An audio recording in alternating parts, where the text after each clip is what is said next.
Hello, good afternoon, and welcome to the 8th round of the 31st edition of the Reykjavik Open.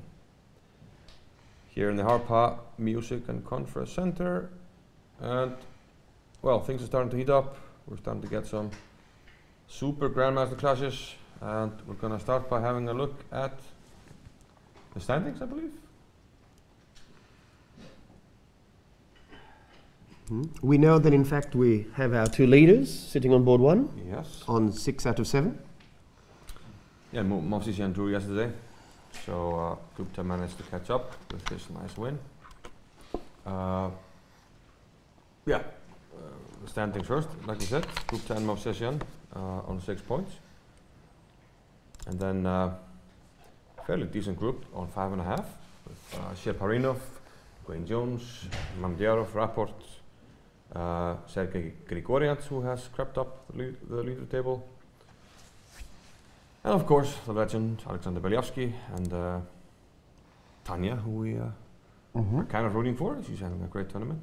Yes, one of the people in line for the coveted Grandmaster norm, if she continues her good form. Exactly, and Nikita Petrov as well. He's an IM. And then a very large group on 5 points, so people will try to move up the table from that group. So yeah, let's see the pairings then again. Gupta and Movsesian on the first board, followed by Mamedyarov, white against Beliavsky, and Sergei Grigoryan from Russia. His first appearance on the top 4 boards, white against Rapport. And Bromberger, he keeps his place on the podium. After a very solid draw yesterday with Grandmaster Grandelius from England. He's playing against Cheparinov. The guy with the extra time. Seems like he's always prepared and adding some time on the clock in the opening. Petrov gets not a tough pairing, but he's been playing well against Grandelius. Tania, very tough pairing in the rematch from last year against Jones. Let's see if she can get the revenge this year. And then we have some other games there. Sargissian against Sarkar. Dmitry Andreikin, who was having a rough tournament against Johannesson. Malkumian, who failed to win yesterday against Leaner. And then finally, Elizabeth Patzig and Michal Marin. One game already has a decisive result, and that's because Johannesson, the Icelandic Grandmaster, he became ill and couldn't show up. You can only take a bye. Well, you have to announce it before the round, and you can only take a bye in the first 7 rounds. So unfortunately, Gretarsson unable to play today. So the Norwegian Christian Stuvik gets an easy day and a full point without making a move. So without further ado, I think we are going to jump on to board number 1.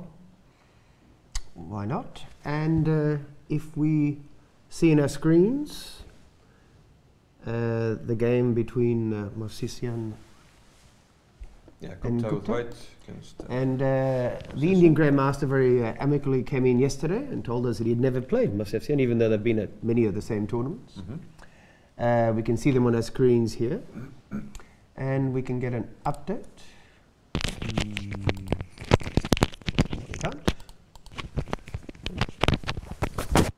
And I can say that it's a Nimzo Indian.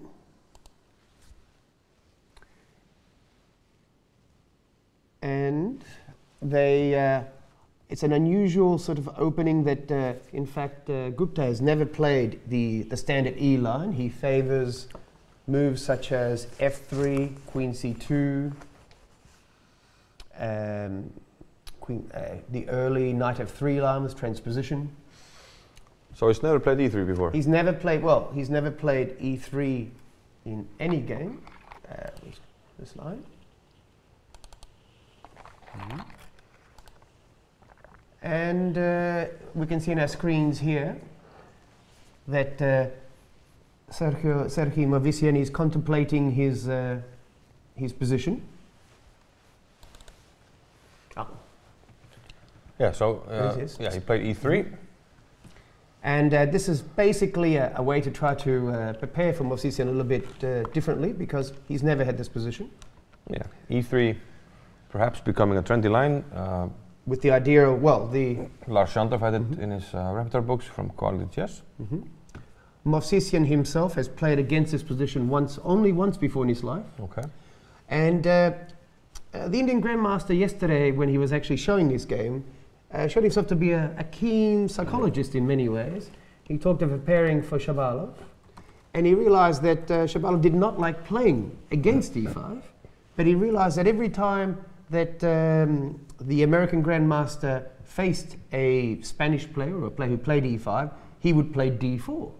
Ah, okay. So yesterday, even though he is normally a Sicilian player, and Shabalov would be preparing for the Sicilian, he deliberately played e5 with the, not so much that he had the games in the database, that he knew what sort of position he would get, he just knew Shabalov was avoiding the e4-5 positions, and he knew that if he played a Berlin, Shabalov would not go into this typical ending. So okay, we had, well, a normal line here, bishop d6, c6, bishop e2. Movsesian has only played bishop e7 in this line. Yeah, bishop d6 is a more recent move.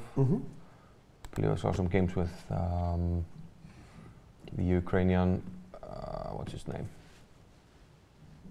It's escaping me at the moment, so it doesn't really matter. But lots of Ukrainian grandmasters. Yeah, start with it will get to me someday. Anyway, they have a rather dry position at the moment. Yes, so but it looks like you know, the typical Slav setup. Black will slowly play for e5 or c5, but a very solid setup on board one. We're going to jump, I think, to the Rapport, excitement. because we think we're having yet another interesting Rapport day. Rapport day. We'll quickly go to the first move, knight It f3. tends to be a little bit provocative. Not in the mood for anything dry. He goes h6.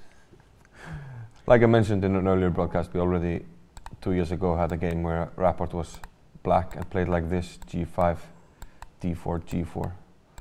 Already a novelty. Okay, I have to ask, if you're playing in a tournament and you're sitting at the, you know, it's a high board, and someone plays h6 to you on move 1, do you regard this as a slight lack of respect? Do you think he just looks at you and goes, well, I can play this and I can still win, or you don't care? I think some people might take offense, but I mean, okay, he just wants to play creatively. You have to think like that. You can't take it personally, and you just have to get on with your game. Yes, I mean, I think Rapport is almost more wanting to be original, and he wants to be provocative. Yeah. And because he's such an original sort of creative thinker, a lot of people don't want to try to refute him. They don't want to get into a mess with him. Yeah. They want to get a solid position, and therefore he can provoke a little, and White will say, oh, I don't really want to have a go at refuting this over the board. So e4 and a g5. You've seen English Grandmaster Michael Basman play like this. These provocative openings. Do you have a name for this? But I'm trying to remember the name. I know if you go a6, b5, that's the St. George. Yes. But do people in the chat know what h6, g5 is called? Oh, I'm interested very to know. Impressive. I would like to know. Well, okay, obviously he's playing, shall we call it an accelerated modern, a modern on steroids? Yeah. But of course, opponent uses or g5 makes a huge difference. What can directors play towards the weaknesses that are created earlier at some? I mean, we can imagine h4. He can think about that now that he knows the opponent's on g5. Now he knows there might be some weaknesses on h5 or on f5. So at some point he might think about the knight maneuver, try and use these weaknesses. So it's a very interesting choice that Sergei Grigoryan says here, because he's trying to think of a setup. He could play c4 and go into sort of a King's Indian territory, where black usually wants to play g6 and f5 with a blocked position, and then many times you want to recapture ef gf. So he has the option of c4. He has the option of just playing knight c3 and having a very standard Piet's position with white. Board keeper in the chat is saying Sugar toast opening, Basman defense. Oh, so Basman still leads the way in these sort of unusual positions. I have to Bow buy that. Yes. Also known as complete BS. But okay, the interesting thing is that Grigorians is thinking of a setup that he wishes to have. Yeah. And because if he's sort of a piece play type of guy, he might play just knight c3, play normally. But if he just wants to get the big space advantage and go, well, this is not a good King's Indian type thing, he can play c4 as well and then just transpose into those waters. So even though he's sitting there for a long time, he's just trying to work out what setup he wants later on. He's going to assume, and this is a big assumption, that Rapport will play d6 and try to play like a modern / King's Indian. Mm-hmm. He's got to assume that it's going to be a dark squared setup for black. So he's relying on pawn to d6 and e5 in his mind, and then he's going to try to work around that. But I think he still doesn't want to play a move straight away. He prepared all morning. Yeah. His brain would already be a bit fuzzy from looking at report games, and now he's got this in front of him. And he knows that if he loses in 20 moves to this, it will appear in every diagram for the next month. Because the day that he lost to h6 and g5 is not really what you want to do. Everybody knows the famous game, Karpov Miles. Yes, exactly. So, which became famous, well, because Miles used this, bad opening, and provocative opening to beat the great Anatoly Karpov. Yeah. And of course, it didn't have that much to do with the opening, and Karpov didn't try to refute it, I should say. But the fact is, he played a6, b5 in a serious game of chess and won. I think we can leave him there for a while, but you can even see the small crowd of people walking by going, yeah, what the hell's going on? What is this? So I believe we can now go to another board. Yeah, we were on board 3, we're going to go to board 2. Mm-hmm. Which is Mamedyarov Beliavsky. Ah, yes. Shak Mamedyarov. So this was a very interesting opening. Yeah, we had standard Slav here, but g3 is not standard here in the Slav, because after black plays c6, yes, there's always the option of taking on c4. So if you play g3 here, you usually have to play it as a pawn sacrifice. And what's interesting is in this position, Alexander Beliavsky has played thousands of games, and he's never had this position. But what's interesting is that Shak Mamedyarov has had this position. And in fact, there's only 2 games in the database with this gambit that we're about to see. And one of them is his versus the Dutchman Luc van Wely at this year's Vakanzee tournament. Okay. So if the great veteran Grandmaster had looked at his opponent's games from this year, he would have seen this exact position, which will appear in a couple of moves. So it would not bishop d2, and black can hold on to the pawn, and he starts to do so immediately with b5, and now b3.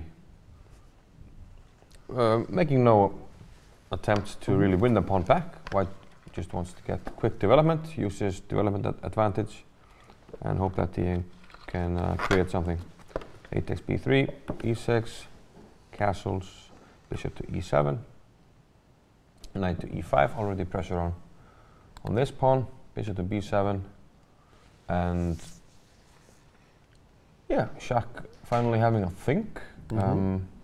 Well, I mean, there are only 2 games in the whole database with this position, as in after b3, c takes b3, a takes b3, 2 low-rated players, and the Mamedyarov Luc van Wely game.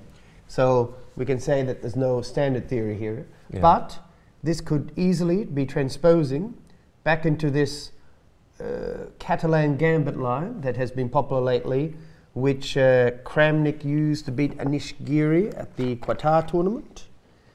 And it's a line that can get very similar to this, and one of the ideas is that the knight will go back to d3 at some stage, and the other knight will try to go knight c3 to e4, and basically the whole idea is to stop the c5 break.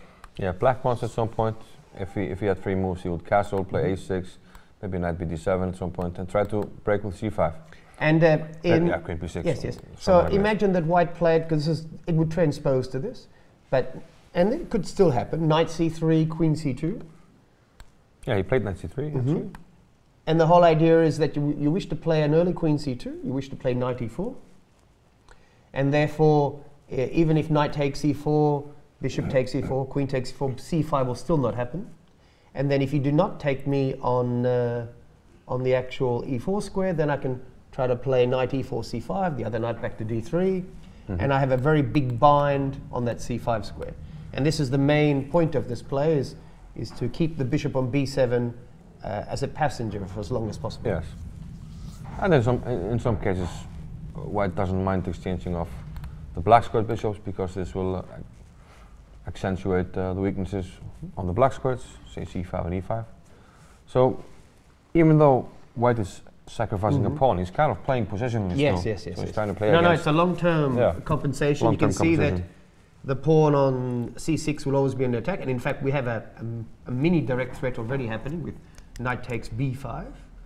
But the whole point, it's positional. There's no mate. It's basically to hem in black's pieces, and it's actually a very hard position for black to get easy quality, because you cannot just give back a pawn and release your pieces. And in the Van Welle game, an early queen b6 happened to stop knight takes b5, but it wasn't exactly the same position. But he played the queen to b6 to stop knight takes b5. But in the game we're watching now, the difference is, if I can go back, is that Luc Van Welle played a very queen b6 all the way back on move 8.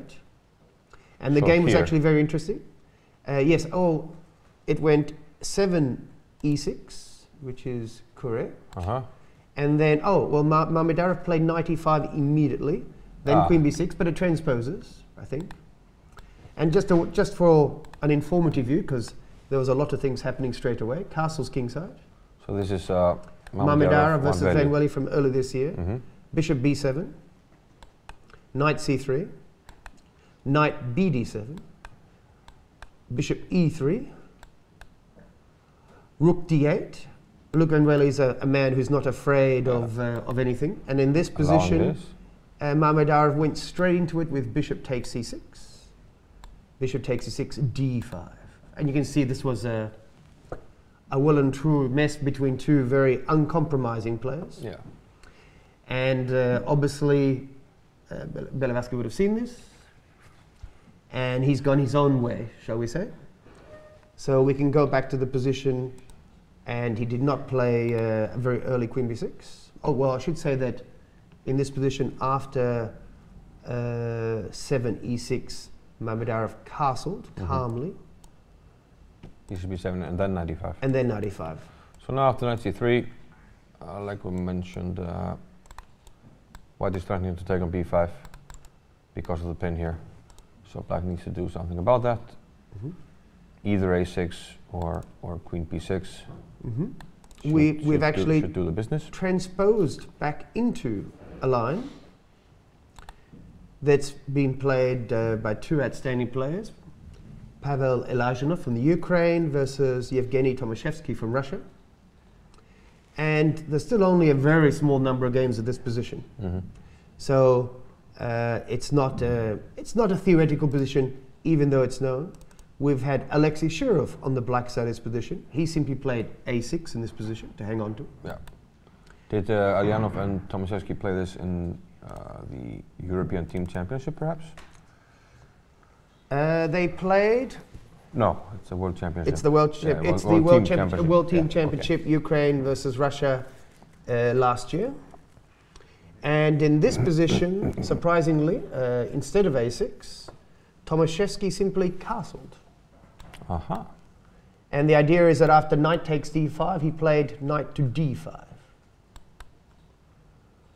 So basically, black is still trying to get some sort of harmony in his position. Yeah, giving and you back can see the pawn. And then maybe he can play c5 yeah, next so move. now the knight can't go back to c3, must go to slightly more passive square, and then he wants to free his position with c5. Well, in fact, he tried to play knight to d7, but you can see the tricky move here is knight c. Well, after knight a3. After knight a3, there's actually a very interesting knight c3 idea. And the point is that if you just play queen d3, I can play queen takes d4. The typical one. And then we give a check here and winner. And this looks very tempting, of course, to see knight c3. But in fact, it fails to queen c2.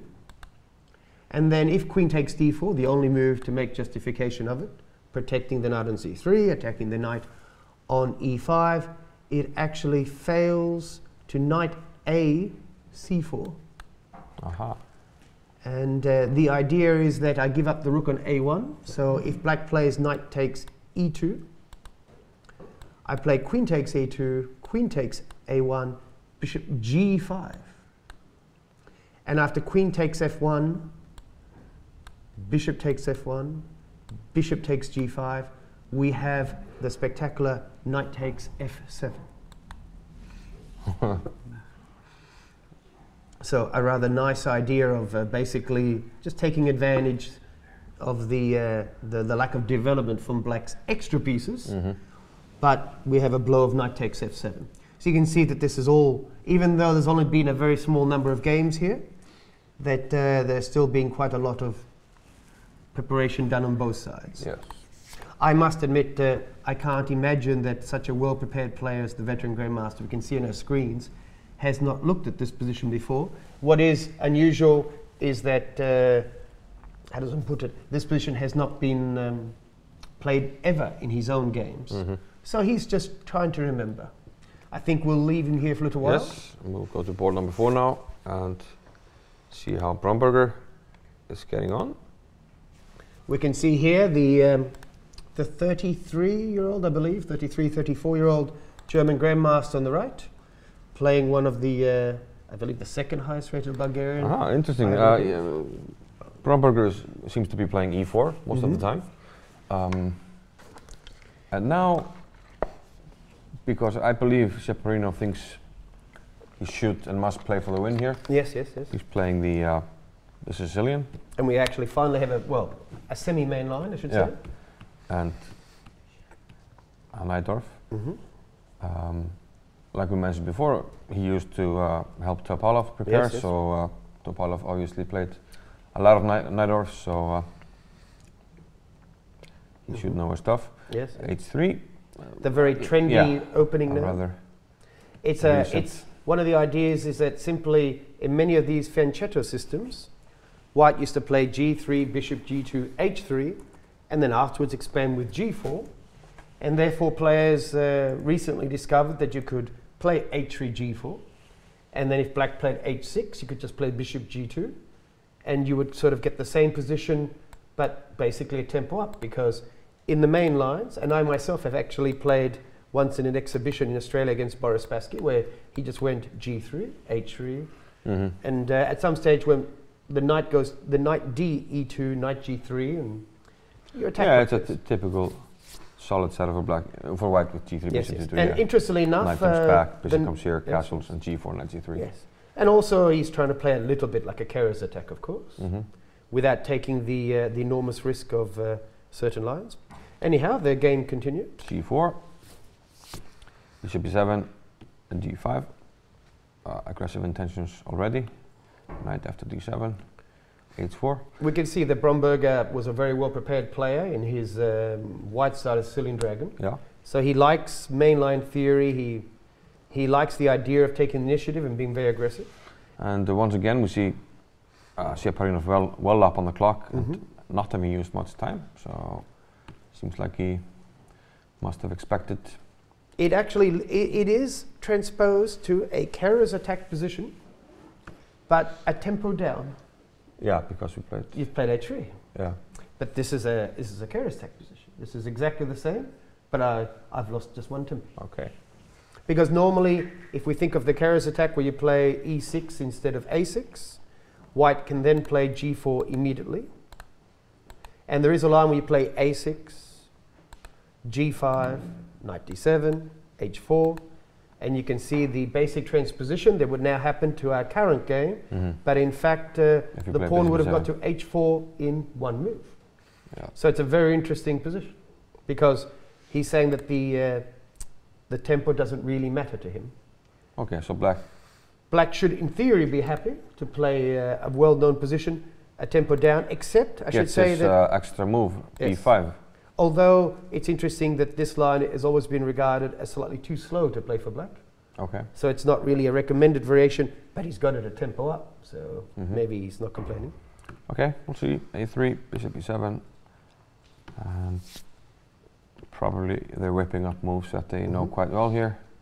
Knight takes c6, rook takes c6, long castles, and as often happens in these lines, white wants to attack on the king side, black on the queen side. Yes, no great subtlety from the... No great subtlety. White is ready. It's interesting he played rook takes c6, which looks a bit unnatural. Yeah. And now queen a5. Yes, that's about the first. You thought for 3 minutes for this move. The other moves came more or less instantly. And yeah, queen a5 allows, well, the a3 move allows b4, so that gives black some chances. Yes, yes. So very often here, the typical maneuver is to play, you instinctively want to meet queen a5 with king b1, so there's no ideas of queen a1 check. It's very interesting for myself that he's played rook takes c6. I have to assume that he wants to double rooks and maybe attempt an exchange sacrifice. So it's a very interesting position. Obviously after king b1, I am threatening the typical knight to d5. So, for instance, b4 would be probably a blunder here, because we can flick in the capture here and then take the piece. So we're up a piece, although this guy is going to have a hard time to get out, but we're going to get something for it. In general, that would be good for white. So it's interesting. I must admit, king b1 is the move you always assume will happen after queen a5. But Bromberger is having his first proper long think, because since he played this all very quickly, he must have prepared it to a certain stage. And let's face it, he's on move 15 quite quickly. So he wants to now have a bit of a think. He's been thinking already for some time. I think we can let him ponder the possibilities of king b1. And we may have a little look further down the boards, perhaps, on a theoretical position. Yeah, we're going all the way to board number 16, where we have the Brazilian Diego Rafael Di Berardino against Alexander Vladimir, who is going again for the dragon. He's a man. Yes, they don't have fear. Unfortunately, maybe he should have fear. Let's see.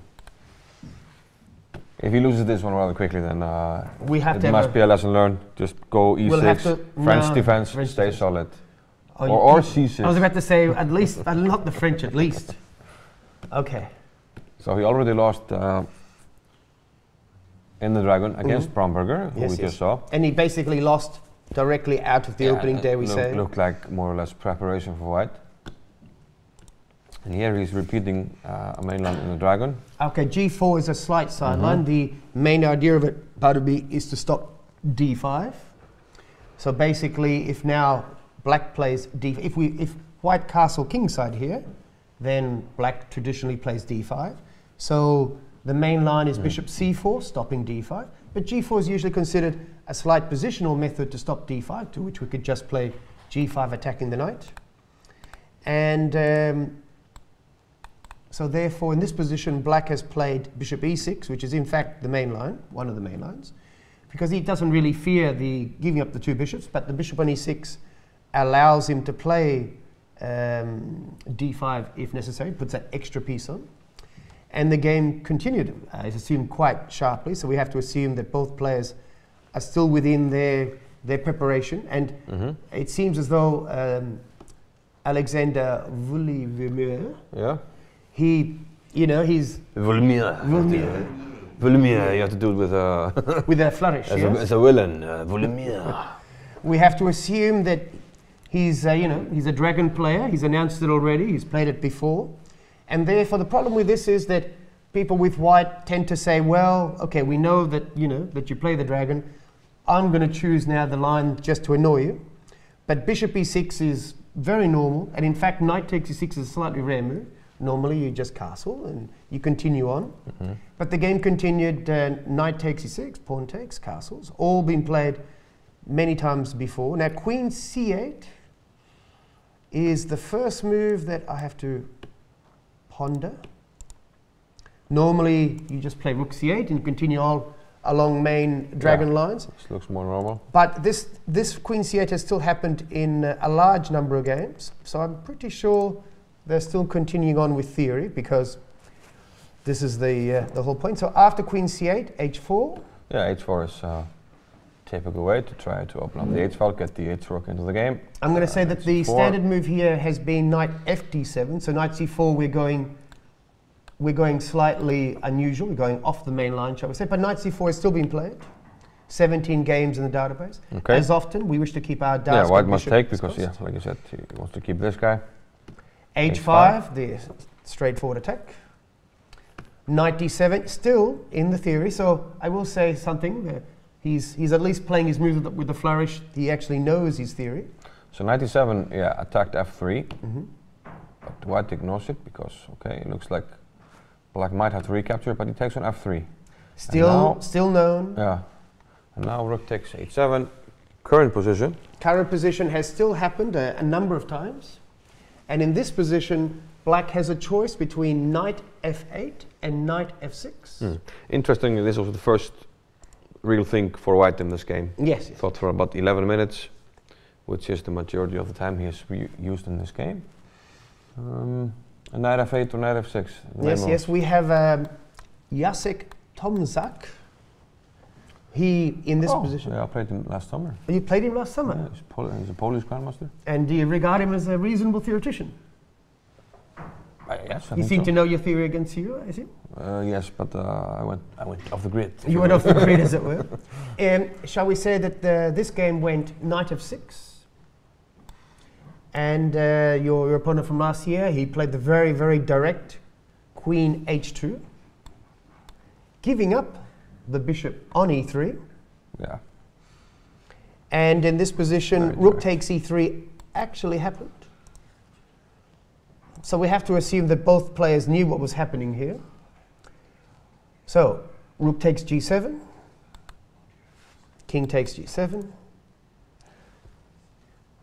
And in this position, interestingly enough, rook h1, and not allowing rook h8, threatening queen h6. Yeah. So this is a threat. So, yes, so forced move seems to be rook e1 check. Rook takes.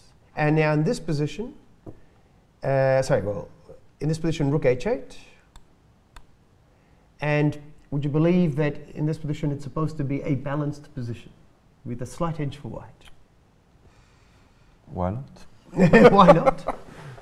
So, in a strange way, it's sort of an unusual material equality, because the pawn on g6 is not really long for this world. And very often in the dragon, you don't really count the little guys for a while.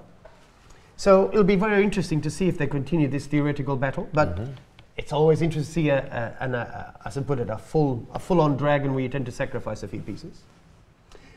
Well, okay, I think we can at least come back to this a bit later to see whether who knew their theory better this morning, who studied well, who did their homework. But interesting, this has all been played before, so we have to assume that Diego de Bardino actually had prepared this as well, knowing that he was him who played this line. Yeah, probably easy to prepare against guys who play the dragon all the time, but on the other hand, they will know their stuff very well, so interesting. Shall we now check perhaps on one of our top boards? How about Tania? Tania versus Guangzhou? So Yes. two of our good friends playing each other.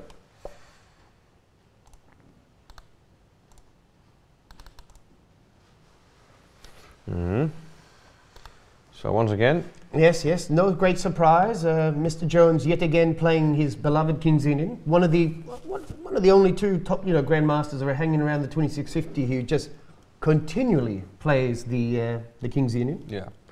And here, well, the first interesting point, e4 the main line, but Tania goes for this Yes, bishop G5 line. we tend to think of this as the Smith Smyslov system. used to play that with the idea is more restrained than in normal lines.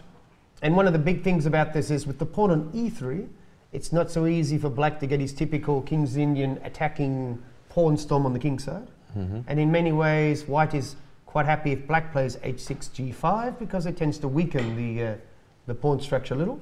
And with the pawn on E3, maybe he's not, I should say she is not grabbing as much space, white, but it's more solid. So it's still a very well-known position, obviously. So H6. Yeah. Again, Gwaine is not a man, he wants to be aggressive. He wants to try to force the issue. But all this has still been played many times before, so we can't. G5, bishop G3, knight H5, E3. And now this is where you have your first choice. Yeah. Could be tempting at some point to grab the bishop, but he goes for C5 here. And anytime you have the bishop here on G3 and not on C1, you're going to have some weaknesses on the diagonal and on the B2 square especially. So often the queen comes out to B6 or A5 to try to increase the pressure on these squares. So D5, Queen A5 indeed happened. Queen C2, A6. So again, very typical of Gwaine-Jose's active style. He's trying to play, a bit like yourself were saying, in all these Benko positions, in all these Benoni positions. Usually that dark squared bishop is helping to defend on D2. It's covering those dark squares. So Gwaine is obviously trying to take advantage of this by playing for an early B5. Yeah, you might think about B5 quite early here, but he went actually with knight D7 here first, and now castles, and Jones to move. So yes, he has a number of choices. He knows that Tania is going to be playing a little bit solidly, shall we say. She's chosen, you could say, almost a, how do I put it, a very solid structure without any great ambition, shall we say. And she would be quite happy with the draw, I believe, against the much higher rated Gwaine. Indeed. But she also knows that Gwaine will do all the work for her, shall we say, we used to call that, where she knows if she's very solid, Gwaine is the one who will try to attack her, who will try to advance the pawns, who will sacrifice. So her being very solid is actually not such a silly thing, especially in these King's Indian setups where Gwaine is notoriously well known for trying to get the maximum out of the position. And again, in this position, black will still end up castling kingside at some stage. He's not afraid of any attack on the actual king. He will play knight takes G3, I believe, at some stage, but there's no immediate rush with that. The question is, how does he put his pieces? Because if he tries to play some sort of early B5 system, does he play for B5? He could, in theory, be very greedy here, of course. He could try to play bishop takes C3. So he could play a position of basic exchanging, and then maybe knight takes G3, and try to play against these weak pawns. But then he has to actually worry that white may be able to play for E4, E5, and open up the position. So I'm not so sure, because I don't think he can get that blockading that he'd like, you see. Okay, but actually he took on G3. He took on G3. Now that's a very normal Yeah, move. well, we could still transpose to this if this is something that interests black. Again, he wants to have some sort of long-term target to hit here. The only reason I don't think he'll play this is he's got the pawn already in A6. He wants to, I think he's looking for some sort of Benko type idea with B5, which is very normal in these positions. But you can see here that if he had the chance, there are lines where you play knight B6, queen A4 after the exchange. This is the typical setup that black wants, because the queen swap would be good if you had the double C pawns. But the problem is that you have no dark squared bishop, which can always be a bit painful. And we should say that bishop takes C3, queen takes C3, queen takes C3 would favor black, but that will not happen, of course. Yeah. So hearing some noises in the above us, but somebody's pushing a cart or something. But doesn't bother us too much. Yes, yes. So yeah, we might see something like rook B8 and B5. I don't think black minds castling on the king side. Well, doesn't really have a choice.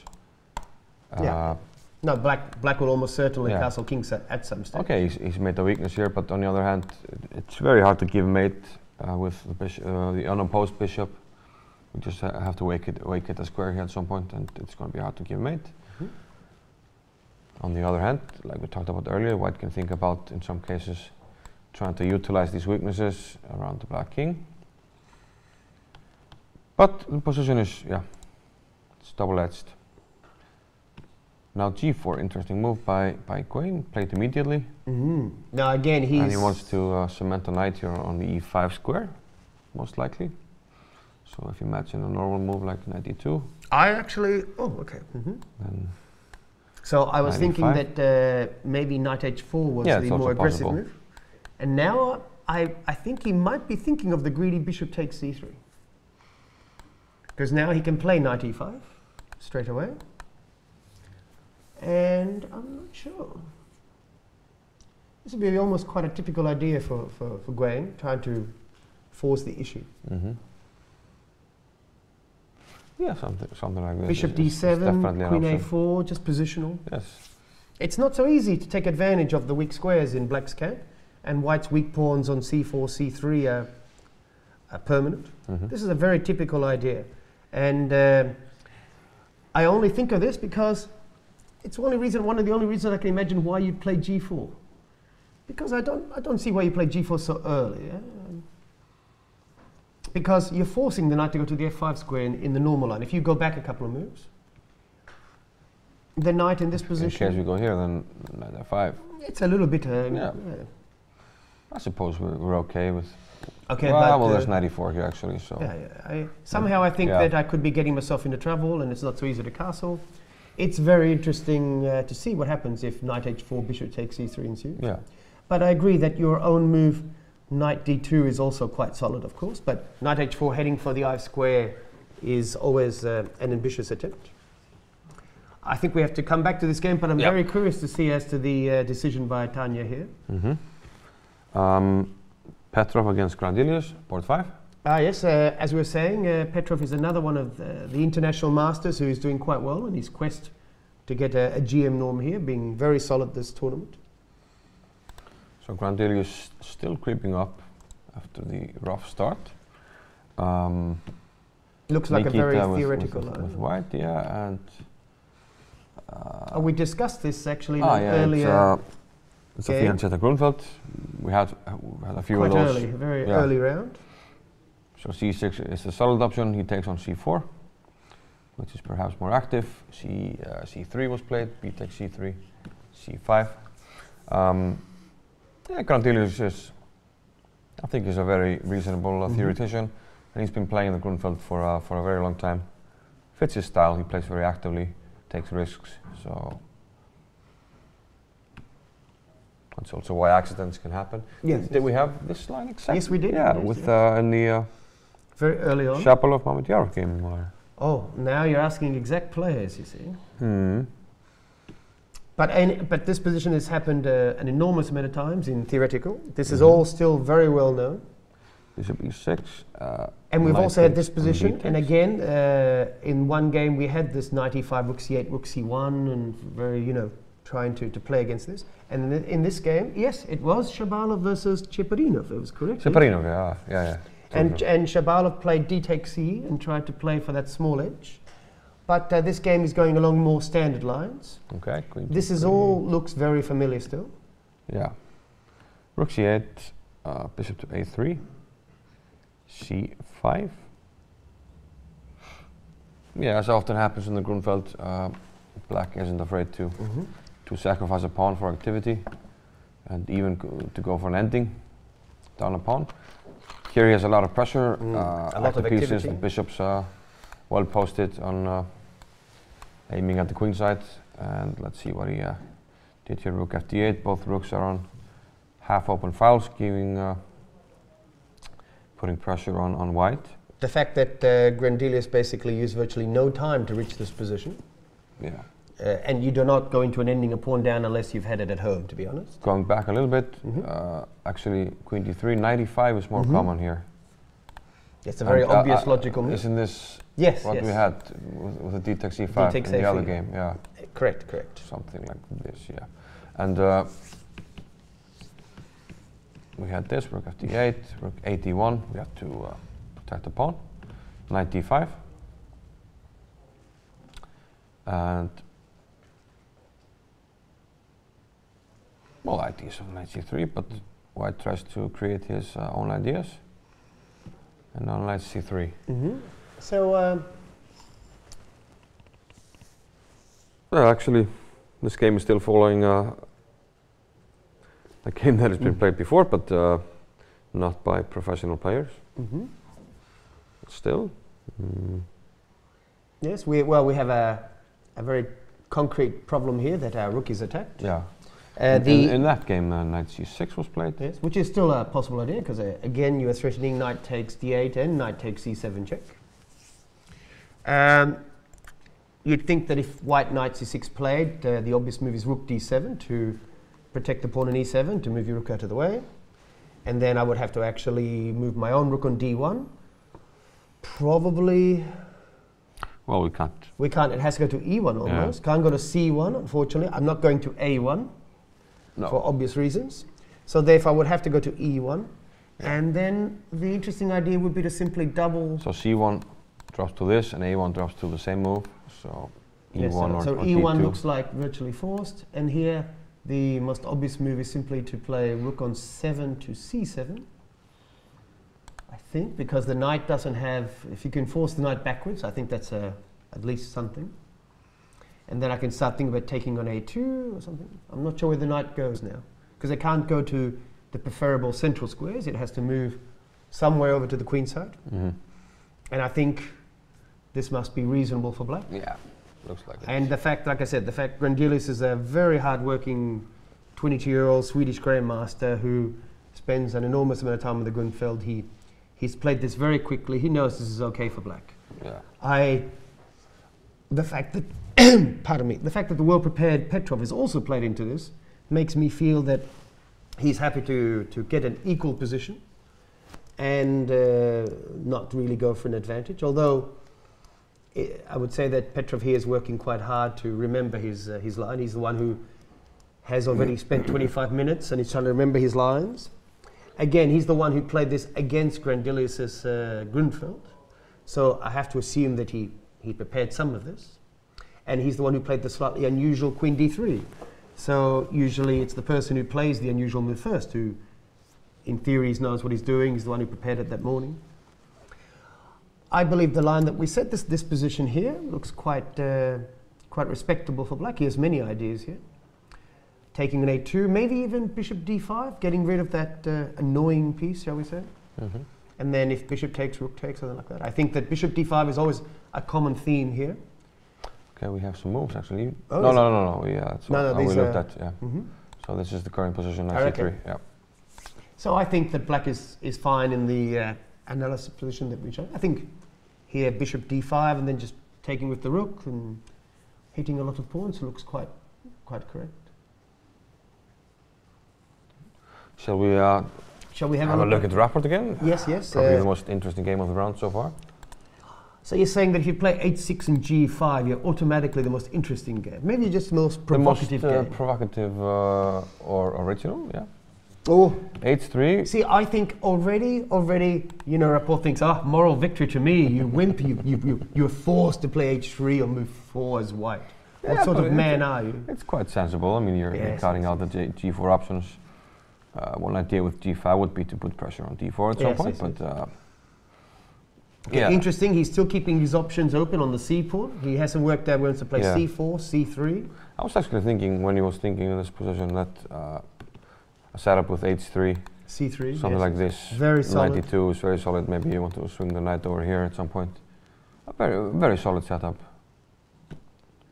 c5, c3, and yeah, probably makes sense to try to blunt this bishop a little bit with c3 and the pawn on d4 instead of having the knight on d4 when blunting the bishop on g7. Might try to create pressure there, but essentially the white player wants to keep his space advantage for as long as he can, and he says as long as I have pawns on e4 and d4, I can claim a small advantage as long as you cannot actually break open the position.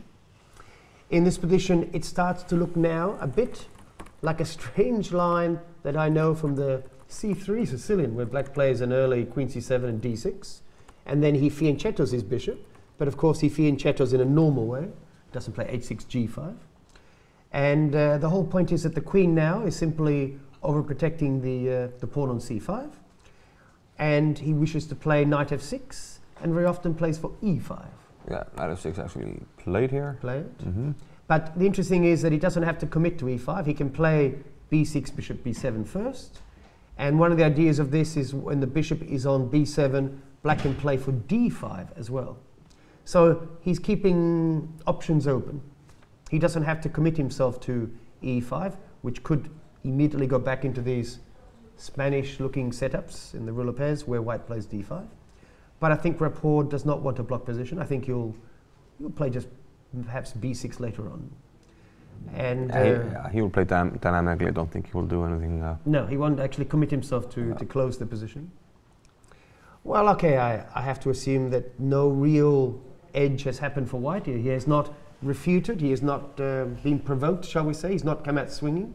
He just wants a small space advantage and hang on to it. Yeah, should be doing quite good, of course. But okay, still early days, and will be interesting to see how this one develops. Do we have any games that we haven't looked at on top boards? Not really, unless we want to have a look at. I might. In fact, I was going to say that the interesting gambit by Mamedyarov might be worth a look, but I think they've only played one move since, so okay, so maybe we'll look at it later.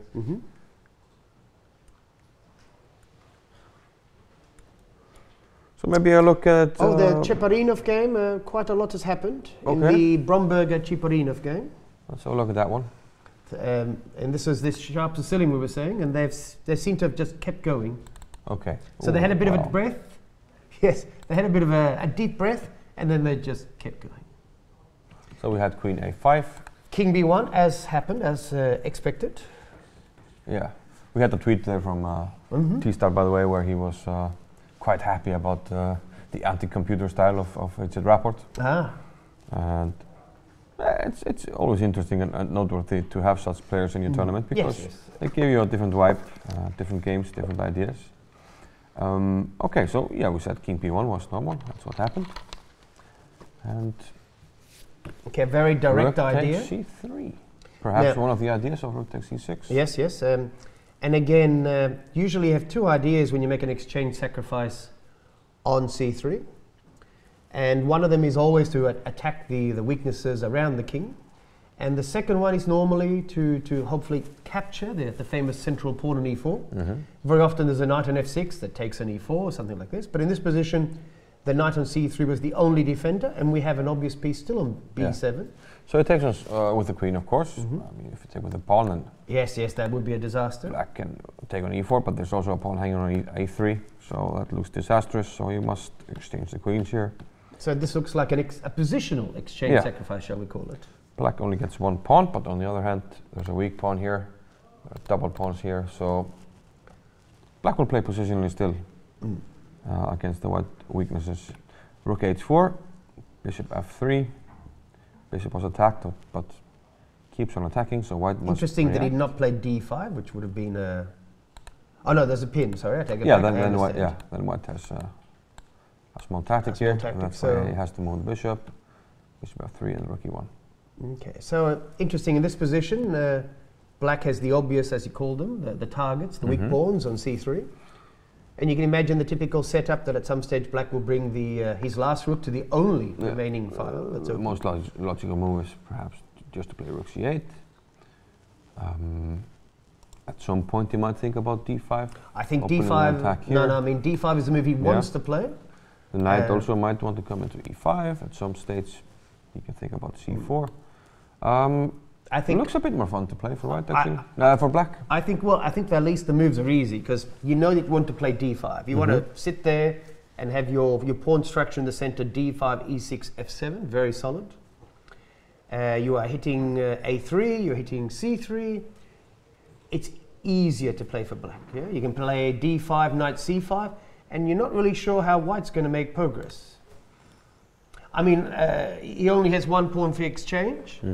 I would find it hard to say that black is winning, but I'm going to say that black has more than enough compensation for the exchange, and it's still a balanced position where, as you said, black is at least having more fun. But but it's easier to play for black, I must admit. Another move to think about is h6, which you probably must calculate, because we're threatening already to take a pawn here, and well, this is pinned, so that's the whole point. Maybe I have to go back a square. Yeah. In that case, maybe you can go back.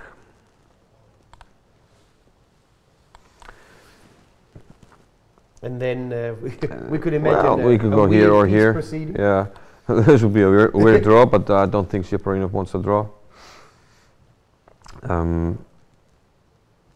It's an interesting idea. I like the idea because the one normal way for white to try to do something on the queen side is to play for a4, because you've got your weaknesses, and a move such as a4, releasing the bishop on f1 and trying to get rid of his weaknesses. Use this guy, and well, this rook is laterally placed also, so to help out. So h6 might be a problem with that, but I mean, if it's black to move where Cheparinov is thinking, but I think a4 is a very natural move here. So for example, if black played d5, hitting the pawn on a3, instead of white playing king b2, I might be tempted to go for a4 here. Yes. I mean, at least that's the move you want to play as white, of course. We have missed out one very high-rated player we have not mentioned, and this is the reason. Second seed. The second seed, who in some ways he's having an unusual tournament. He had 2 half-play buys to go sightseeing. Then he came back and played an incredible game where he sacrificed the queen for rook and piece in a strange position where he slowly outplayed his opponent. A wonderful game to go through. And then he could only draw with my young Australian, as it were, who played very solid. So now he's conceded two draws against lower-rated players. So now he thinks that he has to, how does put it, get his mojo. I mean, his only chance is to get 3 out of 3. And he's playing to him a slightly, far lower-rated player, shall we say, the 24-19 rated Bragi Wolfenson, the other brother, as it were. And he's tried to play an unusual opening to... Yeah, bishop g5, he plays Trompowsky. Oh, I actually know something about this position, amazingly enough. Amazingly enough? Amazingly. No, only it's a very unusual position, shall we say. It's not normal, but this is another one that we would say it's much more fun for white to play. And we'll see why in a second. So he played c5, d5, queen b6. This is an aggressive way for black to play this. Yes, as soon as the bishop goes out to g5, then b2 is always a problem. And black accepts the challenge, takes the famous poison pawn on b2. Bishop d2 is still considered very theoretical. I studied the games many years ago of Rafael Varganian, who loved playing this line for white. And so he has a couple of games that were incredibly dominating from this position. But this is still all well known. This has actually still happened quite a number of times. And white wants to use his initiative to build a huge pawn center with e4 and f4. And I remember that in the second round I actually said that the famous Hungarian trainer said, always look for the most aggressive move you can play. And if somebody brings out your queen and attacks a pawn, try to find your most aggressive move. And very often the queen has to make another move to retreat and then play another aggressive move. Don't think about the queen itself, just your first candidate move should always be the most aggressive move in the position, not defend the pawn. Okay, so queen b6, white wanted to play rook b1, and we can't allow white to keep getting tempos. Well, it was a direct threat to say we play a move like this, rook b1, queen here, knight b5, and the bishop on d2 protects a5, so this is already fatal, so has to retreat with the queen, queen b6. Allowing with tempo. e4. Threatening e5. Very direct play, so white is threatening, black must react. f4, kind of renewing the threat. And now black played a6, which is a rare move. Oh, I think a number of moves have been played here actually. Yeah, but normally you've got to worry about this e5 idea, and a6 to me is rare. Normally e6 to attack the center, maybe e5, of course g6 to play like a normal fianchetto position. a6 to me is a little bit rare, and I must admit I'm not so sure. He wants to move the queen and not allow knight b5 perhaps, but I'm always worried when you're giving up all these tempi and you play a little a6 move. Are you going to get overrun the center? Because if white gets the chance to play knight f3, bishop c4, castle kingside, and e5, it will not be fun for the black player. a6. Okay, he must have been worried about bishop b5 and knight e5 at some point, but allowing e5. He's allowed e5, and I am already. Yeah.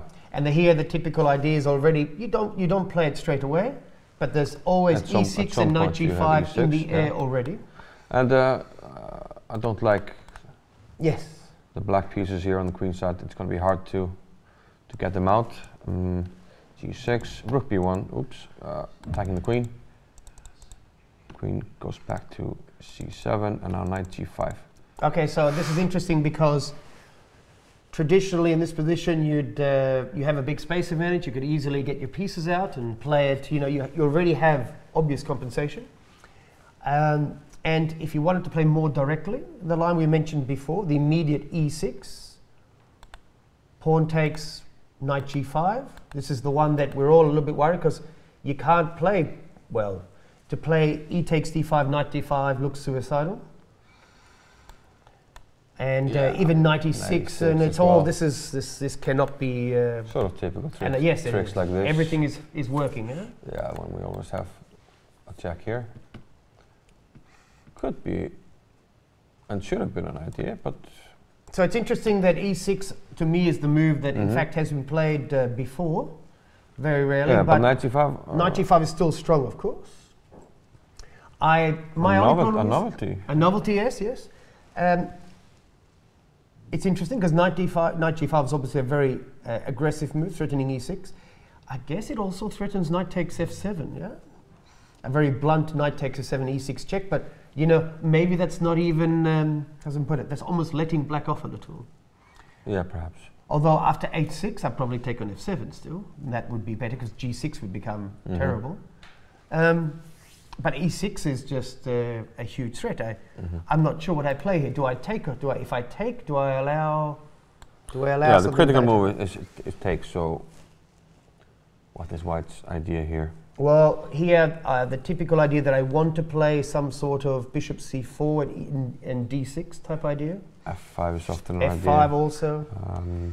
I'm a bit scared by pawn takes bishop c4. That's the move that always is going to be the. I'm threatening knight takes 7, d6. I'm threatening d6 with f7. I'm developing with tempi. Unfortunately, we can't block because White just brings another piece, and then we must go back, and we can think about d6 or knight takes f7. But to be fair, Bragi has seen all these sort of moves before. Bishop c4 is a very typical move, because when you play d takes c5, you're opening the space for the d pawn to expand. So he knows that if he plays d takes c5, bishop c4 will follow. This is a very typical idea. My only fear is that it's very easy to black play. Maybe then try to defend somehow, like d6. Yeah, but I can probably just play d6. Most likely. And then, well, okay. There's nothing really to... I'll take on f7 probably with the bishop. Yeah, it's getting too ugly. And you know, the worst thing is I'll just castle kingside and I'll say, where are you going to go? So d takes e5, bishop c4, it's really hard to find the move for black. No, but I think if you play d takes e5 here, you've burnt one too many bridges. So I don't believe Bragi is hasn't put it, a man who is inviting him to go forward. But I don't know what you play here. If h6, I'm going to play knight takes f7, I guess. It looks very tempting. Yeah. Because pawn takes, e6 check. And the best thing about this is that after king e8 takes on d7, I will play bishop d3 and hit g6. Excuse me. Thank you. And this looks awful as well. Yeah. And for all this, I think I've sacrificed, very little. Only a pawn. Yeah, it looks horrible actually. So it's a bit sad. It always looks so much easier to play for white when you allow this. Okay, just one more time. We must find a move for the Icelandic player that's playable. He played 8-6. Oh, he played 8-6? Yes. Oh. Well, okay, but he must know knight takes f7 is happening. Yeah. Well, okay, e6 is also a possible line, but I don't know. When you've played a6 and 8-6 before, like in your first 11 moves against a guy rated 27-32, and you've played queen b6, queen takes b2, queen back to b6, queen c7. What do you want me to say? I fear for this man, yes? It's like he needs a little bit of help. Yeah. I'm sorry, It's not the sort of situation you want against, well, actually anybody. But against 27-30, it's probably difficult to be optimistic in such a position.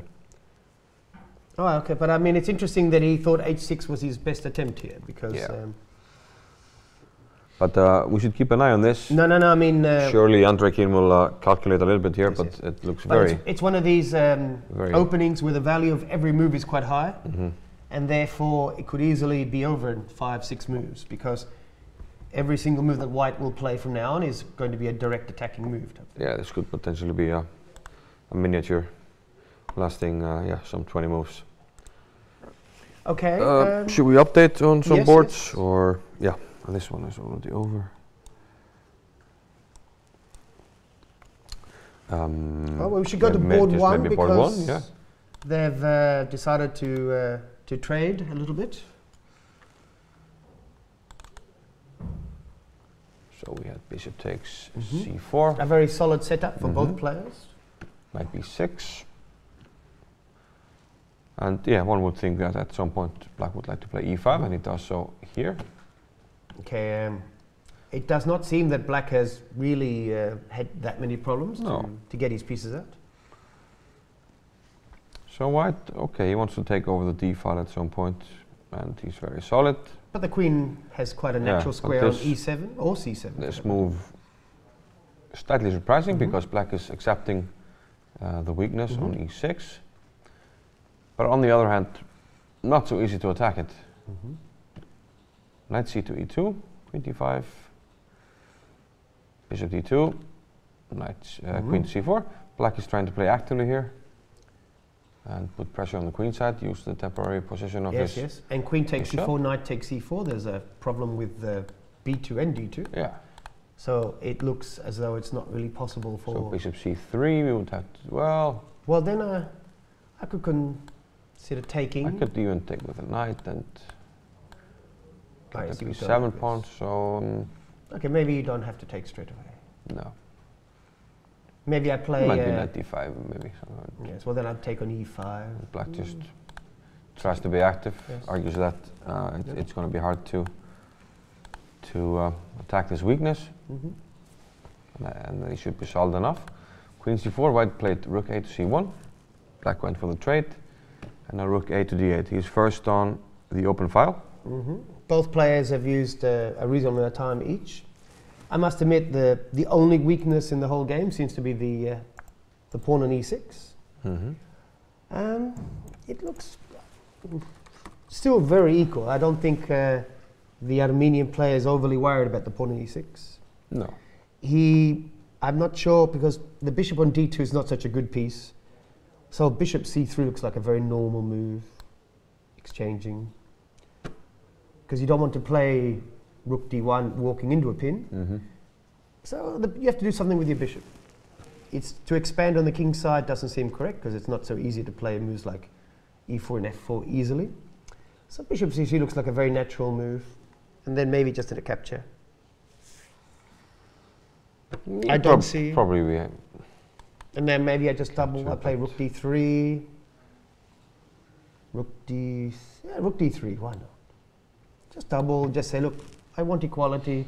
How are you going to stop me? And it's not so easy for white to make progress, to be honest. I said my only weakness is this pawn on e6, but it's only weakness. I like the e4 square for no, white knight here. I have this. So he plays bishop c3. So I think white still has a slight edge. Yes, yes, yeah. But if the pawn was an f7, you would not think this. So it's only because that gentle pawn. Because the pawn was here. We Yes, can challenge this knight, but here it's on a nice, nice I square. agree. We can think about knight c5 in some cases, already a threat. And it's it's not much, but I think white is Yes, he. quite comfortable. And on the other Oh no, hand, no. I mean, white is the one black who's shouldn't have any problems, No. but white should be the one playing for the win, probably. No, I mean, to be honest, I think Movsesian, he's tried to be as solid as possible. He's very happy to play for the draw, I think, because he hasn't been very ambitious with black here, to be honest. He's voluntarily played bishop e6 to swap off and give himself a slight weakness. He's voluntarily played queen d5, queen c4. Okay, I consider this reasonably equal still. Yeah, it looks rather equalish. Nothing dramatic. I Maybe think go to board number 2 and see the gambit. the gambit line with Shak and Beliavsky. Misha Beliavsky. Oh, well, it's reaching a similar sort of position than the one we were talking about before. So after knight c3, he did indeed play a6 to take care of the threat of knight takes b5.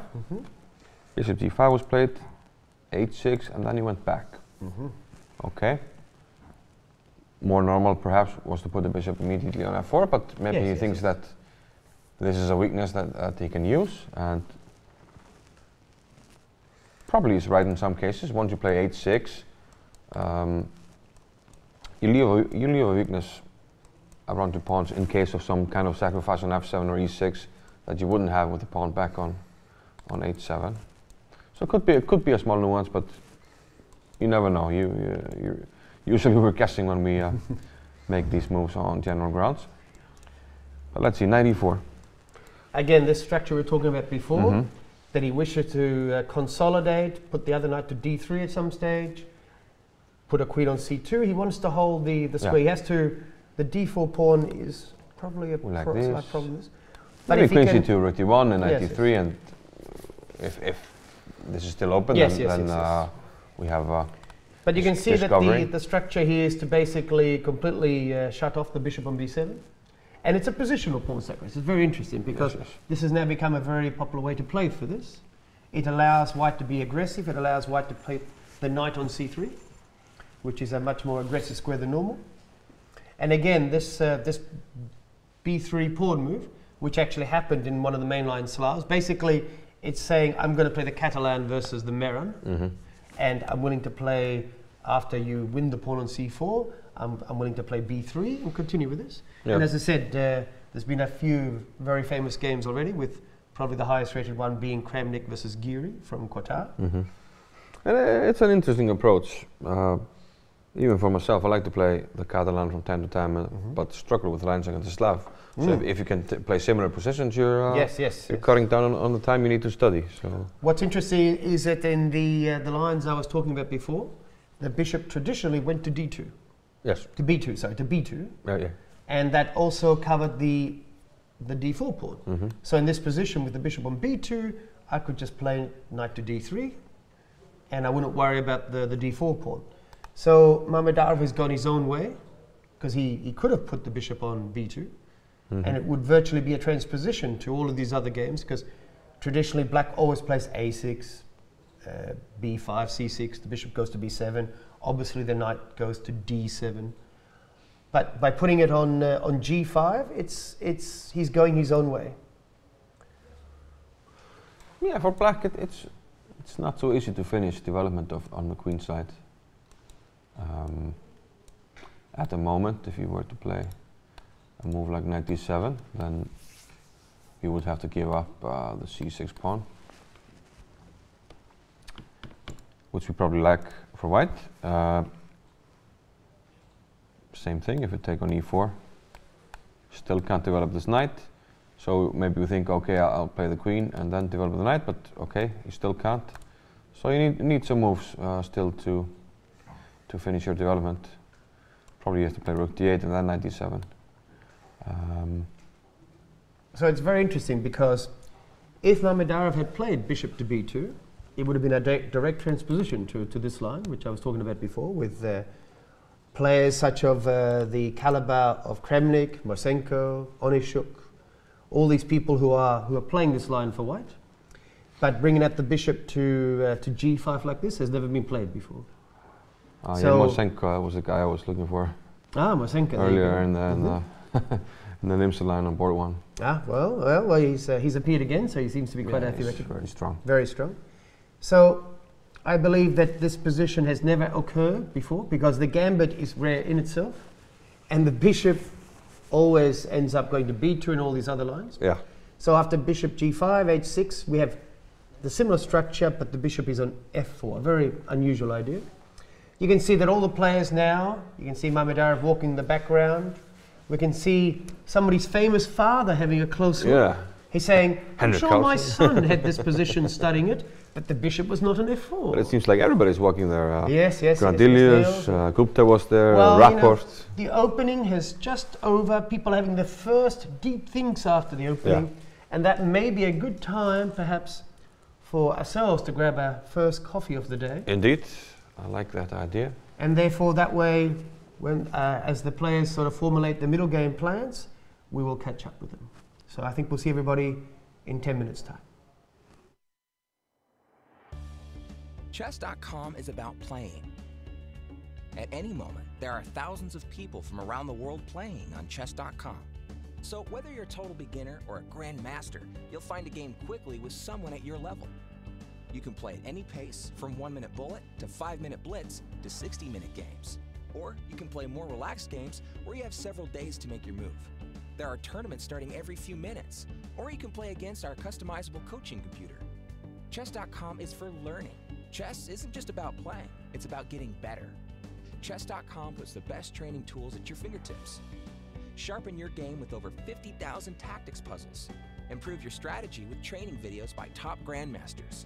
Get instant feedback after your games with real-time computer analysis. Regardless of where you're at now, you can take your game to the next level. Chess.com is for sharing. Join the community where you can discuss chess ideas in the forums and follow the latest chess news. Or join a club with friends and play in a league against other clubs. You can find all this in your browser at home and at work, or on the go with your phone or tablet. Signing up is free and easy. So what are you waiting for? Enjoy your game.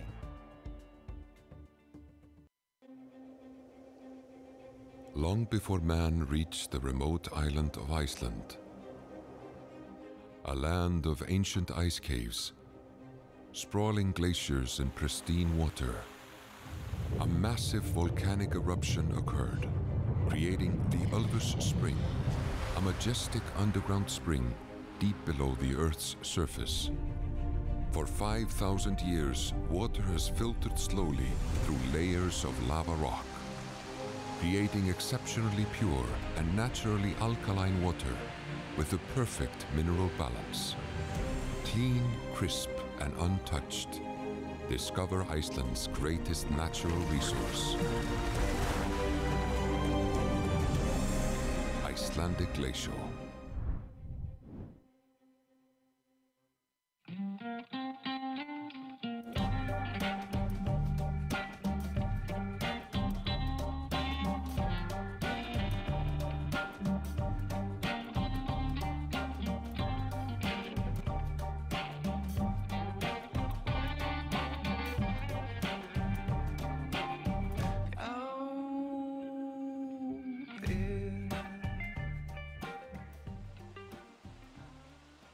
Hello, my name is Arnheiður. I live at this farm Bjarteyjarsandur here in Hvalfjörður, and I would like to welcome you to join me and my family here for wild mussel picking by the shore. My name is Ólafur Ragnar Grímsson, and I live here at the presidential residence with my wife, Dorit. And like other Icelanders, we are going to invite you to visit our home. I'd like to invite you to an open band rehearsal. I would like to invite you to take a foot bath with me in a geothermal pool. Come with me for a historical walk around the Herring Museum. I want to invite you for a personal shopping experience. Make some Icelandic monster soup. Come and hunt some goose. I'm gonna have a birthday party. Any takers? You're all invited. My name is Jón Gnar and I'm the mayor of Reykjavik. And I would like to invite you to have some Icelandic sushi with me.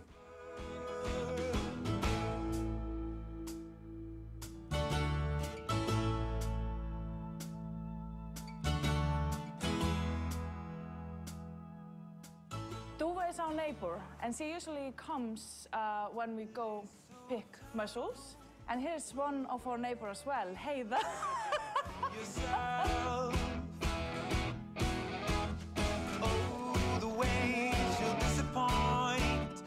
Rob Lilly, Australia. Mie Prits fra Danmarku. Malgos Emil fra Pólandi. Jara Petter fra Israel. I've been 3 times in Iceland now, and I love the country, but I love more the people. When I decided to run for mayor, I invented a political ideology of nonsense, you know, and pure populism, you know.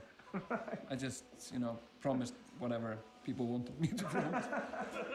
Stick around. Hello.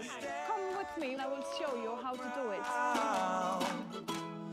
This old town can turn around. Perfect. It was really nice. We had guests from all over the world. The weather was good. And we had a lot of mussels, and it's delicious food. And I think everybody's happy. At least I am. Stick around and stand your ground. The sheep in Iceland, they have 2 layers of wool. The one that is close to them. The highlight was when she pulled out the book that her family had made for her mom.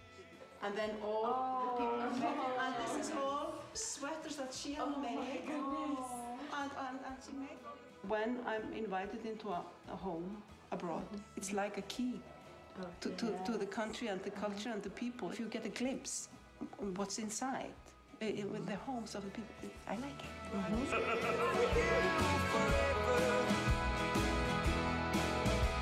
I'll stay right here for you forever.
Welcome back to the 8th round of the 31st edition of the Reykjavik Open.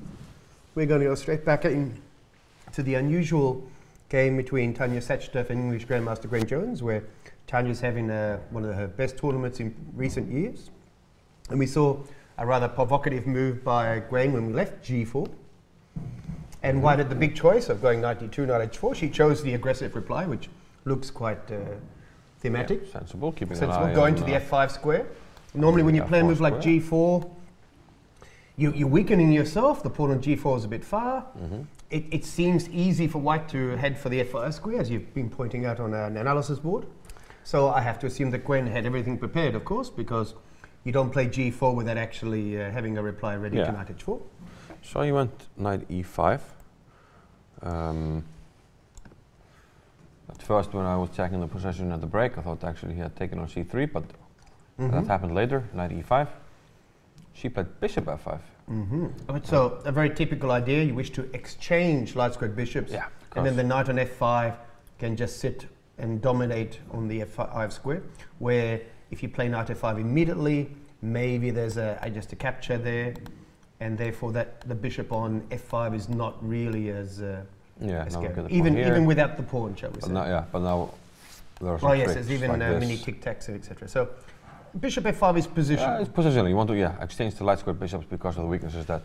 It is a rather ambitious move because she is leaving the C4 undefended, but she will almost certainly win back the F5 one. Yeah, so she had to calculate some stuff here, and after rook takes C8, the rook is undefended, so we can double attack the rook and the G4 pawn. Rook is moved behind the B pawn, makes sense. At some point, you might want to push that pawn. Queen takes D4. Threatening the bishop on G7. So double attack. So that's bishop T3 looks forced. Bishop takes C3, which indeed looks forced. B takes C3. We've taken C4, black takes on B2. Pawn on B7 is defended, so that's going to be good for black. So it has to take the bishop. Now this is attacked, and we don't have this option because of a simple attack on the queen, and then winning this. We could maybe flip Queen G7 might be a little 95. bit embarrassing. Yeah, but we have this one. Yeah, nothing like a tricky check. We see Tania Sachdev on our screens, and the long hand. I saw him walking around with this banana, so it's interesting that Gwen has basically gone through his arsenal of fuel that he has usually for every day, which ranks with 2 bananas and a chocolate bar and the coffee and the water. And you can see that he's been furiously attacking them. This line, it looks like black might be escaping, but there's a jack. And okay, we have to play B5. And at least White gets the pawn back here, although I'm not 100% sure what's going on. No, I didn't really consider Queen A4 check so very much. So, but okay, so I probably can't take on C3. So he played knight E5. Again, a very logical move, because moving the knight from a loose square to a central square with tempo. And of course, depending on where the queen moves, because there's no Queen A4 obviously now, I'm not sure how the queen protects the C3 pawn if black wants to be greedy, to be honest. So queen takes C3 seems to be inviting here. I can play Queen G7. Somehow it seems a bit wrong here. I'm almost afraid of King H7, King D7. D7, yeah. Because then the queen has no squares, and that would be a little bit embarrassing. You always want to, when you shove your queen into the enemy position, you want to know it can come back out. Yeah, it looks like, okay, we attack the rook, you have to move, but then King D7 calmly, and all of a sudden, we messed something up, and the queen can't get out. Apparently, Iceland is Europe's biggest producer of bananas. Are you sure the producers have not been drinking certain things too early in the morning? I must admit, I wasn't aware of that fact. No. Did you know that Iceland is a huge producer of bananas? No, I had no clue. I'm not so sure, you know. We'll have to double check that later on with our co-producer. Our source is Alejandro Ramirez, so he cannot be wrong. I have a feeling we might be being bluffed here, but... Okay, let's go. So we've been told that our source is a Costa Rican who now lives in America. Okay. So if so anyhow, I hadn't heard of this urban myth. but it's a very famous. Well, it's only because we only do it, make fun of you in other countries. So of course everybody knows that the largest producer of bananas in Europe is of course Spain. Of course. As well as Sevilla oranges. I'm sure that you'll never find as good Sevilla oranges anywhere in the world as a part of Spain. So now we debunked an urban myth. So we should actually look about this position. Yeah. The queen has to move. We've sort of discarded queen g7. We have a slight problem that the c3 pawn looks basically on pre, and I cannot looks defend more it or easily. less that meat actually.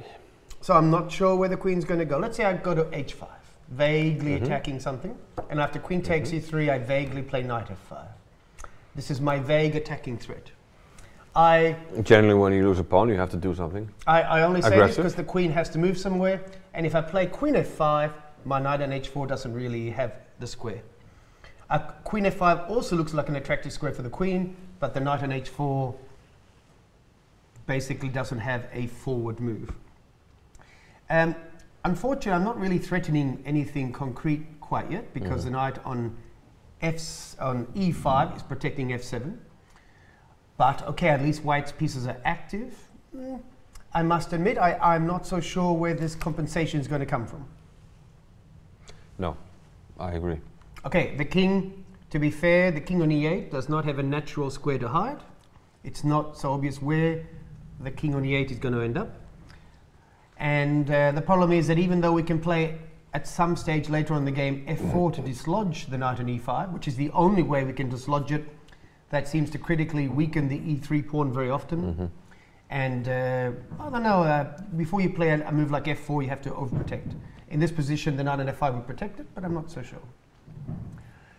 I think Miss Sachdev will be there for a while because she has to find a good square to put her queen. She kind of knows that Gwen Jones will take the pawn.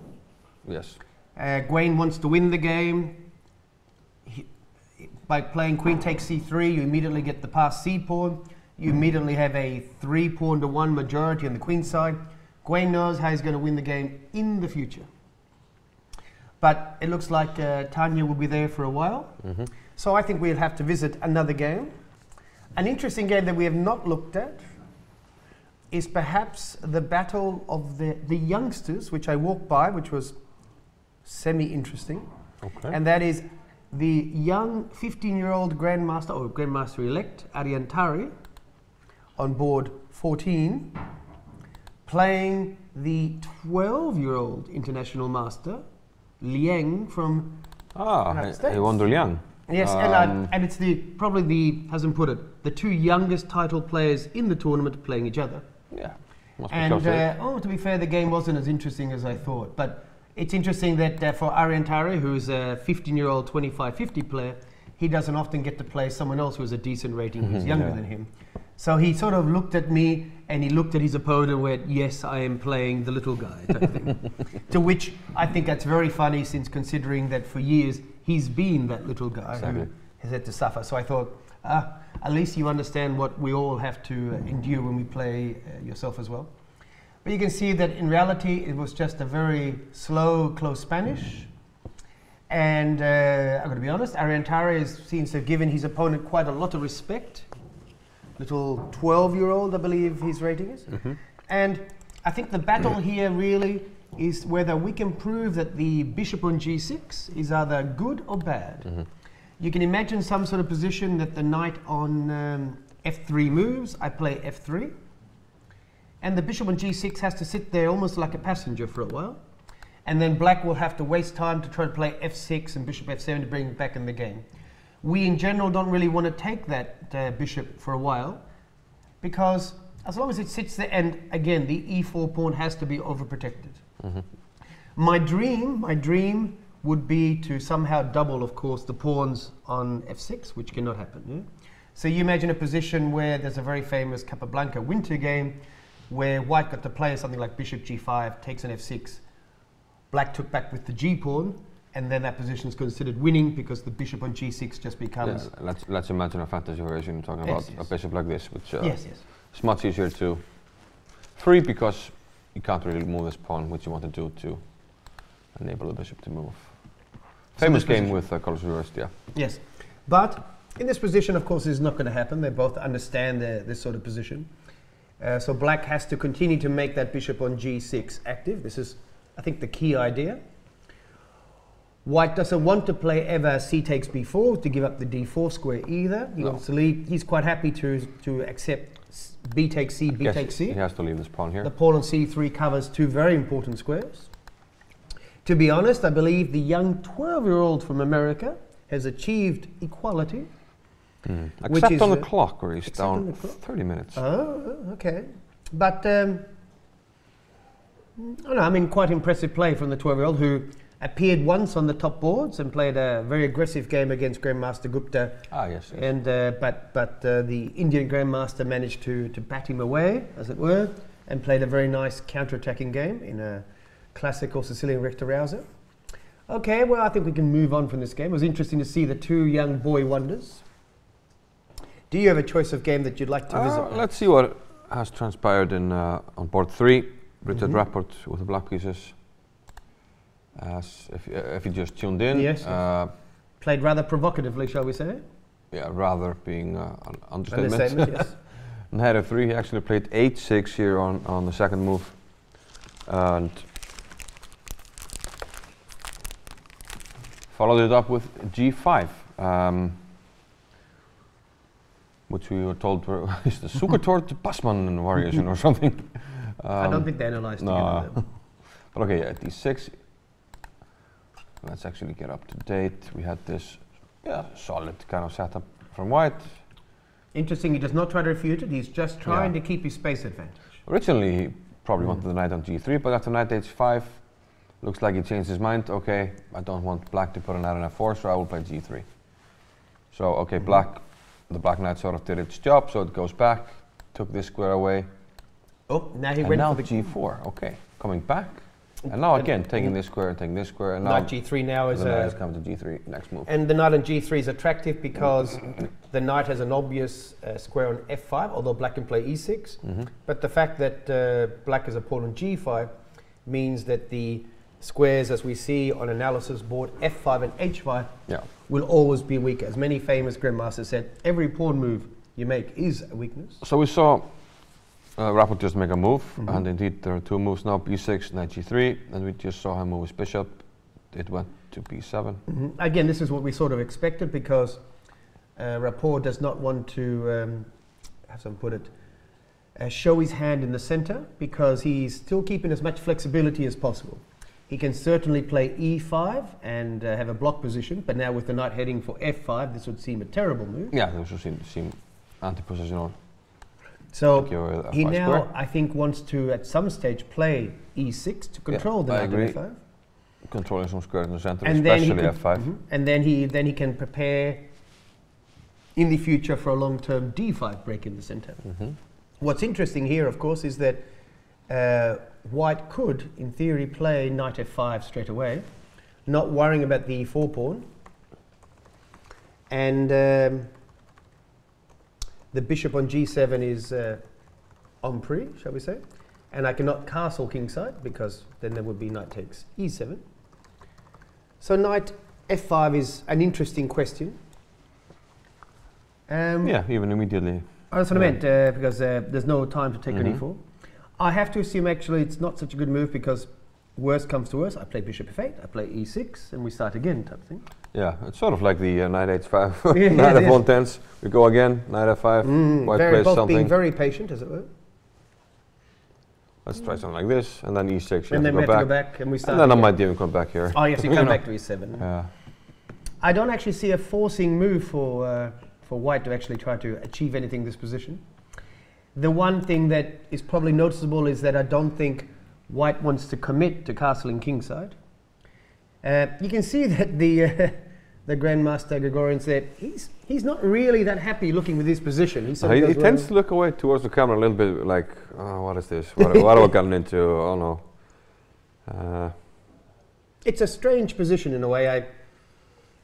I'm not sure how white, the setup he wishes to play is tough. I mean, in these positions, when you have these double G pawns with H3, G4 versus H6, G5, a typical idea which is forcing, but very often just leads to a simplification, is the move H4, but here it doesn't seem to work. The whole idea is that, well, it probably does work, but the whole idea is you're trading the G pawns. So if I play H4, knight takes G4, H takes G5, because you're trying to open the position, and in theory white has how to put it, an advantage in development because of the moves H6 and G5, but to be honest, white's fiddled with his knights so long that he can't really talk about a leading development. No, and it's more like just a yeah. semi-stable space. But H4 space is a advantage. very typical idea, but maybe knight takes G4, knight takes E3 is a little bit embarrassing.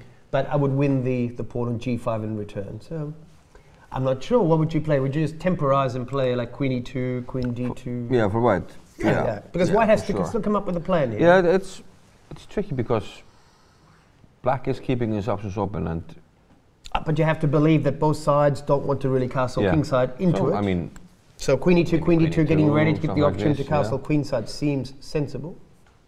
Just keeping options open, and it's sort of a waiting game. Well, who's going to castle where? Yeah, but it's a bit annoying because if I castle queenside, then Rapport can play C takes D4, and I cannot capture with the pawn. So it's a very interesting position, to be honest. Yeah. Shall we see? Yes. I think Grandmaster Gregorians, he looks like he'll be there for a while, as you can see him on our camera screens. I think we should visit our number 2 seed, who in fact we thought he might be going for the miniature of the day. Yes. We had knight G5. And we saw H6 being played, and we must admit we thought knight takes F7 might hurt the Icelandic player. Knight takes F7 happened.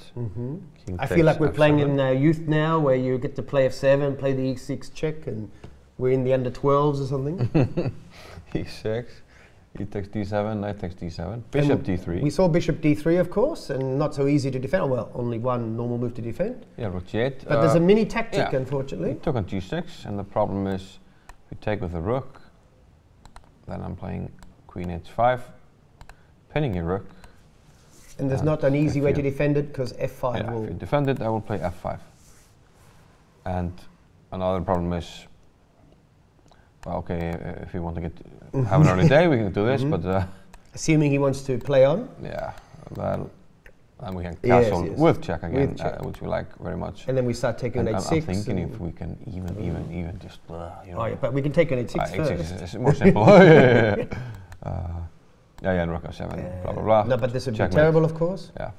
But very often in these positions, amazing enough, black can survive for quite a long time because the center is semi-blocked, shall we say, and he just calmly moves away. So it goes to D8. I mean, White the only already move, sacrificed the pawn. So material is actually equal at the moment. Okay, but you don't play this position to get, you know, as I put it, material equality. No. You know that if you play Queen B6, Queen takes B2, Queen B6. You want to hold onto the pawn. I mean, this looks quite bad for black, actually. F5 you played.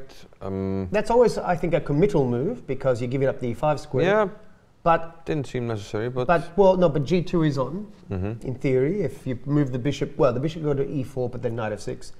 But if you retreated the bishop, I guess he could have played here. But maybe he thought, okay, black is getting his pieces out, and he thought he should get more here. So he went for the very immediate F5. Knight to E5. Which is, once your opponent plays F5, I think you wish to play knight E5. Castles. And, okay, if we were to take, then the F file has been opened, so we can recapture. This looks good for white. No, but the knight on E5 is black's only pride and joy. So I'm going to keep that knight because E5, knight E2. It's the only thing I have. Bishop to D7. And black's main problem is that he's quite uncoordinated. The king's stuck in the center, no coordination between the rooks. Bishop stuck on F8, and like you said, the only real trump is the knight on E5, but that doesn't seem like enough. No. But okay, I must admit the black king will sit on D8 or C7, and this game will continue for a long time now. It's not before we thought it might be over in 20 moves. Yeah, he might last a little bit longer. Well, no, but I mean, he's not getting mated anymore, basically, which we feared for him. and the king can basically sit on c7. But okay, it's still obviously much more pleasant for the white player to play, who has all of the pieces active and the king, opposing king, the center. We can continue to look at local players and have a look at Stefan Christiansson's game. Who had a vastly winning position yesterday. Should have won yesterday against Should have won yesterday in many Malcolmian. different ways. Today he's playing the Scandinavian, which has not been in his repertoire for a long time.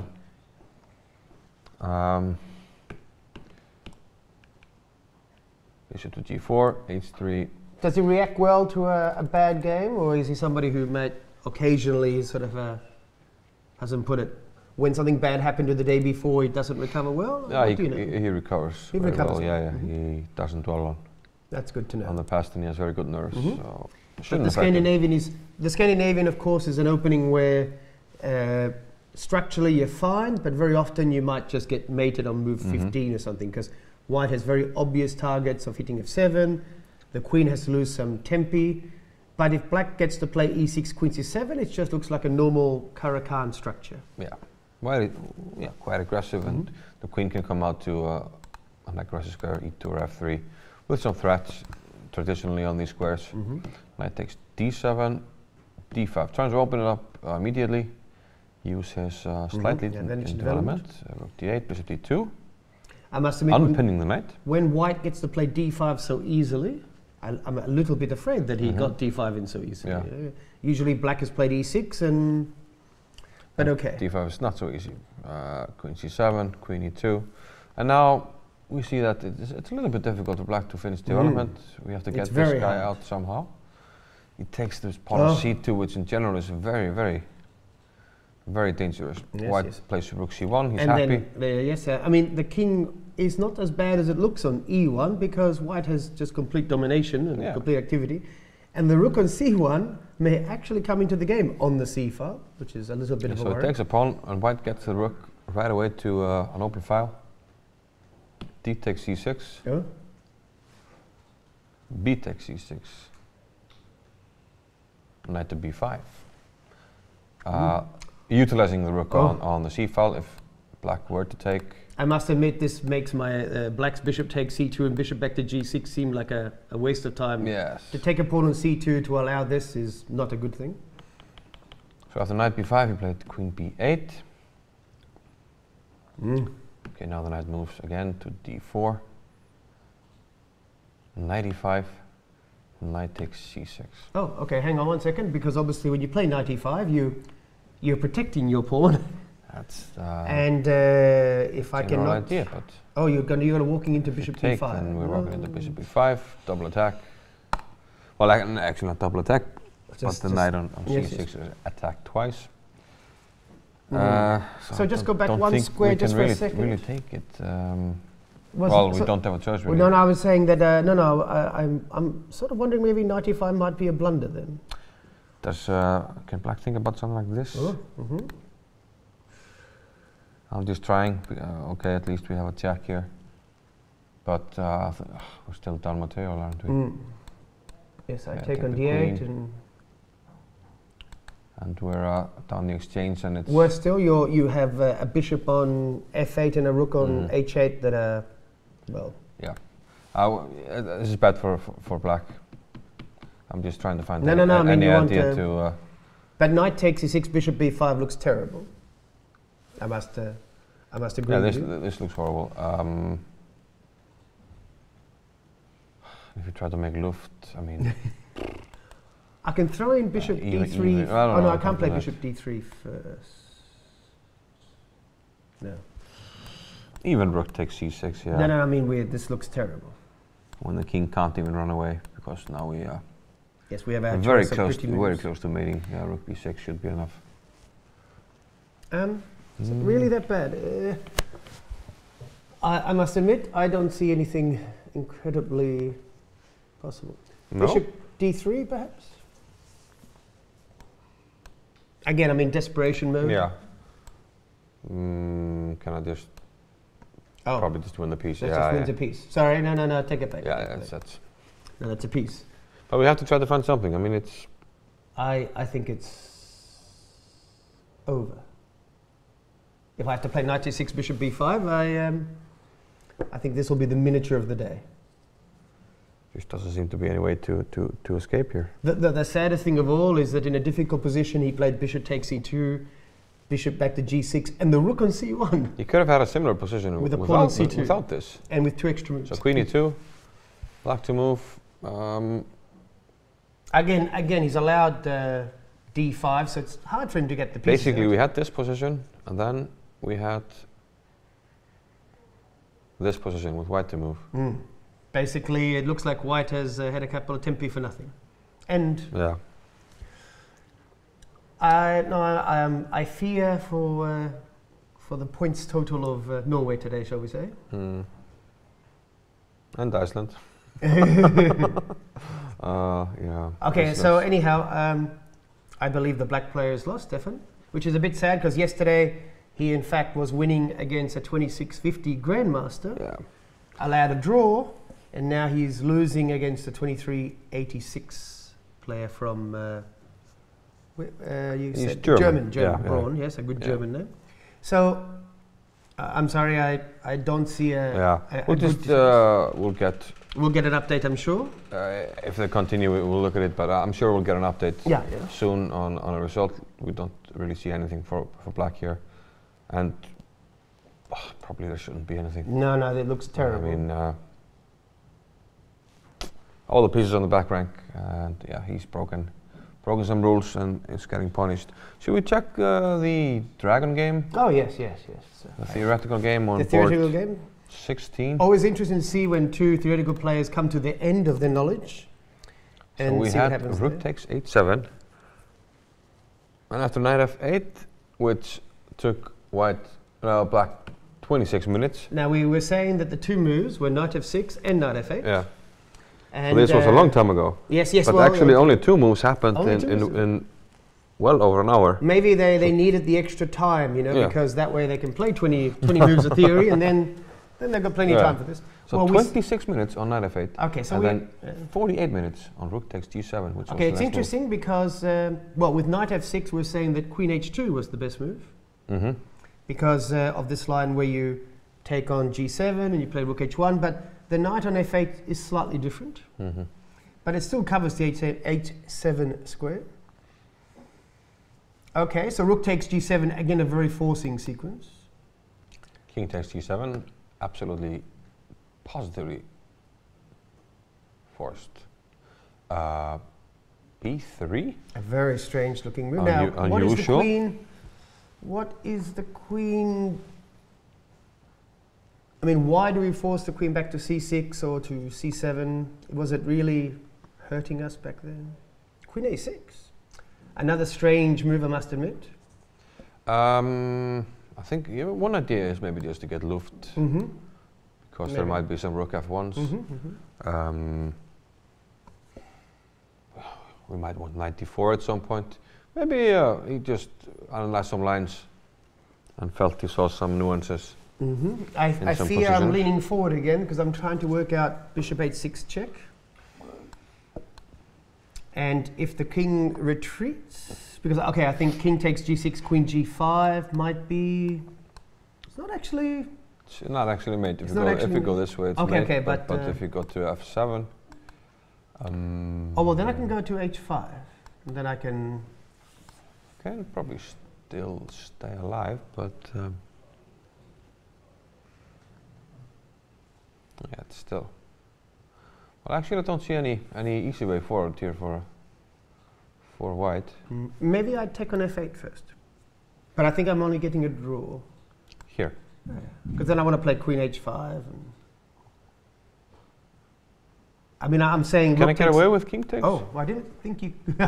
I just looked at rook takes. Yeah, that's it. And I saw rook takes look like the easy draw with queen h5, queen g5. So this, what happens if I play queen h6? And because I obviously am trying white will still have compensation. Well, this is actually hanging. I was thinking of taking on e6. Well, I can do that actually. If you take on c3, I have queen. Yes. The whole point of the idea, of course, is that if you move but it's complicated because yeah. let's say here then it's black who's attacking now. Yes, yes, yes. No, I mean, in the But, dragon, your greatest fear is when black actually starts attacking you. Traditionally, white has the first punch, and you'd like to do something about it. I mean, but it's complicated because you have to keep on calculating. You know, there's queen, queen takes b7, so it's very. No, I played bishop h6 check because it's a very forcing move, and traditionally you don't want to take the pawn on g6. You want to hide behind it, but maybe he has only 15 minutes left. Really? Yeah. Oh, and this was his prepared line, as it were. Yeah. Well, if you think for 48 minutes for one move, you're risking time trouble a little bit. I must admit I cannot assess this because I want to play bishop h6 check, but king takes g6, queen g5. I was thinking king f7, bishop takes f8, rook takes f8, and I just saw that would be a typical perpetual check draw in a dragon game. I think we can leave this game and go back up to the top boards, but that would at least be the safe way for both players to get Queen out. h2 move. Oh, queen h2. Oh, so this is the same idea before. Rook takes c3, rook h1, except we've thrown in this b3 move. It always looks a bit strange because we've weakened the c3 Some lines we guy could hang before. this, and some lines. Okay, but queen h6 is obviously the problem here. In the last game, we had a variation. It's a big problem. If we take on c3, yes, there's a jack. We go here, mate on h8. We go here, we make a queen. Yes, we go. Yes, we make. Yeah, it must be over king f7. And we don't have rook f1. Yeah, it's also knight d6. I know. Yeah. Yeah, this is tricky actually. This is the typical dragon player going, oh, I can survive. I can survive. Okay, so we just queen in here. I actually like the other one. The other line. What did I play? Yeah, so go back one. So we play queen h3, rook takes c3, rook h1, and you were greedy. You wanted to take lock, stock, and barrel. Well, I just want to see White's idea. Queen h6. Is queen h8 better? Queen h8 might be better. Queen h8 is potentially better. Because king takes g6, rook h6, king g5, queen g7. That's mate. Ah, did you mate? Oh, well, oh, he made another move. Oh, sorry, go back a second. We'll play it. Rook takes c3, which happened, and rook h1, and rook takes c3. Queen h8 check. King, rook. It's not mate, he goes to f4, he goes to f4. Yeah. Of course he does, of course he does. The escape. The running king. The running king. Running. Running from myself no more. Okay, I can play queen h8 check and queen takes c3. Yes, indeed. Except I've sort of give up two pieces for the book, so it's not. But he played queen f4, which is interesting. Yes, with the knight on f6, that's useless. But here we're hitting f7. Queen f7 ideas all of a sudden. Well, queen f7 is actually very strong. If black wants to bail out, maybe he can do it like this. And just play positionally from here. I think that might be black's best move actually, because the queen f7 looks. Probably that's the only way. Because no, queen f7 is just mate queen f7 is mate on the 8th file. This one is not. Well, we had two choices actually. Yes. Okay, so. But the rook h1 is. I agree. The knight takes g6. Let me just check for 1 second. But there's no other move. I have to protect f7. I think knight takes g6 is forced, apart from some stupid rook f3. But let's just say knight takes g6. Queen takes e3, and I've got to be honest. I play rook f8 or something. Rook c8. I think black is okay. Yeah, it looks like it. I mean, this knight needs to be in a better square.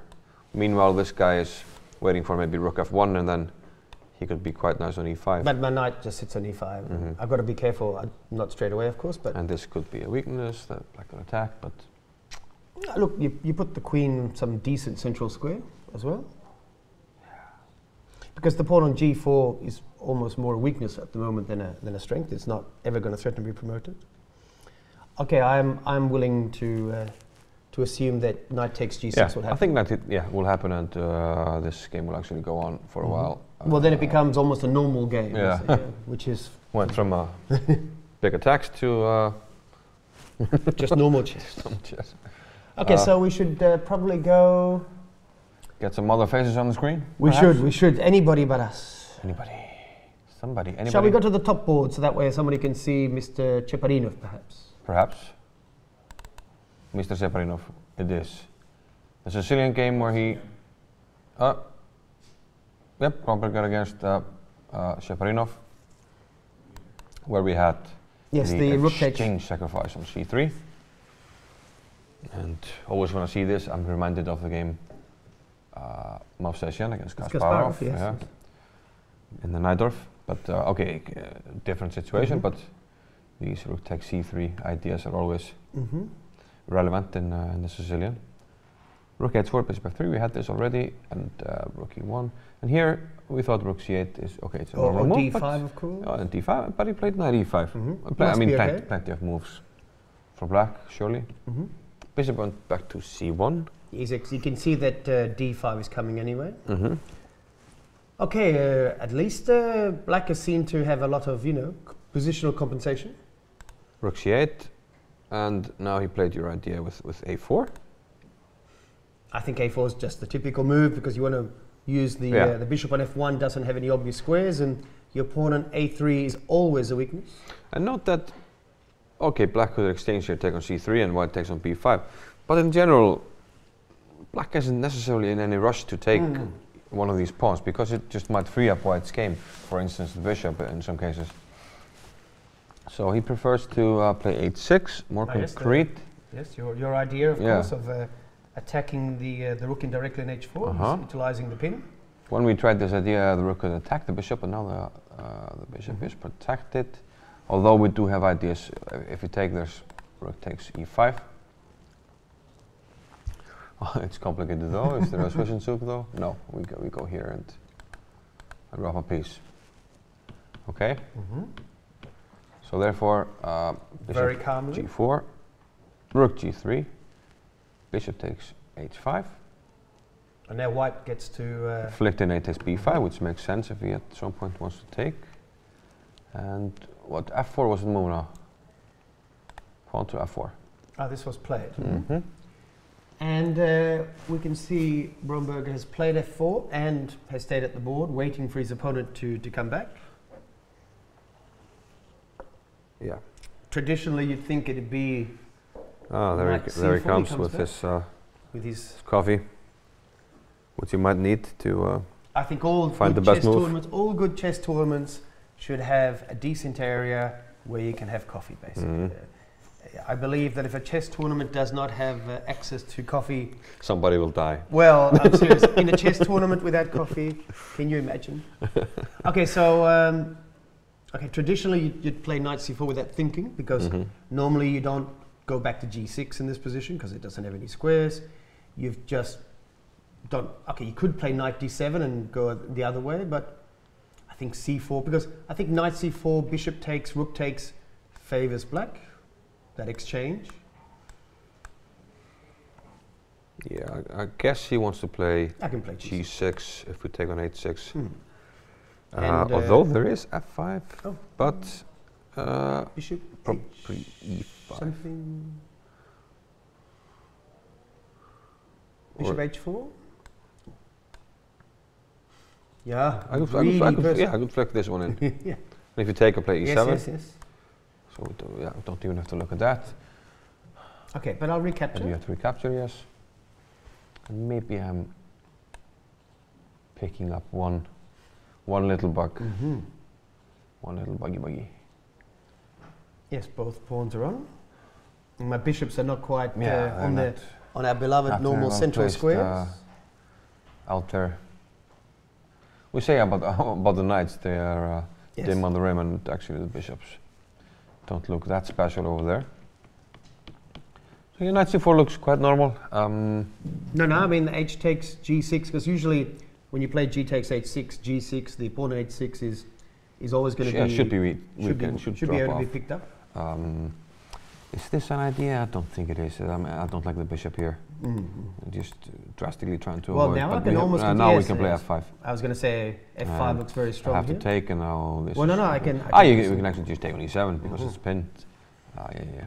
So f5. And g6 looks like a funky square, so, most certainly knight c4 is. Well, I mean, you don't normally want to put it on move. g4 or somewhere that's blocking the bishop and all that sort of thing. So knight c4 looks like a very normal move. Yes. If I play f5 now, trying to take advantage, since you played f5 in every other position. Yeah. If I play f5 now,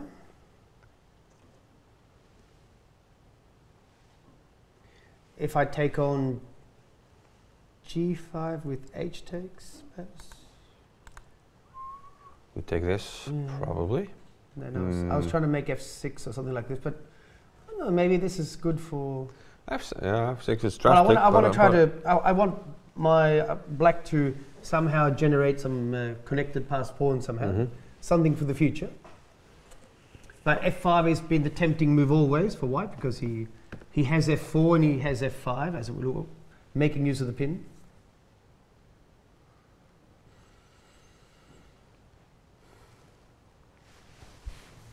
Yeah. It's still very complicated.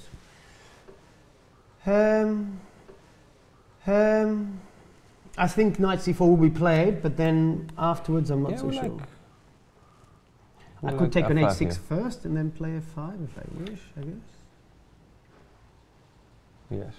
Because I can utilize the pin on the g file to meet gh, g6, f5, but I don't know. But f5 also looks. No, I mean it's the normal move.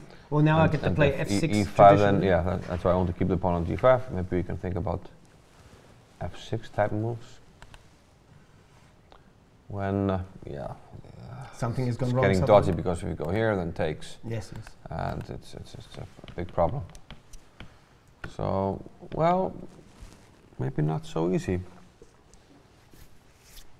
Well, okay, we forgot one thing. We can, or can we? I was thinking we might come back, but f6 might still be on. And well, yeah.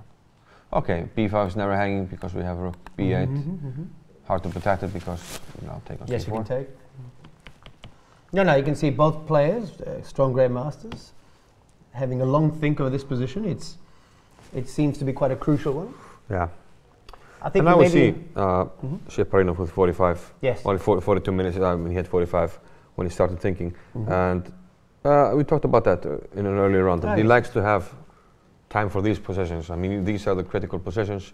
You want to have your time, and I think he might actually start using his time. It's interesting that this is almost, certainly helps him motivate himself to be a noted opening theoretician, because he knows that he can usually play a long forcing line in the opening, gives him more time, so he's never in time trouble, basically. Shall we have a look at that Grunfeld of Niels Grandelius? Yeah. Which was quite interesting. Swedish Grandmaster Niels Grandelius, who's recovered from his early mishap, but he hasn't quite got to the high boards yet. And he's playing, of course, Nikita Petrov, who yesterday had an incredibly interesting game with Beliavsky, the great veteran, which he played this very, very big novelty. So you can see that, because he played it quite quickly, that he's doing very well prepared. So we believe that Nikolai Petrov is he's wearing his beloved shirt, as it were. Oh, I haven't noticed this. You haven't noticed this? No. Has he been wearing it the whole tournament? Well, he's been wearing it a few rounds. I must admit, I always get told these things. That's a famous Russian variation, by the way. Which is? To wear the same shirt. Yes, when you're... like Karpov and... and I mean, at Olympiads, I always know when somebody wears the shirt too many times because we have so many female players, there you go. And then they always seem to remember. And then you get the official wearing of the tournament shirt. And as soon as you wear the official tournament T-shirt, we know that you've run out of clean clothes. Yeah, that's true.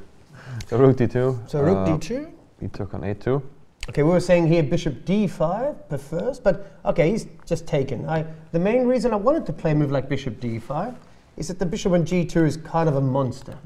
It overprotects c6, and I must admit I wanted to release the tension. Okay. I wanted to make sure that pawn on c6 was never dangerous. Makes But sense. okay, Grandelius has played how's it put it, the ambitious, the Bishop takes bishop a2. takes a2 to give himself a pawn in the future.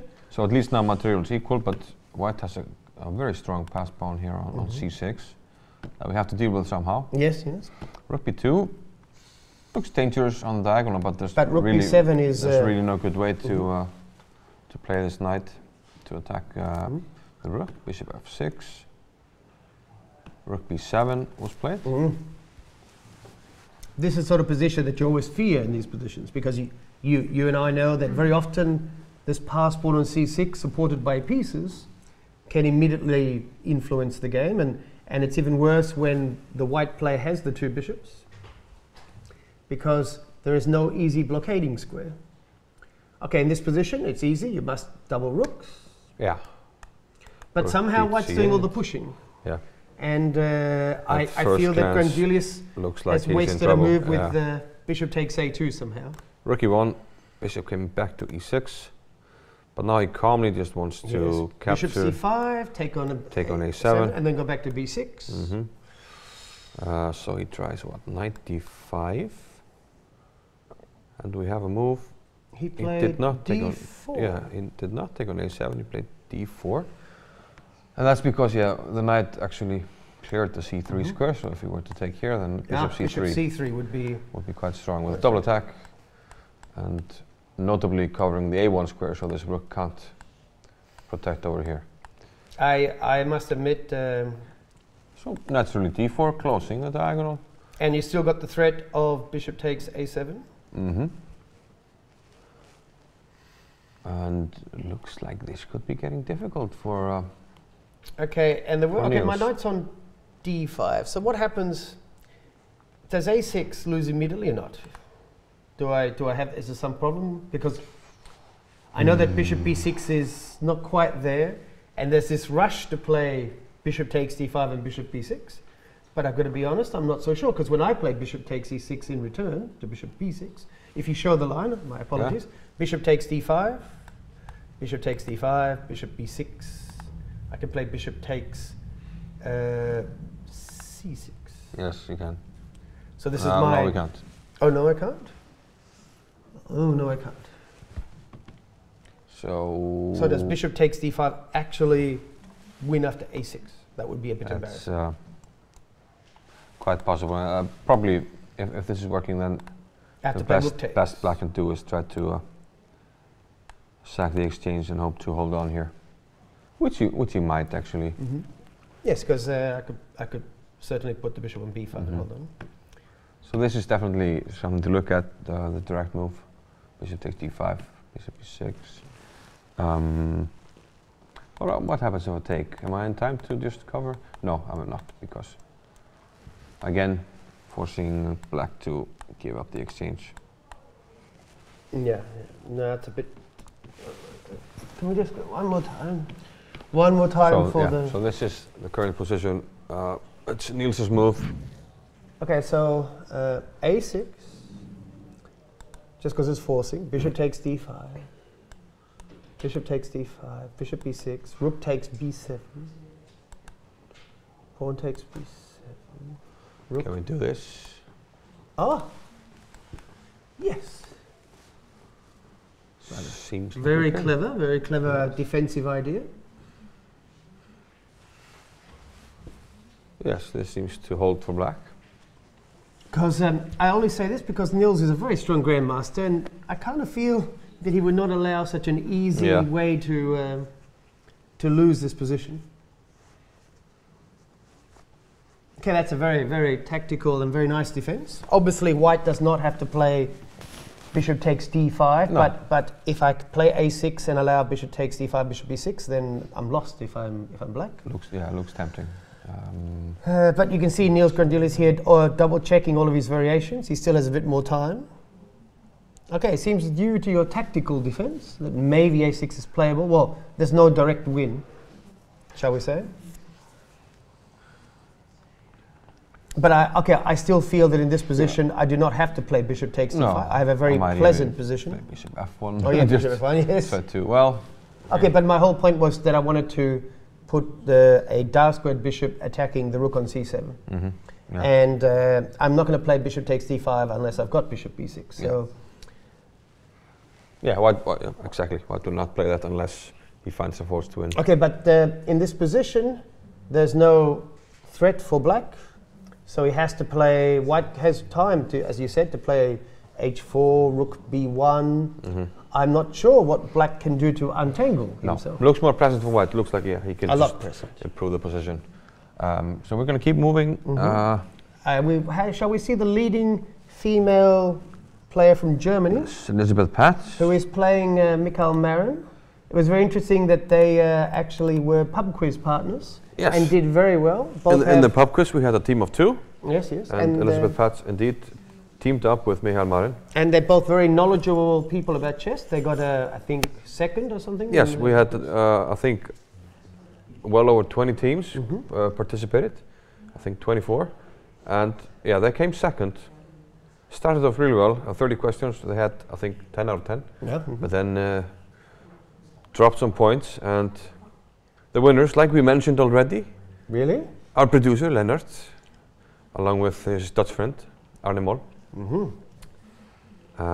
25 points out of 30. So they are the new pub quiz champions, crowning, well, succeeding Magnus Carlsen.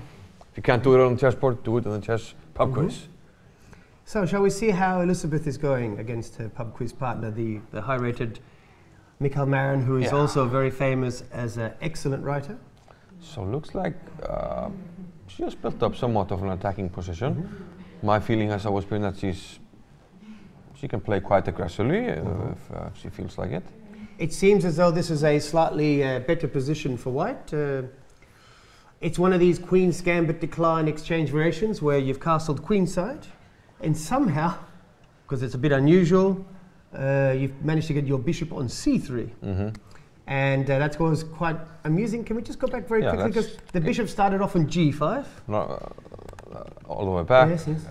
Very, very famous position that has happened many times. We can just play through the games quite quickly. Play through quite fast. Knight to b6. Unusual. Slightly unusual, but okay, let's see. Bishop d4, queen c2. She accepts the double pawns here. Committing herself to attacking on the king side? Yeah, somehow the bishop got to c3. Eventually, so at some point black must have played c5. F4. Our famous Pillsbury attacking structure, favoured by a chief arbiter. He likes this very much. Anytime you can get pawns on d4 and f4. I'm only saying this because that way when you have to play him in a game, this is the one structure you should try to avoid him. And the rook on e4. So bishop f8, queen e2. No, c5 was played, castles.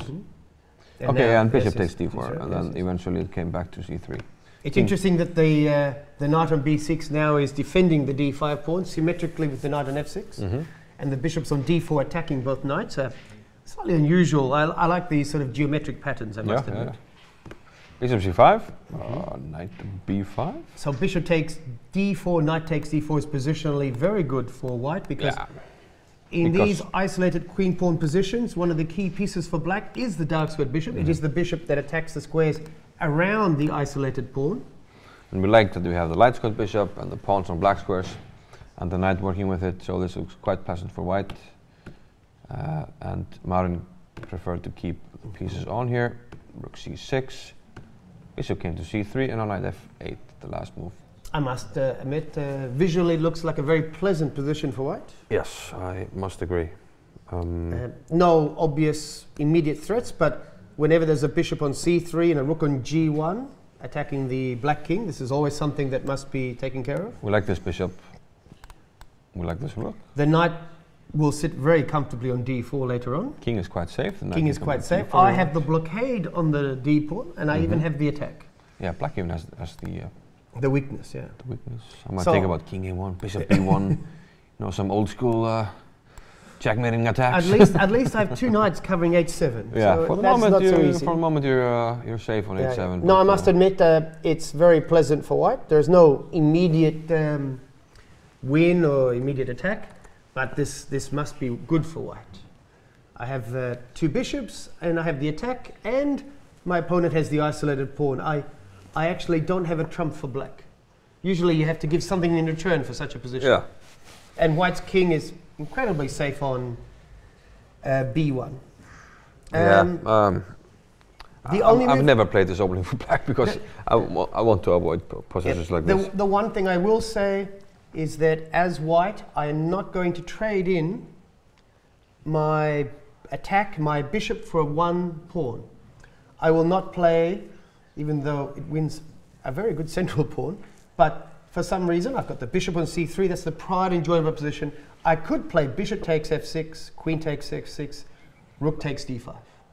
Wins a central pawn by force. Yeah, could I? Maybe I take with the rook. No, if you play rook takes c6, there's a problem. Shaky. There was a problem with this. There was, well, maybe it's not a problem. Maybe it's not a problem. Knight c3, maybe I can come back. Yes. Yeah. Okay, I take it back. I thought this would. Yeah, if queen takes, then the pawn is dropping, and in that case, yeah, it actually just looks like a safe pawn. But yeah, in general, we don't want to give up this bishop, I think, because we really like it. Okay, but Ali seems to be doing no, Elizabeth Patz is doing quite well. Yeah. Okay, but nothing drastic at the moment. We can say that Ho Yifan has become women's world champion. Okay. And we believe that she won the last round game that was played today. So Ho Yifan is the deserving winner of the world championship match against Maria Muzichuk. Yeah. Held in the Ukraine. And well, congratulations to everybody, of course. Yeah. For her. We had the pleasure of Ho Yifan playing here at the Reykjavik Open a few years ago. And of course, Maria Muzichuk played in the European Team Championship here in November. So they both visited Iceland quite recently. Yes. Both. But it seems like Ho Yifan is the undisputed best female player at the moment. Now that Judith Polgar has retired, she has a very clear ratings point lead over all the other females. We have a number of very strong young females, and I believe that Maria Muzichuk was only in her early 20s as well. Yeah. So there's still a lot of people who can catch up to her. But yes, a deserved win for former and now yet again current women's world champion Ho Yifan from China. Yes. So anyhow, I think we'll leave Elizabeth to continue her attacking chances against her pub quiz pastor Mikael Marin. Who shall we visit? Quick update on Christiansen maybe to see if he's still alive. If he still survived. That's a game that looked quite critical. We thought that we did not find a defense. Let's see. After knight e5, knight takes e6, he took indeed. Bishop b5 happened. And bishop e4, okay. Tactical defense. If queen takes e4, then there's queen takes b5. And we're alive. Yes, but only just. Only just. But unfortunately, rook takes c6. Which looks like quite a nice move. Yes, because we can't really take back. It's and then we have a pretty gross pin. Yes, I was about to say we are not going to take that on d7 until we have our fun with it first. So therefore, what happened? D7. Rook d7. But that should more or less. Queen c4, attacking the bishop, threatening rook c8. Rook c8. So I must forcing the capture, and then we get to play queen takes. We now have to protect the d7 rook with our queen. Yeah, either d8 or d6. No, d6 queen. D6 queen c8 mate, so we have to go to d8. And now, unfortunately, bishop a5 maybe.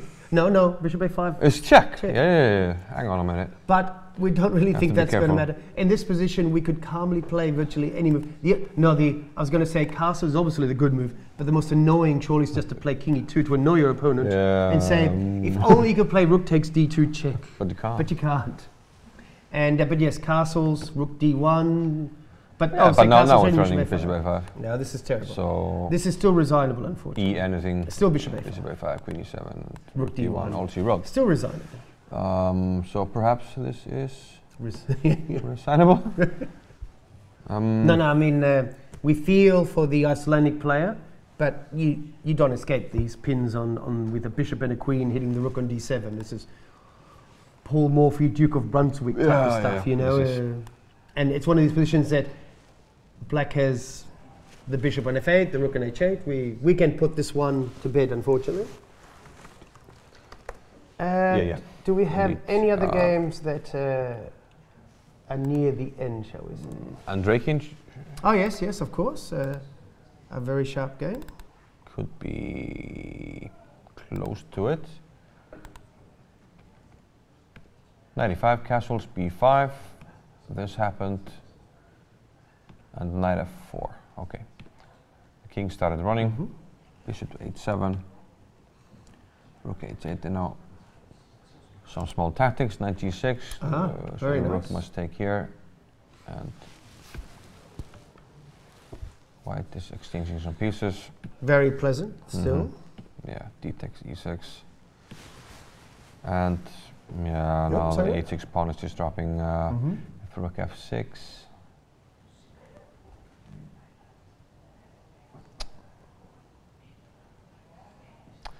It just looks bad. It looks terrible. Bishop c3 or Yes, something. yes. But it's worse because at some stage I can start attacking your king with a4 anyway one day. It's positionally bad on more than one front, unfortunately. So rook f8, bishop takes h6, rook g8. f6 very forcing, opening up the position on the black king on c8 as A well. glimmer of hope for black, queen c6, hoping that white overlooks the mate, but unfortunately he didn't. Rook takes f6, king b7. Okay. So white just up a pawn. And look, without thinking, as Fairly soon as you play king b7, I want to play a4 with a very unsubtle threat. Black can play c4, but I like that exchange, that trade, if you want to call it. a4, c4. Okay, so white is clearly better, as we assumed. Shall we check board two, which was the Mamedyarov, who played this interesting pawn sacrifice. And we said the most interesting thing here, from a theoretical point of view, is that with the bishop on b2, this would be a very well-known position. Yes. But bishop g5 was played, ended up on f4. We can see the two players on our screen. They've played before. I can say that I think I have this vague memory that Beliavsky actually won against Mamedyarov, but I should say that was 10 years ago. And that would make, actually no, Mamedyarov would have been about 20 then. Yeah. Although I should say there is a very strong 20-year-old, so he wasn't, he wasn't exactly a weak 20-year-old. So let's catch up. We had this yes, position, knight takes e4, bishop takes e4. So big pressure on c6, how to relieve it? He tried queen c8, queen c2, and now he went for c5, trying to break free here. It's hard to... I like the idea of c5 to try to get something out.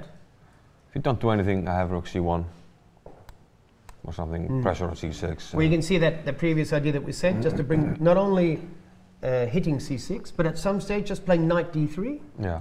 And then if I play knight c5 and you take, I have that bind on the bishop. It will never come out. So I think c5 is quite a good idea just to break open the position, because it's very easy to end up in a bind that you never come out of. So now he takes on c5. So like we saw in some previous games, black sacrifices the pawn back to try to free his position, although I feel like white still has a little bit of a bind. Yes, but at least a bishop on b7 is a bishop again. Yeah, with a small space advantage. Rook d8, bishop d6, bishop went to f6, takes on c6, and we're slowly getting to the current position after a5. And black played a5. So we have to assume that white still has a looks more pleasant for white, indeed. At some stage, he's got ideas of e5, of course, shutting off the bishop. Although black is trying to use his trump, he's trying to yes. push his a pawn, which could become passed. And I think there's although the bishop looks bad on good on the diagonal, white can always shut it in if he wants and needs. Yes, there is the typical direct attack here at some stage of sort of some sort of combination of e5, f4, h5, hitting the g6 guy. And the queen's on c6, not really defending it, but okay, it still takes a while to do. But the queen's on c2, the pawn is moved to h6, so at some stage white actually played h4 only a couple of moves ago. Yeah. So I think the whole idea of h4 is to play to h5. So I must assume this is the idea of Mamedyarov, to play a combination of moves where you play some sort of e5, h5 idea. But I like the idea of putting the pawn on f4 first. Yeah, and now you remember the a long while ago when we played bishop g5, h6, bishop f4. Now we like, black would like his pawn back on h7. Yes. So always when you play h5, you want to hold on to your g6 square. I still think it's okay for black. He's played a5, trying to remind Mamedyarov of his own trump. But okay, white, as you mentioned, has a big space advantage. He has this idea of e5, h5, or f4.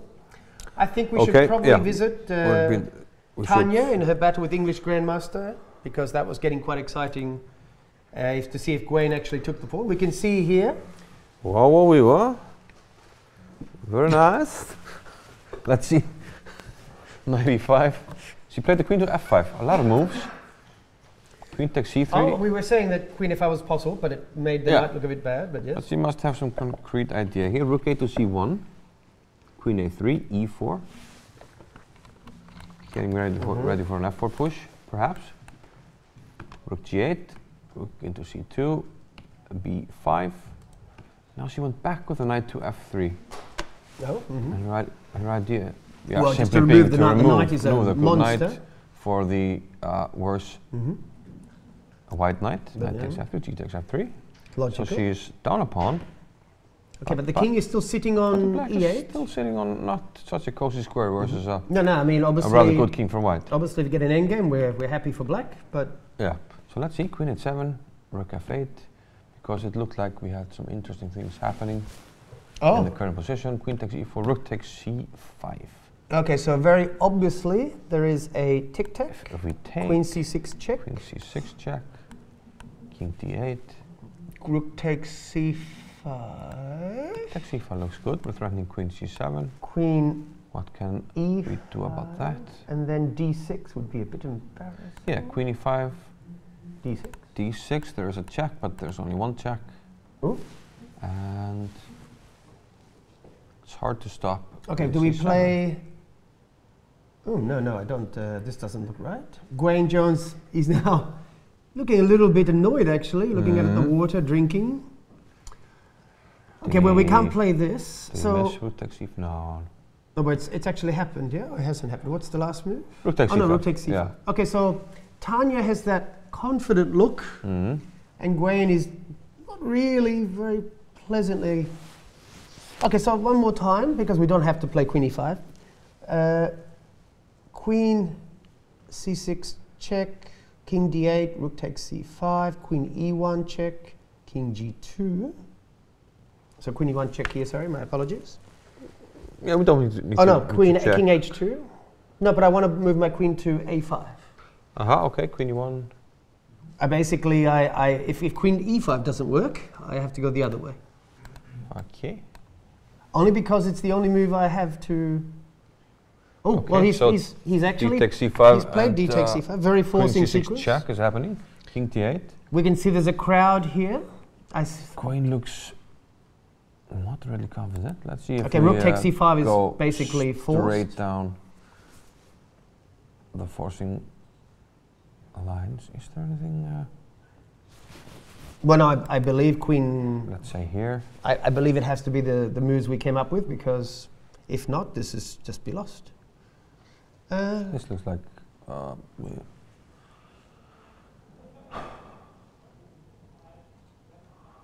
If queen c7 check. Yeah, but at least. Oh yeah. I'm still up some pawns. Yes, I think she must be trying to mate. Check. Don't see the mate immediately. No, I mean the queen is doing a very good job on b6, defending stuff.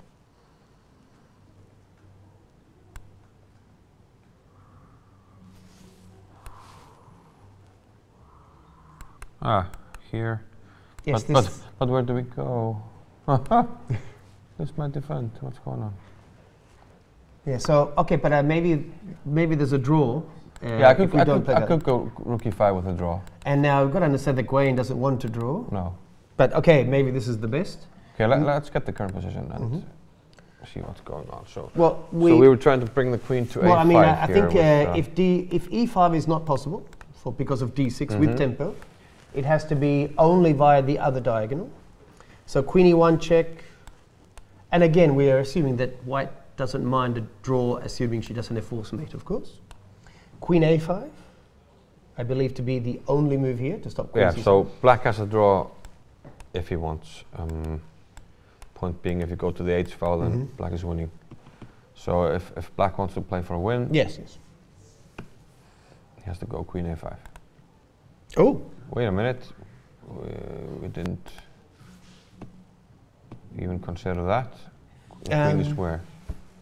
Queen is on e4, rook takes e5. He just played f6. This has to be a winning attempt. Ah, for sure. So but if queen c7, king here, check. Now the king is escaping. Queen must go somewhere, and we were thinking about rook to h8. I'm trying to give mate. So let's say. Okay, I just play rook c8. But then you're down a pawn. Well, you have a6 though. Yeah, that's true. Let's see. Do I have? Because rook h8 looks quite strong if I allow it, because my queen in e4 suddenly dominates. Do I have some tricks? Well, we're seeing a large amount of spectators in the Harper concert hall. We can see the players on our screen. The next few moves are forced.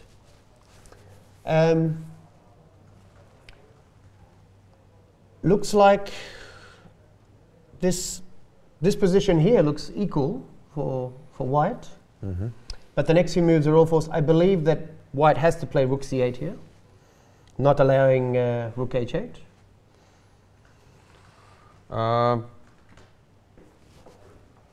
He might have been able to defend the line that we looked at. Instead of f6, queen e1 check. Yes, king g2, king g2, queen a5. Queen a5. You were saying d6, just e6. Is that possible? And so if queen c7, we get that ending that we were talking about before. Yeah, the only way forward is this, but black is 4 versus 3. Yeah, we'll just drop a pawn.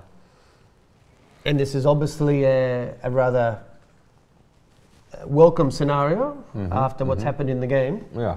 Play a rook ending a pawn up against a low-rated player is what Grandmasters surprisingly, he has 40 minutes left, so perhaps he didn't use his time very well, I think wisely at that I've got point. to be honest, Gwaine, when he's in a little bit of trouble, who's always noted for his fast speed, he wishes to push Tania a little bit in time trouble.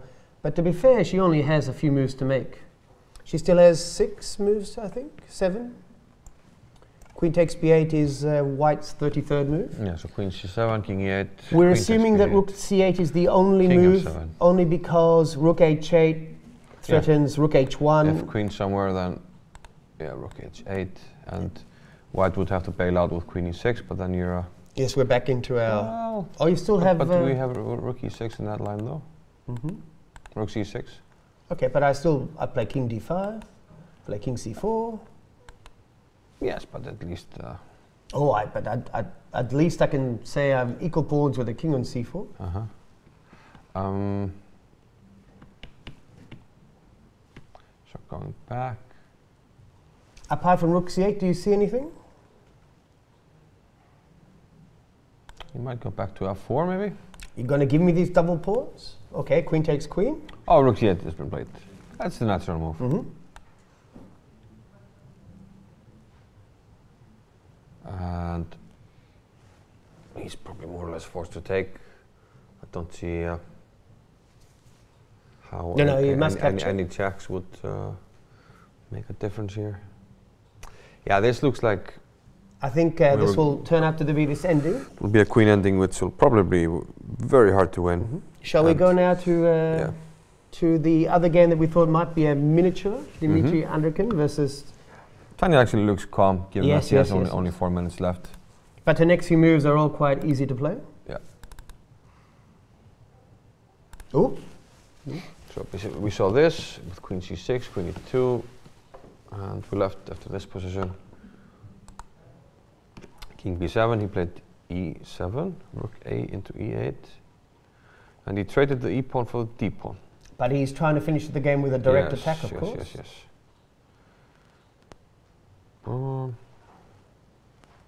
I'm assuming knight f3 tricks don't work. I don't see any point to it. No, because I can just move my king. It's one of these strange positions where you look like you're threatening something. You stay with the queen, probably. Yes. And I don't see a point. No, just that's one check okay. on e1, but nothing further. So we have to try something what else. does he have in mind? Then probably I'm just taking on a6, unless there's a threat. Well, you might play queen first.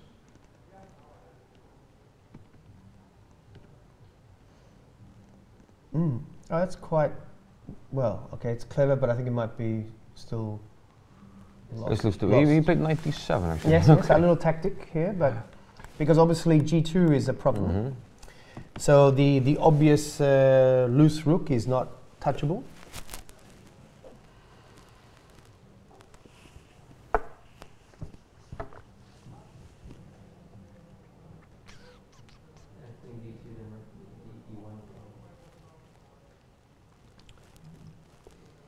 Well, at least it's an interesting defense. If the queen moves to anywhere, we still have the deflecting move. It might be rook e1 here. Again, we can't take mate on g2 and king f2. Rook takes g. Oh no, maybe that doesn't work. Maybe this is actually okay for a while, or is it?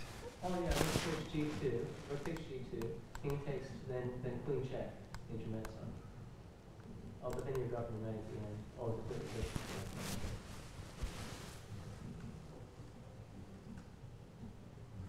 Yeah, very nice idea by Bragi Thorfinson, because knight d7 at least is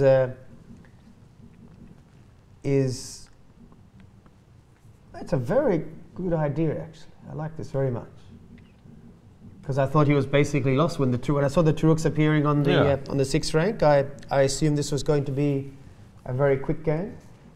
Okay, supposing I can't win this position in one move, can I just interpose on e6 with a rook and still keep attack?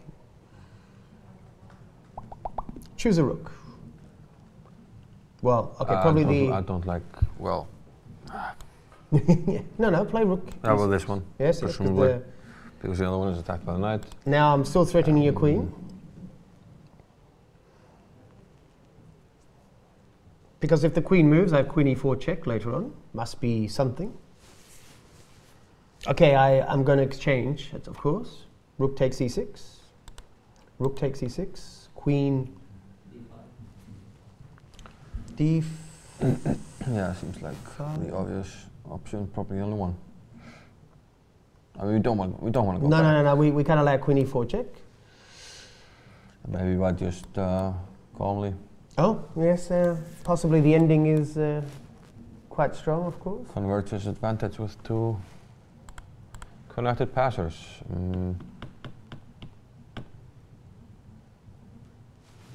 Yeah.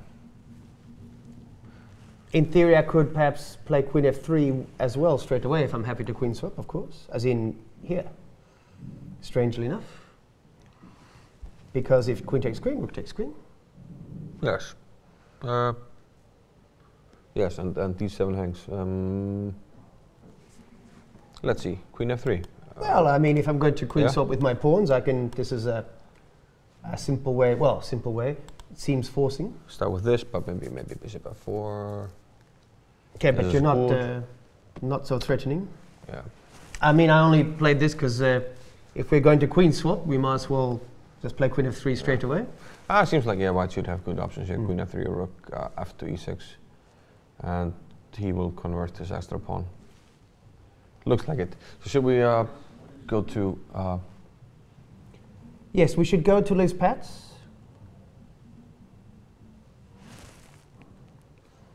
We're being asked to take a look at that game by a member in the chat. Well, I mean, she's obviously a very popular German player who's very active for many years. So bishop c2 was where we left it off last time, knight e6. Queen into d3, you see? Yes, yes, so you both come from the most unsubtle school of chess. Yes, indeed. Oh, bishop takes f6, queen takes f6. Okay, so usually when you give up this dark square, it's because you have something, you have something concrete. But the king can go to f8, but she might be getting knight d5. Because very often you always see this queen h7 check that doesn't actually achieve much. Now the problem with d4 is now we're taking away the e7 square from the king, and moving the queen results in the end of the game. Yeah, knight c3 has happened. Oh, knight c3 has happened. This could be problematic. Must he go for... can he do something like this? I'm wondering. There might be a sacrifice. Might be a sacrifice. So... yeah, I don't know.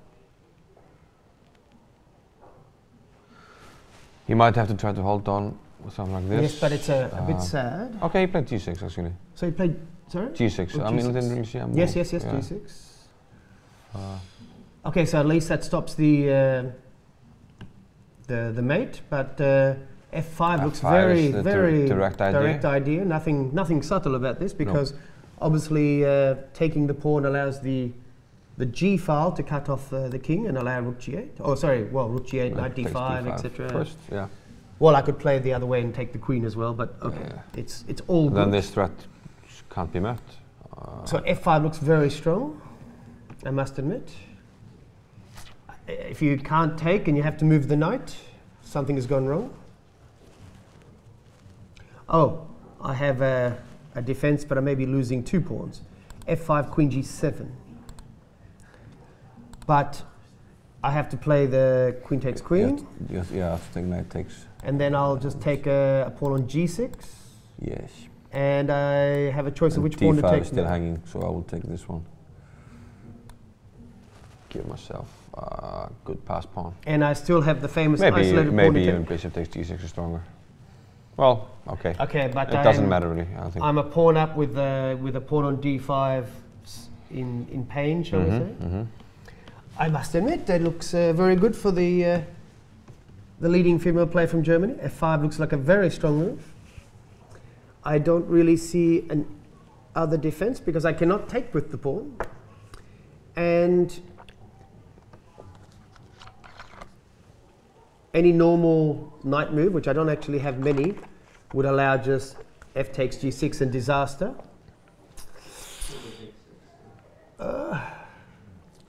What happens if... No. No! I don't have a very good square. Looks like... Now, queen takes h6 is a bit sad. I thought queen g7 was my clever idea, but I'm actually just being forced down into an ending with less material. I don't see another move after f5, though. No. f5 being a very strong, direct, opening the position up. If we see, and unfortunately, I think on this DGD board we don't have the clock times. No. But I'm going to say that f5, if played, looks very, very strong. She did play queen takes h6. Actually. Oh, she played queen takes h6? Yeah. Okay, I mean, she's cashed in 1 pawn. We have the clock times now, and they both have 14 minutes each, so nobody's in time trouble. They still are only on move 27, so still 13 moves to make in a minute a move type thing, nothing terrible. I mean, just take and take on d5, this is just 2 pawns off. It's still 2 pawns. For nothing. Okay, well, I mean, it looks like a clear 2 pawns. Yeah, I mean, okay, nothing to look at really. She's just I think that this things have gone wrong for Maren here. No, I mean, I think the only problem now is in this sort of position is whether she can convert. Just think, so we believe White to be clearly 2 pawns up, clearly winning, or two pawns up in the Elizabeth Pats Mikhail Maren game.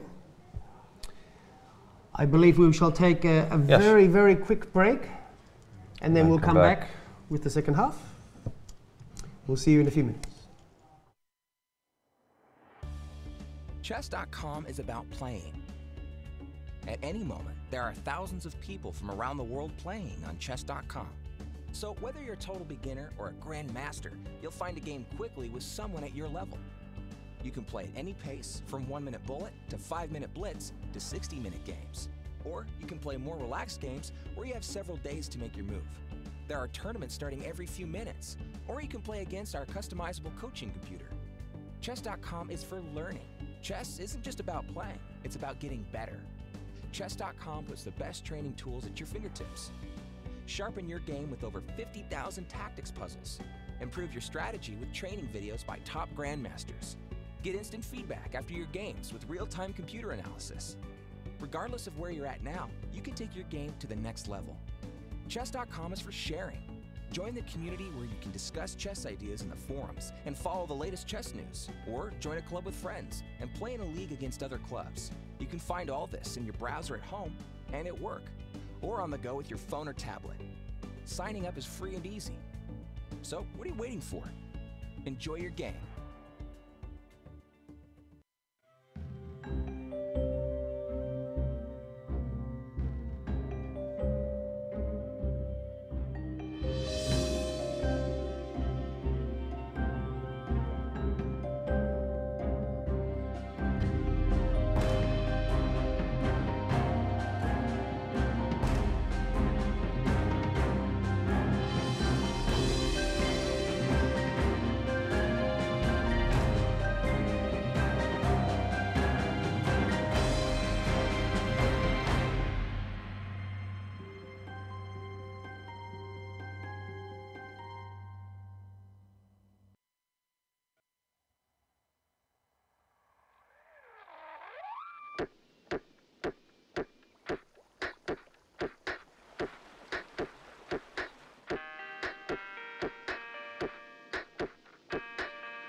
My name is Arna, and this black beach is my secret. Hann setti á sig húfuna og hélt heimaleið. Það enginn stígur þar sem hann gengur. My name is Sigurður Pétursson. My name is Unnar. My name is Margaret, and I am an archaeologist. And this is Thomas. Hann á heima nær en þú heldur. Ekki vanmeta fjarlægðina. Hann á heima nær en þú heldur. My name is Victor, and surfing in Ólafsfjörður is my secret. And this nature pool is my little secret. My name is Guðni. My name is Manuel. This lagoon, this church. And this pool in Movsesian is my secret. Come and try it for yourself. Takturinn tekur hann og leiðir hann heim. Hann setur á sig húfuna og heldur heimaleið. Öll orkan sem umlykur hann vatn í myrkrinu. Fuglinn leiðir hann aftur tilbaka. Hann á heima nær en þú heldur. Ekki vanmeta fjarlægðina. Hann á heima nær en þú heldur. Ekki vanmeta fjarlægðina.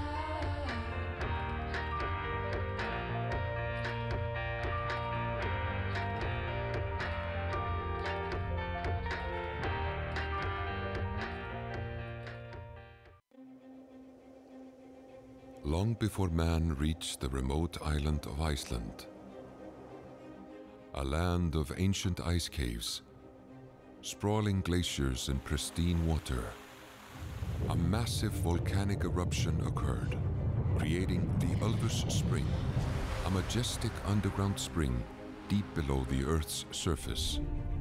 For 5,000 years, water has filtered slowly through layers of lava rock, creating exceptionally pure and naturally alkaline water with the perfect mineral balance. Clean, crisp, and untouched. Discover Iceland's greatest natural resource. Icelandic Glacier.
Hello, and welcome back to the 8th round. We're nearing the time trouble phase, so things should be starting to heat up quite fast. Before we go on, I would like to mention that there are some issues with the chat on chess.com right now, but we are working on a solution, and hopefully it will be up and running quite quickly. But we will keep going and jump right into board number 2. We will. Where we left, I see the players on our screen. The veteran Grandmaster Alexander Beliavsky from Slovenia, representing now this country. Still punching above his weight at 26-30 in his early 60s, playing the top seed, Mamedyarov, who had a bit of a scare yesterday. And they were playing this very sharp position where white sacrificed the pawn for a bind, and then the veteran Grandmaster gave back the pawn to release it. We're in this position where we said that white had played h4 with one of the main ideas to somehow generate an attack on the g6 square, because after e5 and h5 the g6 square is a bit weakened. So we continue on. The last move played by black was a5. Mamedyarov played rook b1 to sort of control this file, and maybe after a4 what actually had happened. After a4 he can capture, opening the file for the rook. My apologies, we'll just go back there. And then in this position, therefore, black took with the rook. e5, the move we were mentioning before, pushing the bishop back. The bishop now has to go back to g7. There's obviously no other move. Well, you go back to h8, but not so attractive. Queen to b3, attacking the b5 pawn. Black is looking for some sort of activity. Here, Beliavsky played rook e4, attacking the e5 pawn in return. White does not want to give up such a central pawn that not only solidifies his own bishop on d6, but incarcerates the prisoner of Zenda on g7. So he opposes black's only active rook. Oh, whoa. Black played rook a8, again looking for activity. Queen to d3, putting pressure on the rook on e4, wishing to force black to exchange on e1. So let's see. Queen f1. Rook aa4. Doubling on the 4th rank. Doubling on the 4th rank, always unusual. Queen f1, and we had Queen an f1. exciting move now by Beliavsky. He took on h4. He took on h4. And what's going on here? Aha. His idea, if we take, is not to take back, but to play rook g4 check.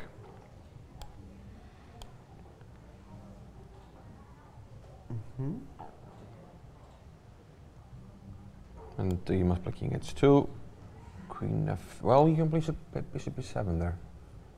I'm sorry? Okay, no, we can play queen f3 now, I think. Queen f3. And if bishop b7, we have g5. And the threat of rook takes h4 is. Let's show. Yes. So the whole idea is that if bishop e7 to overprotect the h4 pawn to stop rook takes h4, G5. we have this move. So after, I'm wondering if he's not happy. After, oh yeah, it doesn't seem to be a defense here. So therefore, white can give up the queen actually, but shouldn't be enough. So if we go back to the position, and we go to rook takes a4. He, after queen f1, rook takes h4, he did not take back. He played queen g2, the only move to cover the long diagonal, as it were, to stop rook h1 or queen h1 mate. Therefore, yeah, black looks like he's yes, he's forced to play queen takes g2 because the rook is on h4. King takes. Now white is banking on the fact that his rook is on b1 and he can take on b5. And therefore he still has the c pawn as well. It is in fact black to move, and he played rook on h4 to c4. To c4. I assume that if rook b4, we had some combination of rook takes b4, rook takes b4, c6 and c7. So if we just show that very quickly. Some sort of combination move where if you try to hang on to the pawn, something quite obvious like rook takes c6 happens. Yeah, and the pawn gets. And the pawn okay, gets rook very c4, close. c7, And the bishop's still on it's g7. too far advanced. So in this position, after rook c4, we can see on our screens Mamedyarov quickly, because Beliavsky is still down, only down to his last minute and a half. Rook takes b5 happened, and then Beliavsky activated his rook to a2, hoping to get the typical two rooks on the 7th ring. Very often, when the opposing side has a large passed pawn that will win the game, you may be able to draw by some sort of form of perpetual check. But in this position, white played rook b8 check to force the king to the corner. They're playing quite fast. Seems like Mamedyarov might be trying to play into the timetable of Beliavsky, trying to take advantage of it, but... He's played rook b7, attacking the f7 pawn. Again, gaining tempo all the time. King g8 back looks forced. Oh, we could. Yeah, no, because if you allow rook takes f7, so unfortunately he has to play king g8. He cannot double rooks on the 7th because of rook takes f7 protecting the f2 square. So we have to go back to king g8, and now white played rook e3 to attack the f7 he wants pawn to play rook f3. To f3. Beliavsky shaking his head. He does not like this position. No. How can he defend this? Now the problem is after rook on 4 c2, then rook f3, and we are defending. We're attacking the f7 square that unfortunately is not able to. 2 minutes left, shaking his head, visibly upset. Visibly upset. Unfortunately, this looks like a lost position now. He's shaking the head. He sees the f7 pawn dropping, and he's got the passed pawn on c5 to worry about. He only has 2 minutes, but it looks like a lost position, unfortunately. Yeah, flipping the queen, shaking his head. Yeah. No. I mean, so the one thing that you have is in these time trouble situations, it's easy to make an inaccuracy. This looks completely winning now for white. Meanwhile, I think the chat is back. I think the chat is back on chess.com. I think we can, unfortunately, he's only got a minute left. Do we wait till perhaps he makes a move? Because he's only got... yeah, I mean... He may even resign here, unfortunately. He does not look happy at all. At all. I don't actually see a move for him, which is a bit unfortunate. Seems like he's just having problems gathering himself to focus on the game. I mean, he can save the f-pawn by going to passive defense, but that would be very sad to play rook a8, rook f3. Oh no, sorry, no, he cannot even go to passive defense. Yeah, terrible.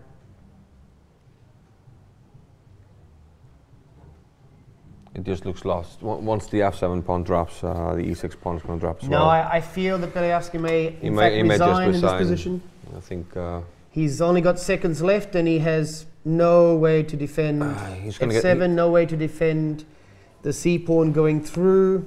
He's going to get flagged. He's visibly disturbed. He's visibly clutching the queen on the side.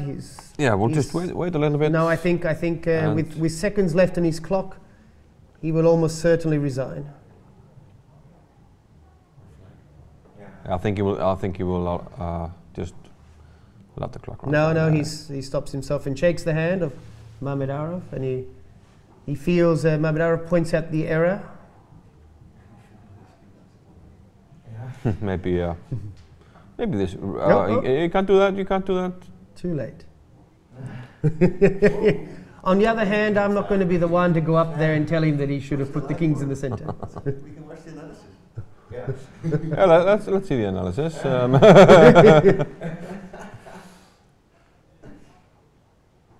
No, but because we have to receive legal moves, and they're going back and forth. I know, yeah. They're just shuffling.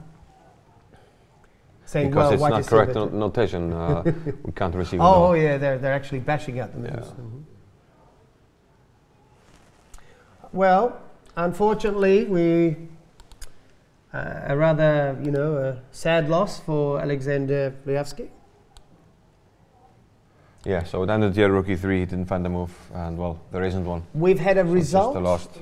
We've had a result on board 3, and we should see how that happened. The game of Hungarian superstar Richard Rapport, who was trying to be his usual creative self, and we left it quite a while back. We left it around here after bishop to b7. And a lot of moves have happened, so we'll go through them because the game sort of built up. And here we see on our screens the arbiter desperately trying to get the kings in the center. But no, they're going to try to go back to the position. I don't, oh no. How does an Icelandic arbiter deal? No, he's still pointing. No, we'll go back. Can you please put the kings in the center so we get the correct result, please? Are you imitating your fellow arbiter, perhaps? I'm thinking, I'm imitating what he's thinking right now. He's grabbed the kings. He's taken opportunity. He goes, okay. He's gonna draw. Draw. Oh, he didn't really put the kings on. He's gonna draw. No, there's no result there. Yeah. So. They might have completely messed up the PGN. Yes. Yeah, Beliavsky really upset there. Okay, so if we look at an analysis screen between the game between Grigorians and Rapport, we can now play through the moves. We saw bishop b7, queen c2 is a new move, or protecting the e4 pawn, a6, slowly creeping up on the queen side. Again, nothing much has actually happened in this game for the moment. e6 covering knight f5, knight d2, b5. And now the move we were talking about before, trying to actually force something on the king side, h4. Now that he's moved the knight to d2, he's protecting the g4 pawn, and he's trying to attack the g5 pawn. So Rapport was forced to play g takes h4, rook takes h4. Now there's a target on h6. Knight to b6, natural move. And now d takes c5.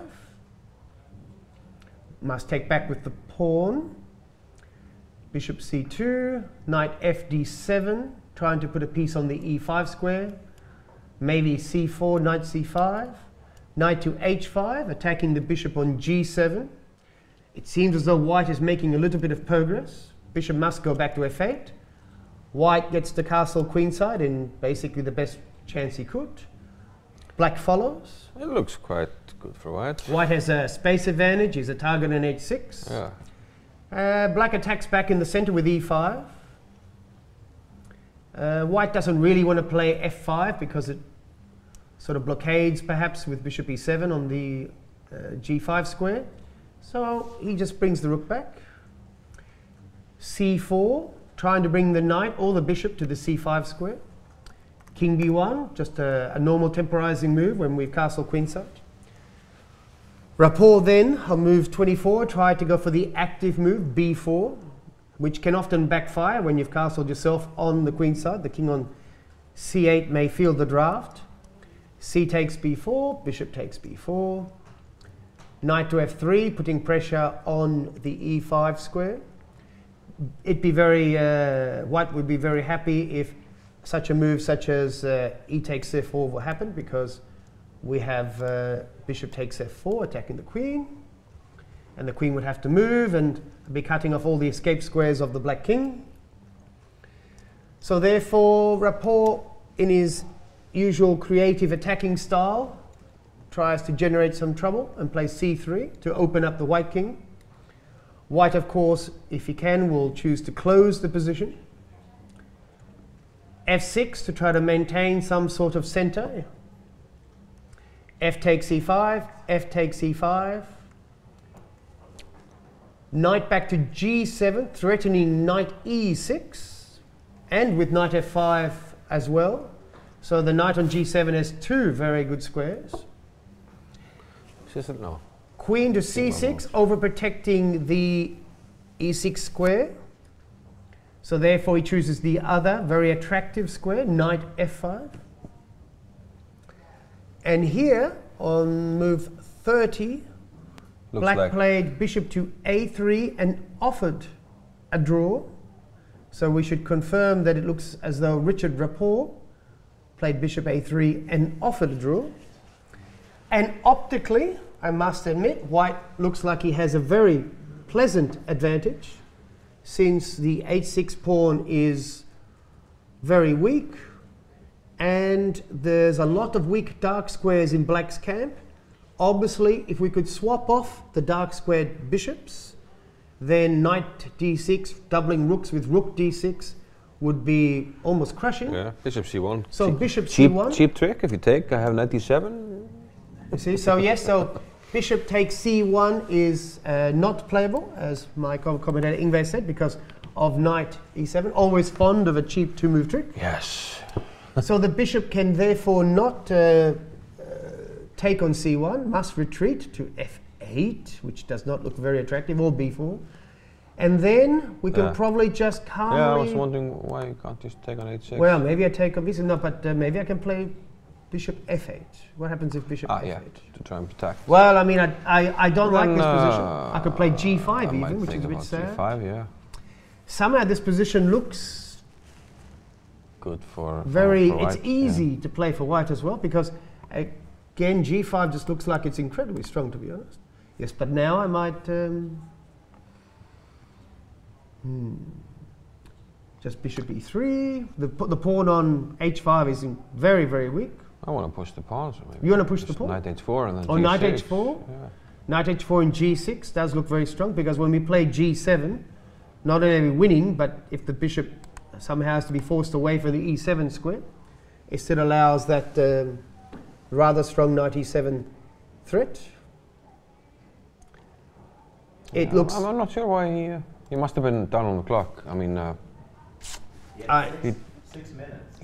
We've been told that he had 6 minutes for 10 minutes for 8 moves, not the worst thing in the world. Doesn't seem to be risking too much by playing on. So.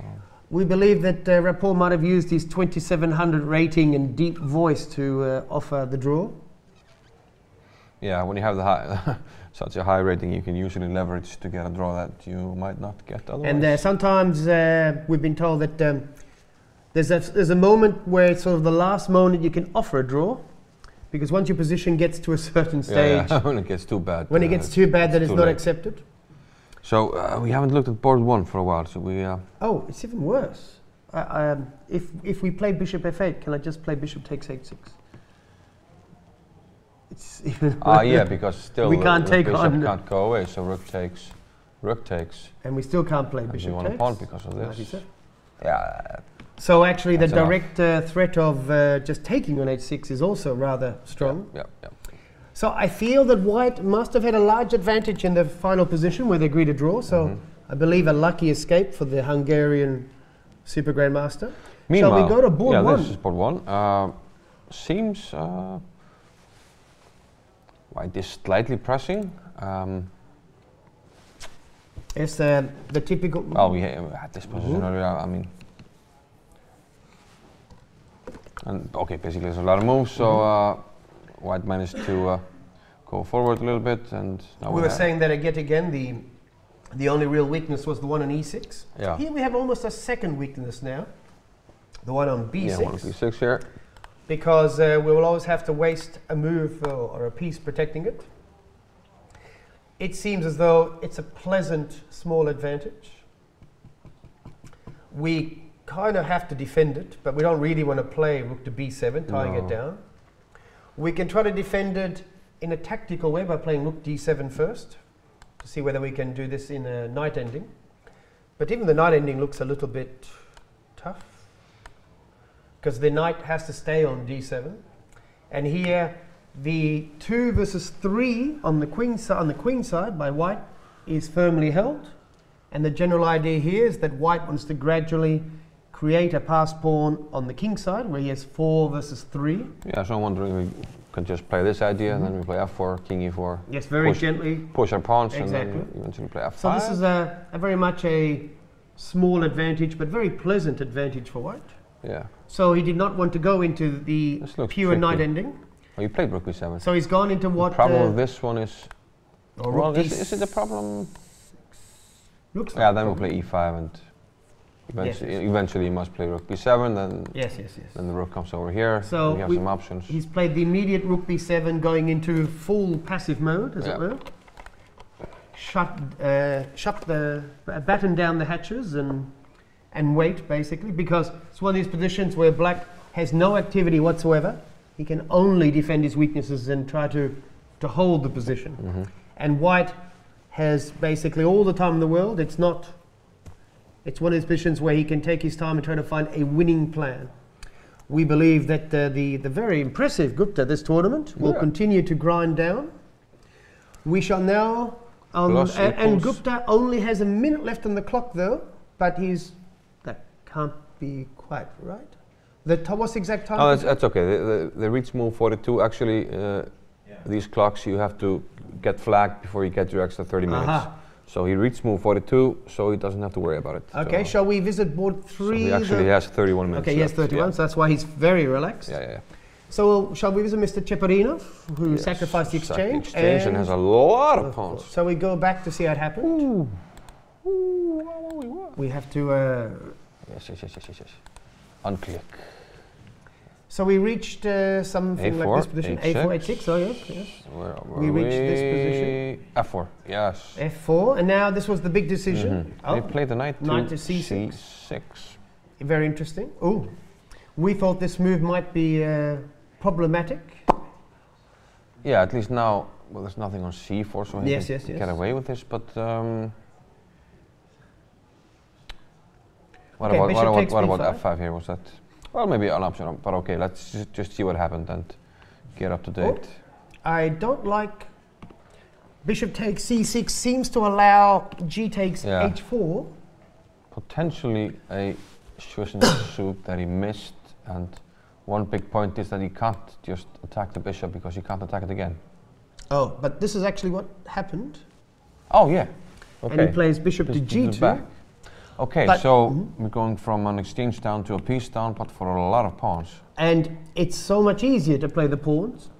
Where's that dragon player when you need him? Because this is what the dragon player wants. He sacrificed the piece for the typical 3 pawns on the king side, and it's much easier to play this position. Pardon me for black. Yeah. In fact, 5 to 1. In fact, it's almost impossible to lose, and it's incredibly easy to simply slowly advance your pawns using the king. Yeah, bishop to c5, and looks like the pawn should just be marching down the board here. f5, bishop c6, king f7.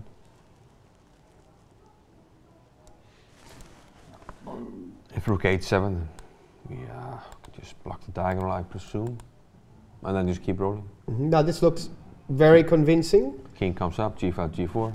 This is a very impressive game from the Bulgarian Grandmaster, who, as black, has managed to sacrifice the exchange, and then he got a pawn for it, and then he's managed to turn that into sacrificing a full piece, but for a very large amount.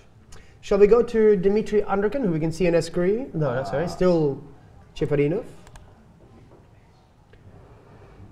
And he had played the very aggressive game against Bragi, so rook d2 e6. Ah, yes. The other one. The other one. Took anyway. Okay, so we get the same sort of position. Yeah, queen d5.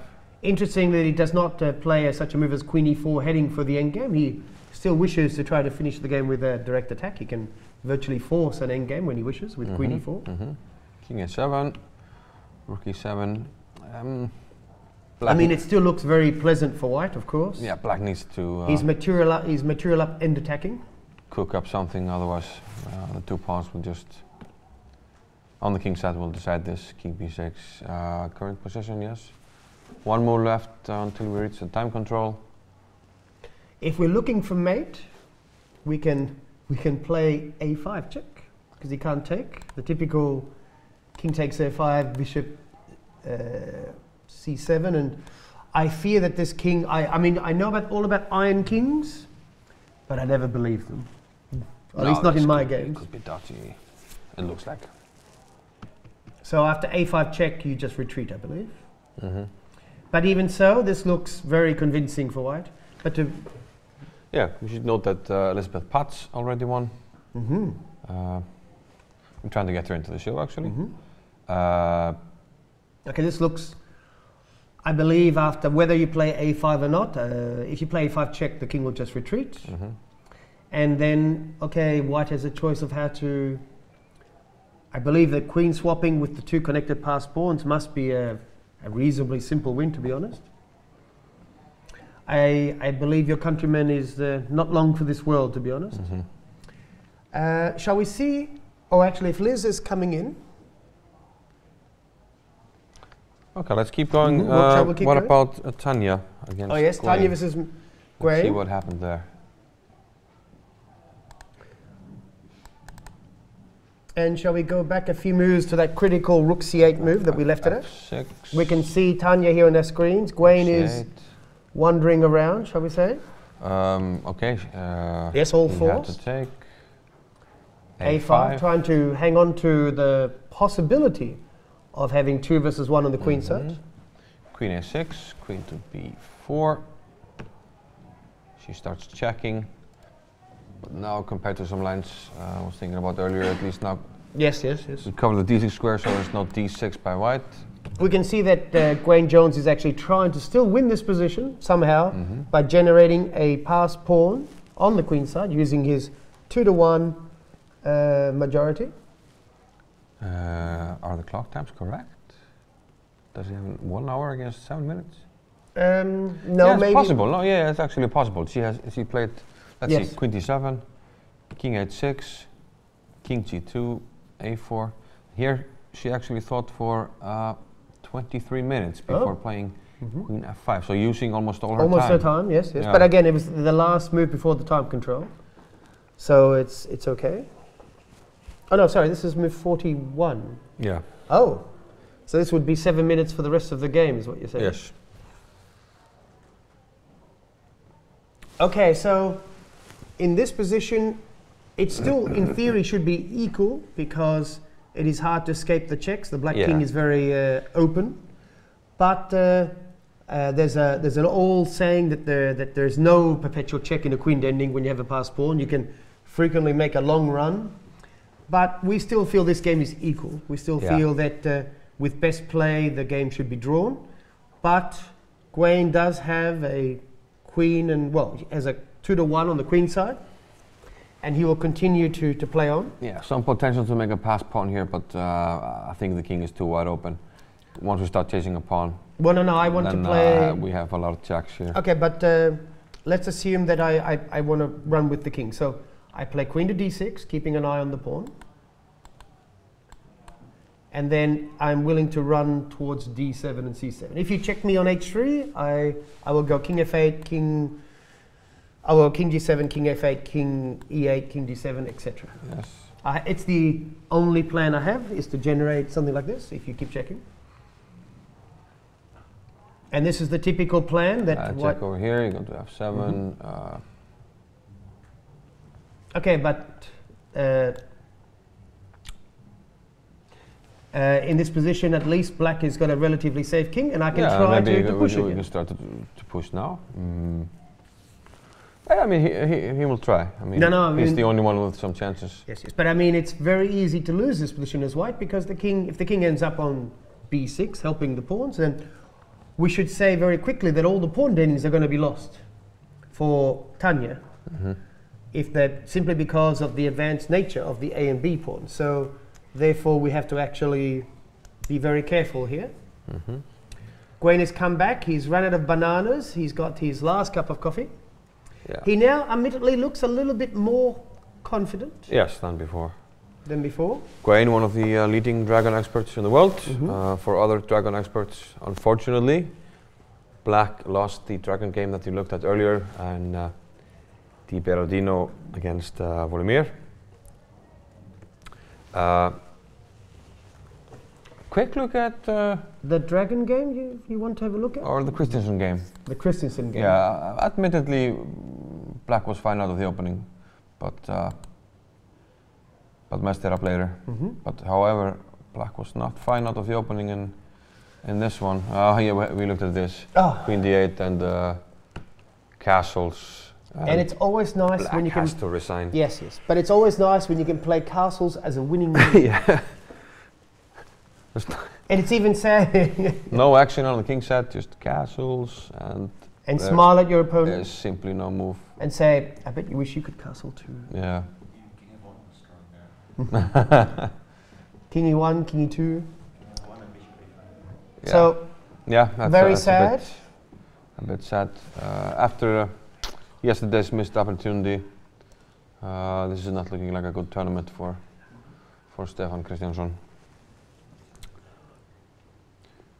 Yeah, we just. How about Grandelius, perhaps? Yeah, he was suffering a little when we saw him. Suffering, it seemed. How is he probably getting on? Has improved. We should have him somewhere on our screens, perhaps as well.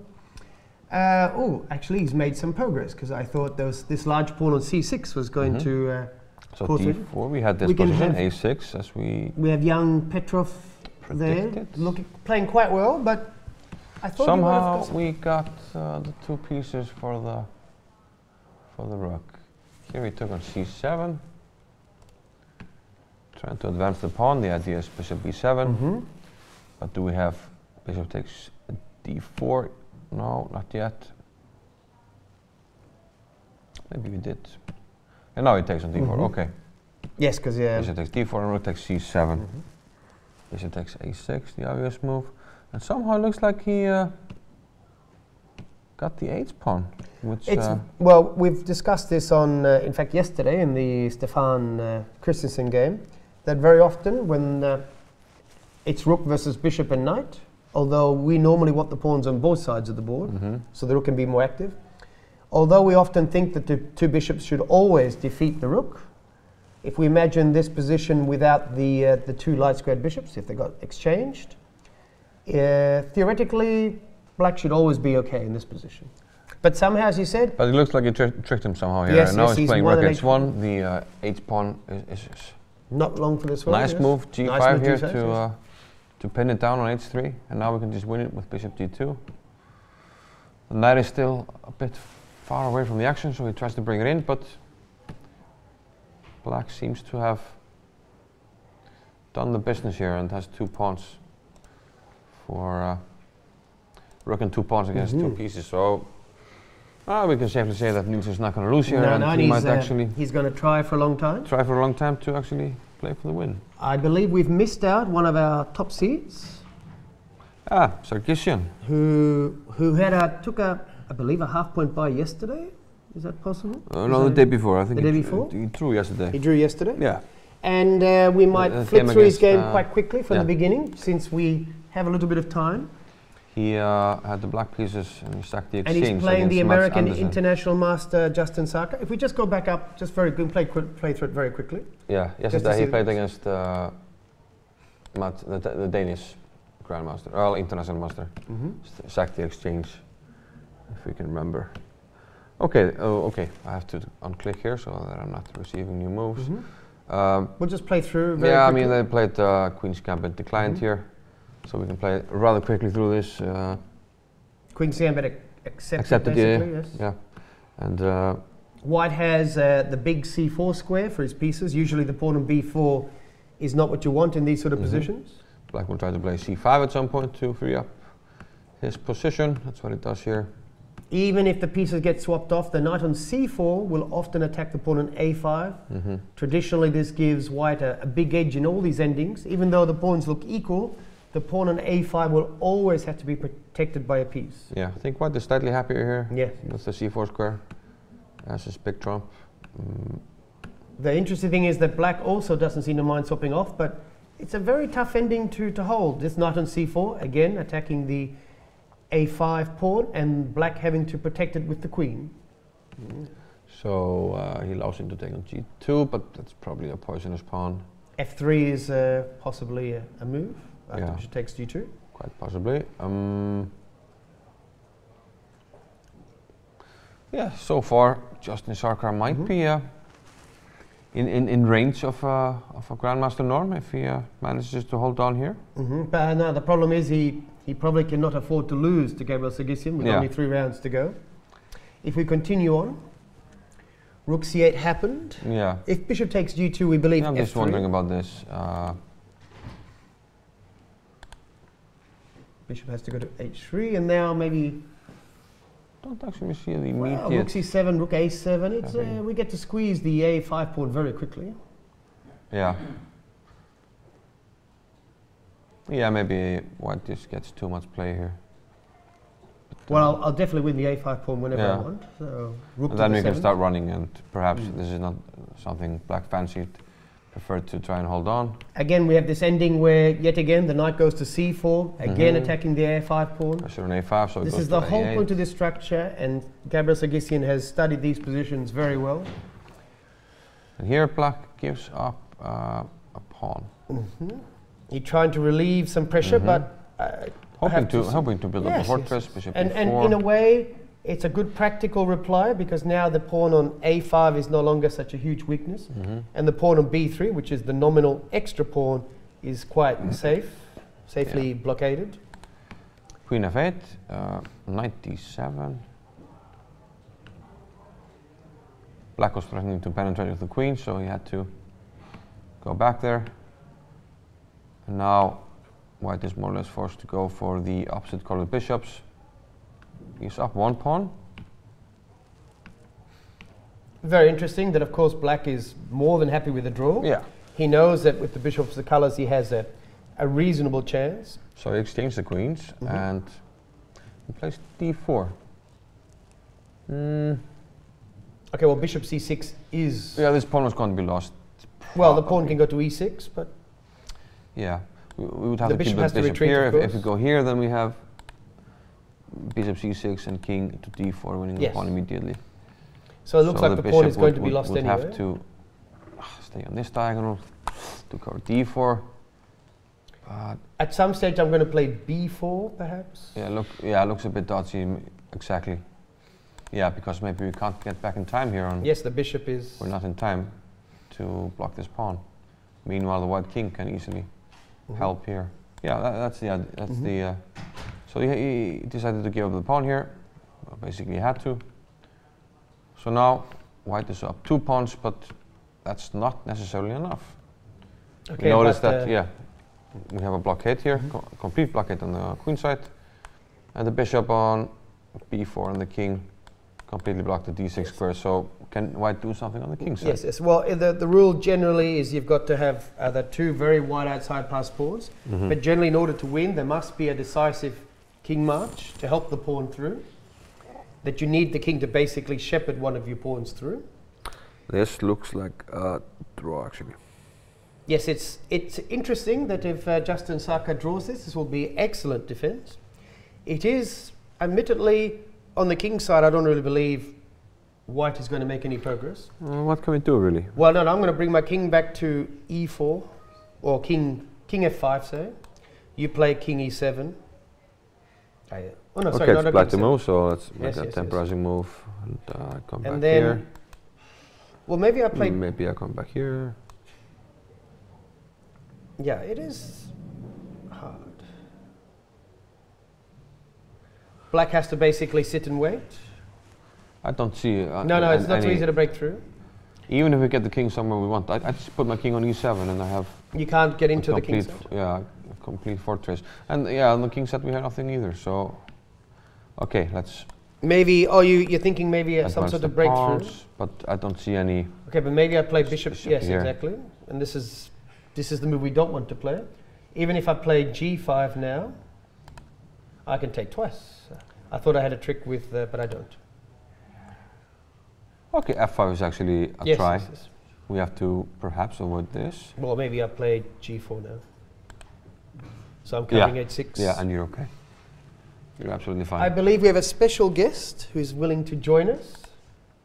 Yeah, so we'll take a 1-minute break and we'll be right back. We'll be right back.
We're back at the 31st edition of the Reykjavik Open, and we've been joined by the lovely Elizabeth Patz, who I've known for many, many years.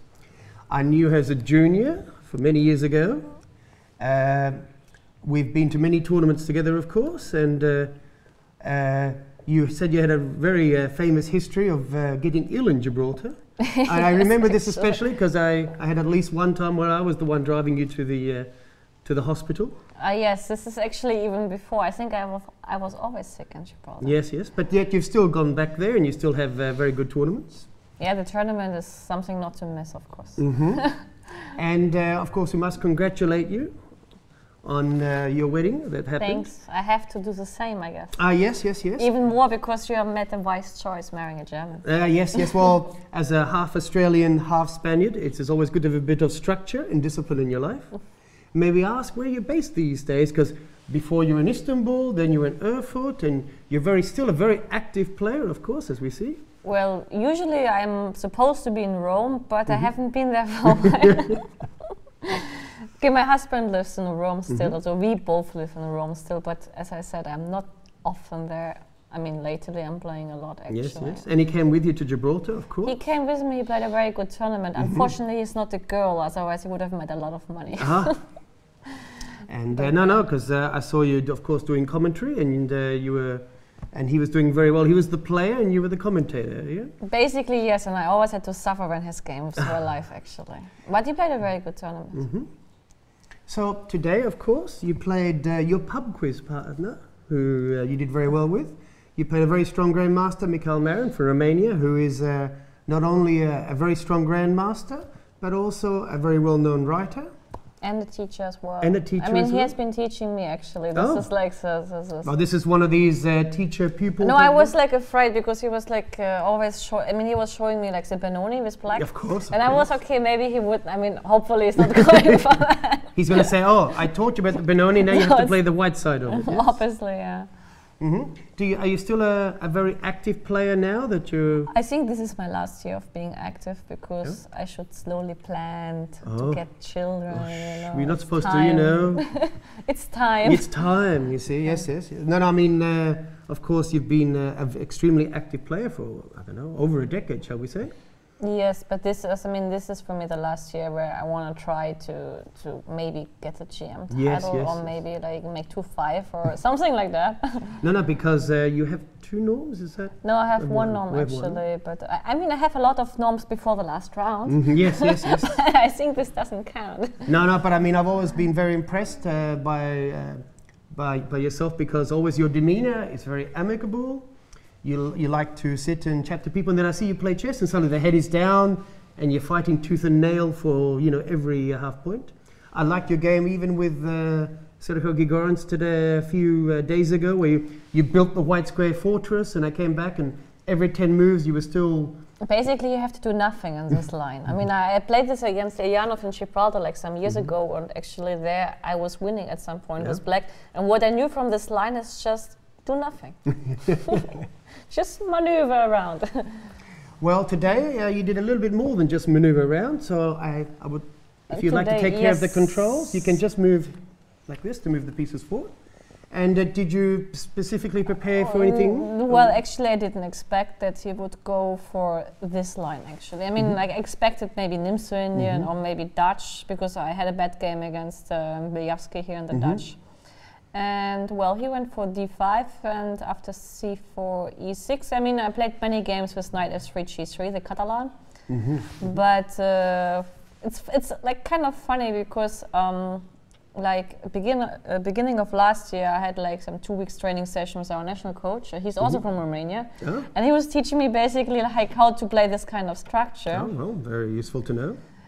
And yes, and I went for this line for the first time actually in my life. I think I never had it before. So after bishop g5, knight d7, e3, and h6, I was already out of book. Because I mean, there's this kind of lineup with bishop e7, c6, castle, rook e8, knight f8, and so on.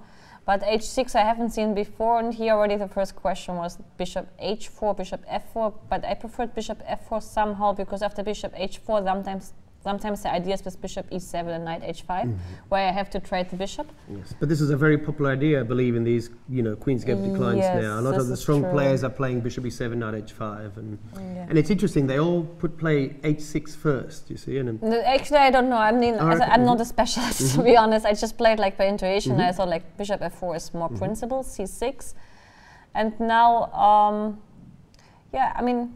Okay, I played bishop d3, looked logical. After knight b6, I understood actually it's not that simple, because his plan is to play bishop d6 and get rid of one bishop, because he has to change the bishop pair somehow in order to, not only equalize, but to put some positional like pressure in some way. I played knight f3 and here bishop g4, and I understood I get the bishop pair, but if I here go for h3, which looks logical, I think I got nothing. After he takes, and bishop d6.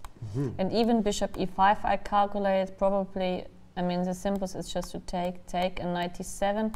And funny things like e6 likely just don't work. I mean it looks tempting, but it's nothing actually. The king on d6 is rock solid. Yes, and it can walk away to the queen side. That I was calculating, but as I said, I mean, even your knight, something like queen g3 doesn't really make much of a point, as in the worst case knight queen g5, and this is also nothing like special. Maybe even I have to be careful with my structure.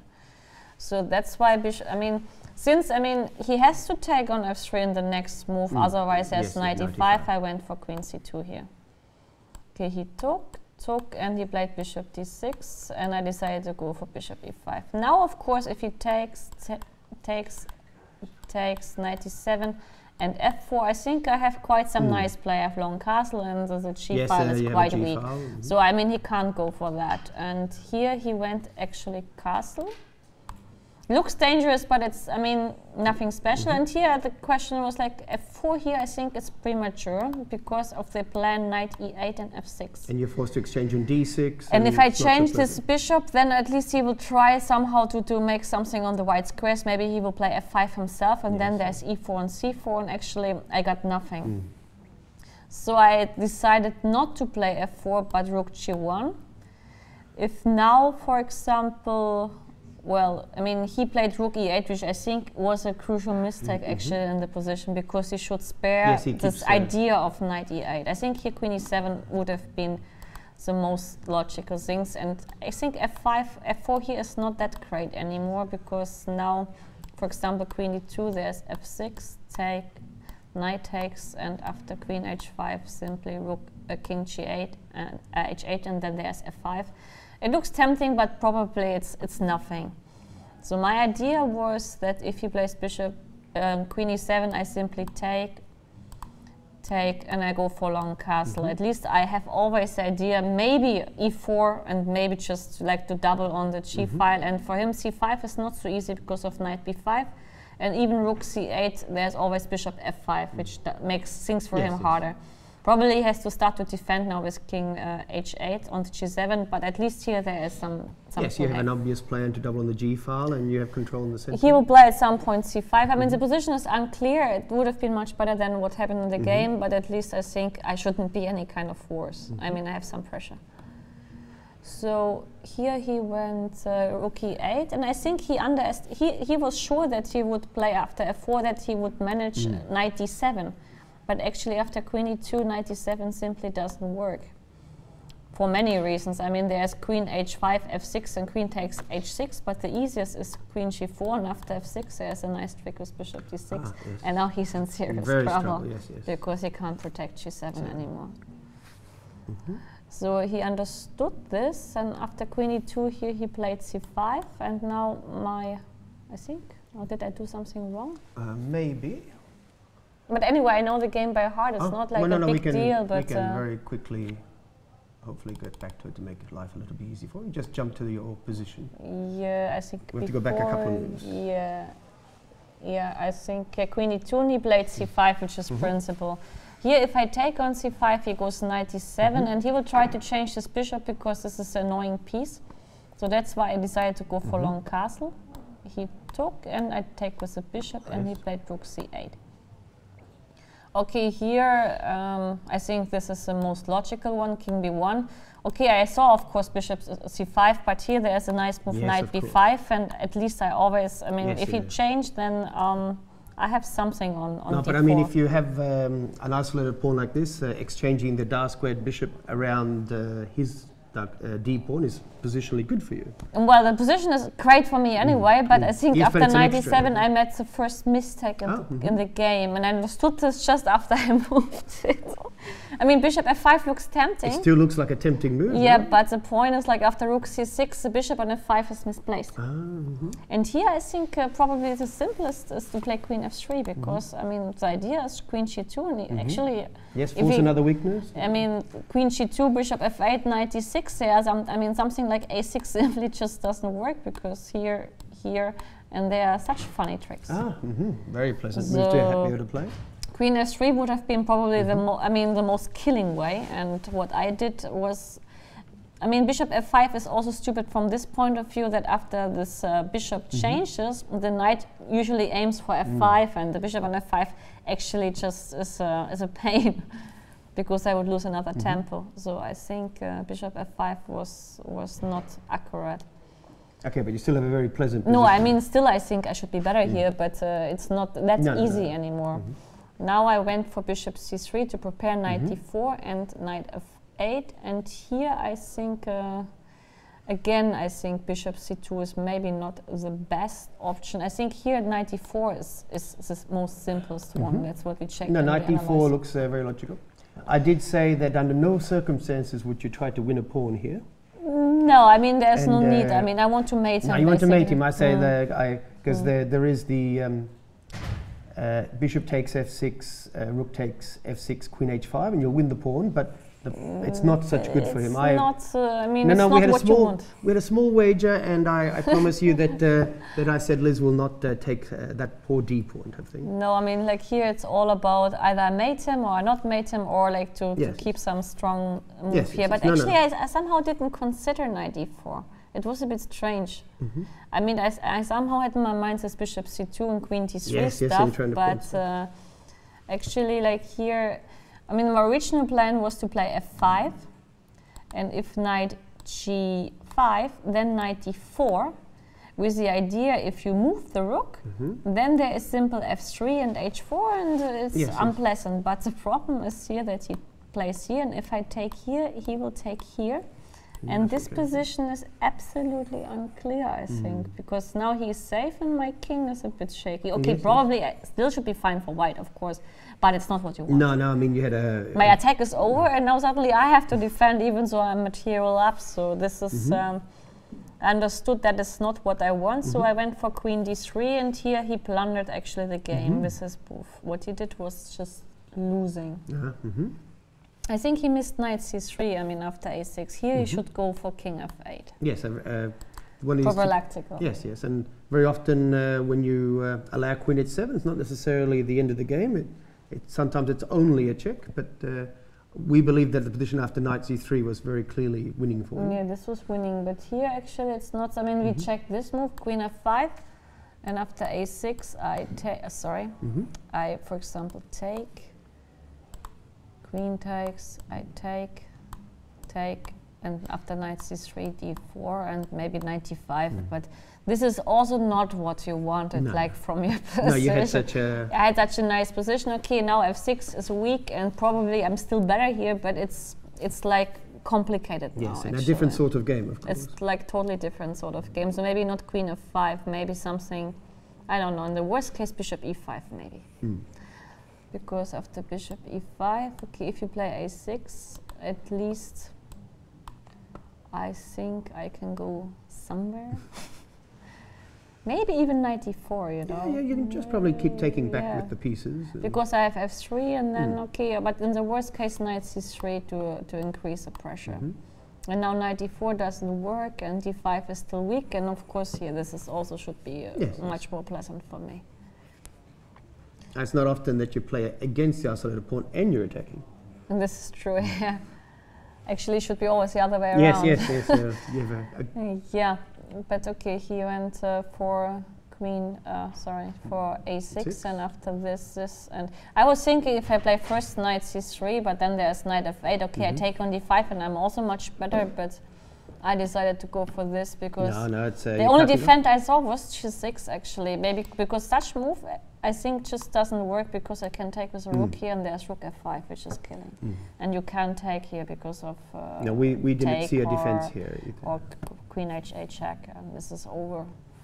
So g6, and here the only tempting thing was to play f5 actually. Well, f5 looks very strong. And queen g7 queen being g7, the only defense. move and now I take and he takes back, and I wasn't sure what is easier for me to play, but I decided what I did was easier because I win 2 pawns without calculation, you know. Well, you're probably winning 2 pawns here as well. I think I will win 2 pawns, but I wasn't sure. No, this is of course also much better, but I think what I did was just the easiest. Well, you're still winning both 2 pawns. I take this, I took, and I went here with rook takes d5 because at some point I was hoping like maybe there's some bishop a4 and stuff, and he went f5 and f5 looks like a terrible move. Actually, it looks like I mean his idea was knight h5 and knight f6, but I think he will never. Usually you should manage this, and maybe here even there is some tactical trick like this. I don't know, I wasn't sure. I mean, I didn't want to calculate that, obviously, because, but probably it may work even, I'm not sure. Because on the other hand, like, he has to move the rook. And then you can... Okay, maybe rook c7 he got, and if I take, he takes with a knight. Okay, I can take millions of pawns, but at least I don't win the... I don't win what I wanted to win, even though I'm getting like millions of pawns. Maybe this is like even easier, I don't know. I think both bishop a4 and bishop b3 are very strong. Okay, I was actually hoping here, I keep bishop b3, I was hoping here that he would go for rook e8, because now I saw that it works actually. Now I can take this, and then it works, because his only move is king d7 and simply rook c1, and that's it. I take and I play b4. And well, you can take on g6 as well, just write it back. Actually, taking on g6 is even worse. It's true, I haven't seen that. I just saw like rook c1. You have many nice choices here. And he went for king g8, and here I got nervous because I didn't see any forced win. I wasn't sure what to do here, and like here I went like knight d5, rook f7, and I went a3 just to prepare knight b6. Night before he went here, and I went rook c8, this, and I took, and knight c3, and of course with rook d7 it's the last moment. Maybe he should go for something like rook b7. I go king c2. Okay, of course I'm much better here, but at least I still have to play. Yes, you still have to prove it, yeah? I still have to play a long game, let's say. It's not over yet. So I wasn't even quite happy with the outcome of this, because it looked to me like after f5 there should be something more killing. Maybe it's simply bishop a4. Maybe this is maybe bishop a4, because you are taking basically care all the pawns. Yes, maybe this would have been like the easiest way, and what I did. I mean, I was somehow believing that I should somehow be winning on the 7th rank. This was my belief, but actually things are not so clear if he doesn't blunder. I mean, this was the last blunder, and here I was not close to blunder. I was thinking I can play here, but there is, because also if he doesn't have any tactical thing, I'm just winning right away. But there's rook takes f4, and I wasn't sure about this anymore. Yes, and it's terrible when this happens just on move 40 as well. It's still winning, of course. Yes, but on move 40 you might get a little bit. Yeah. And here, I mean, okay, anyway, it would have been, I'm here already out of time trouble. I think this should be winning as well. I take here, he takes here, and I take here. But you take on c6, yes. Still, I mean, these pawns maybe are, okay, I keep e4 and I take a6. Yes, and you have two left. Yeah, but anyway, what I did, I think, was just easier.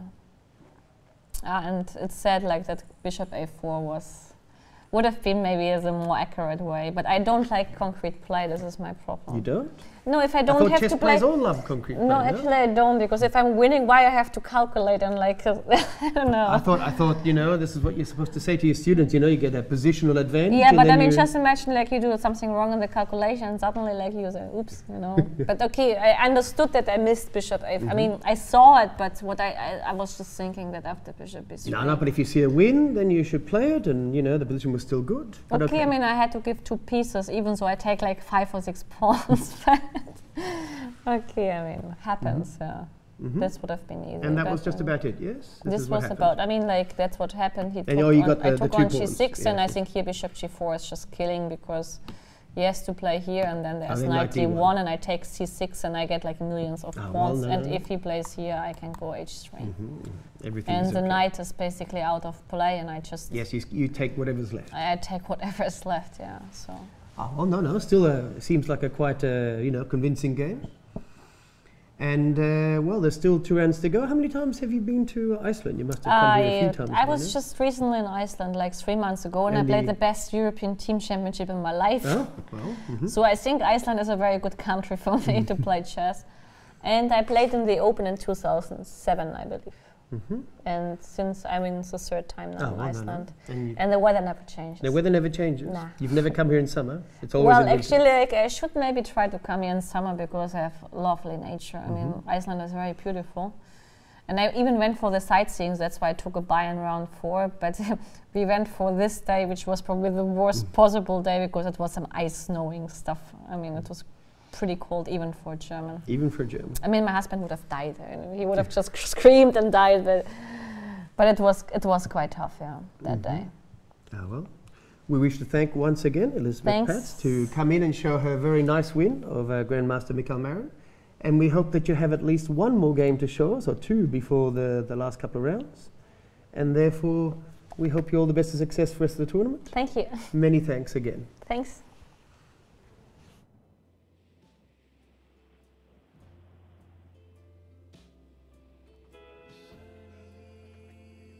Hi, my name's Tom. I'm from London, England. I have a restaurant there called Story. I came to Iceland for 2 days, basically to come and experience what Iceland had to offer, the culture, everything around that they have to offer, the produce.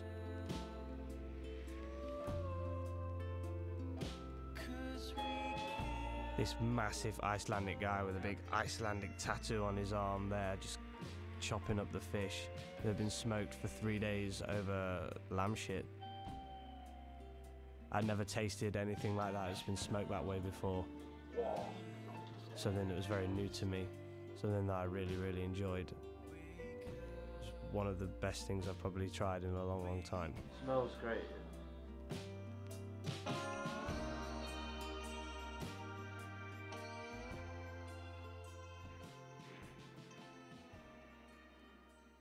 After having lunch at the cafe, the daughter took us up to get some rye bread that was steaming in the ground, and then just poof, popped it out, this rye bread that had been cooking for 24 hours.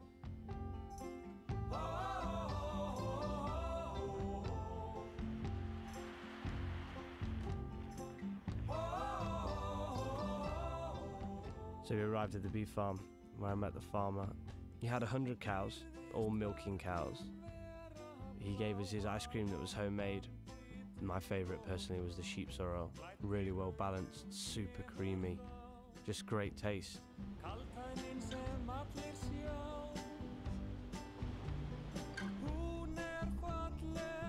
the better the ocean, the better the mussels. Oh yeah.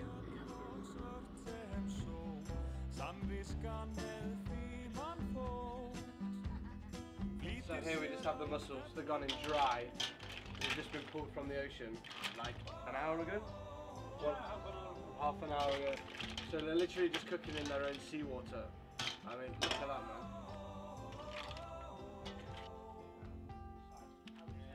The best mussels I've ever eaten, period. At the final stop on the trip, we went to see a guy that makes bacalhau, which is their saltfish. Now you see now why so many people buy this and why it's so widely heard of, because it is really, really delicious. It's such a great thing.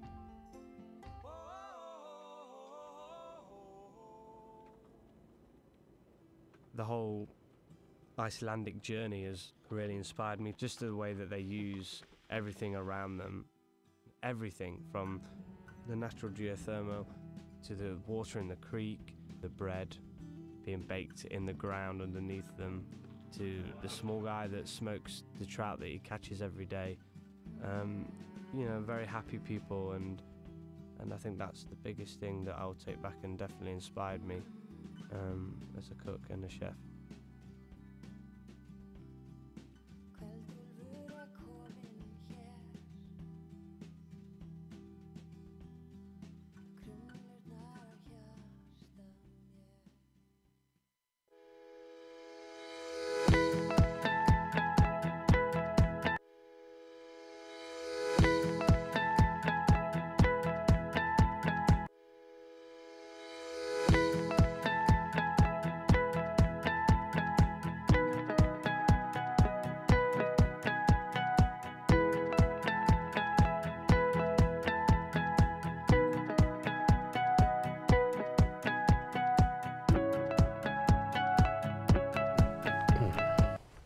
Welcome back to the 31st edition of the Reykjavik Open. And we're coming to the business end of the round, where most of the results are starting to appear. The business end of the round and the business end of the tournament. This is the business end. A lot of business. And in the Central Business District, we're going to visit board 1. Yes. Why not? Where Abhijit Gupta has been impressively throughout the whole tournament. Very impressive, very impressive. Yes, always I agree. Excellent technique, always excellent preparation, very calm. He mentioned in his last interview that he's working incredibly hard at his chess, 6 to 8 hours a day. Yeah, I noticed that. You asked him when what he was doing. I was always curious because he's free-ish days, 6 to 7 hours. Yes. So I was always wondering. That's we see them on the screen. Time. Well, he's 26 years of age. This is where, you know, he's at the prime of his chess career for the next few years. Exactly. So if you're going to actually become, you know, the 2700 Super-Grandmaster that we all, you know, all the Grandmasters wish to achieve, then this is the time. We should go back just a few moves to see how they reached this position. Yeah, we had this big pressure, around. And he played Rook B7 going into super passive mode. Rook came into D6. So big pressure on the B6 pawn, but... yeah. But Rook C6, yeah, we mentioned that. Yes, this might happen, and it did. G5, trying to contain and we know that white. In this position, again, the pawns on the queen side are quite locked for the moment. Obviously, black is more than happy with the draw. Interestingly, I said that this position would be held beforehand when there was only the one weakness on E6. Yes. But now there's two weaknesses, I'm a little bit more worried. Yes, and they continued on? Should be able to advance here on the king side. He plays D3, Rook C7. Okay, nothing concrete yet. King D8, Rook A7. Yeah, all the white pieces are much better. Rook on the 7th, and the knight is tied down. Putting pressure. Yes. He has some active options. So, yeah, seems like Movsesian didn't want to sit and suffer, so he tries to create counterplay. Well, to do something. Is there an easy winning plan, perhaps? Maybe you just move the knight and play King D3, King C4? Yeah, it could be that. I mean, it's so hard for black to move. You can't go here because we go. Yes, knight E5. Probably knight E5 should be enough. Yeah, because we can't go to D8 to protect because of knight C6. Yes. So he's kind of tied down. Moving the rook, I guess we go Rook B7, and this pawn is doomed. So no, it's always tough in these positions, and to be honest, if he's completely tied down in this sort of position, just a simple F4 and creating a pass pawn. Yeah, is also. If he does nothing, let's say he temporizes somehow. Well, H6 or something, whatever. Yeah, or H6. Something like so, just sits there. Exactly. Just a simple F4. Yeah, I like F4, taking away the E5 square. And but also we can just create the pass pawn, bring the king behind it. That's true. Yeah, we can. I had a different plan in mind, but no. But I mean, it's. I like your plan better. It's just the pass pawn majority and all the white pieces being better than all the black ones. I like that. So because all the black pieces are tied down, I create a pass pawn, and. So he did not, because when you play B5, you're kind of in desperation mode. You're breaking out. It means that the other options are just too bad. So he's trying to create something. Because he's been sitting there the whole game, and he's decided, I do not want to sit anymore. Yeah. So Rook B6. onwards with the pawns. King c8, e5, h5, and well, he hasn't taken on a4 yet, so I'm guessing it's not a great option. And king d3 has happened. If he takes, but you see, then the king can just calmly walk in. Oh well, no, maybe not immediately, but very soon. What's the best way to do maybe just king c3 and then knight c4. Yes, king d3, knight c4 must be very strong. Bring the knight. Cheparinov only drew. Yes, clearly better. We will have to. Maybe a quick. We'll have a quick look at the Cheparinov game, since we were thinking he was much better in that game. And then we'll come back to this one. Yeah, this one will. See, this one seems to be the. White is pressing up a pawn, but okay, he's down on the clock, but don't think it should be a problem. No, I believe that Gupta is going to continue his good run. Yes. But very impressive game if he wins. No, I mean, every single game he basically, he's just hasn't been in real trouble. He was defending a little against Cheparinov, I guess, in that ending where Cheparinov had the two bishops. Yes, but I've got to be honest, it seemed like he was having all the fun, like in virtually every game. Seems like he's never been in, any considerable trouble and no blunders.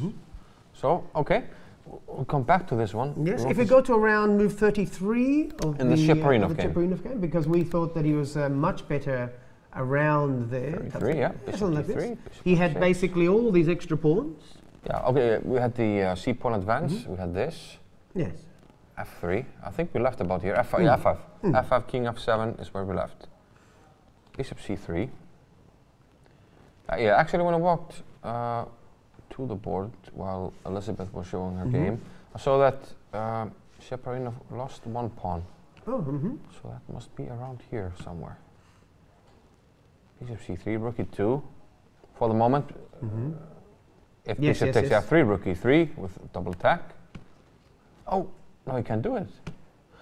He defends tactically. Rook h3. I can't take. Maybe. This is it. This is it. Okay, so we go back a second. And even yes, because this is the blunder. So. Okay, so. That's and if rook f2, then maybe rook h3 anyway. Okay, so rook e2. Maybe he's Okay, so because normally in this sort of position, obviously, if I can play just. Maybe even I give up the pawn, I play g5, g4, like something like this. Okay, but it's a bit sad that tactically he allowed this. Yeah, rook h3, if we take on c3. I mean, you actually have to waste time now. Bishop h5, and even, it would be okay if he kept the bishop with all the pawns, but... Yes, he actually has a second one, so bishop we a3. believe that he might have just missed that. It's a horrible square. That's quite possible. So, no, because after you take on f3, because the black pieces are suddenly uncoordinated now, because you only play the rook to the third in between the two bishops if you're going to win something. Yeah. Now bishop c5, king b2, g5. I wouldn't still be completely calm with white here. Of course, but at least the rook is not in a good square. And okay, you've got rid of a pawn. Bishop d2. Actually, the 40th move for black, bishop a3, seems to have spoiled the majority of the advantage. So maybe just g5 just there. advance the pawns. g5, g4, bring the king in. Even though something like this looks dangerous, I mean, no, but king just runs. I mean, this is the whole point. You need the king to help the pawns through. Yeah. You help defend with your pieces, and you gradually try to get a pawn through. So bishop a3, an unfortunate square. I don't know why would he go to a3? It's a bit puzzling. But okay, seems like he spotted there.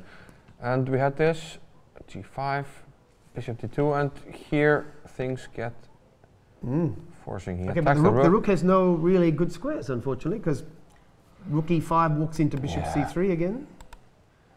If I wish to draw, as it were. Yeah, assuming because white is not... Or just taking the pawn and then you're running out of pawns. But I don't really, white is not trying to win here. No, but you can just play here and you can only go back. Exactly. Yeah. So as a winning attempt, g4. But...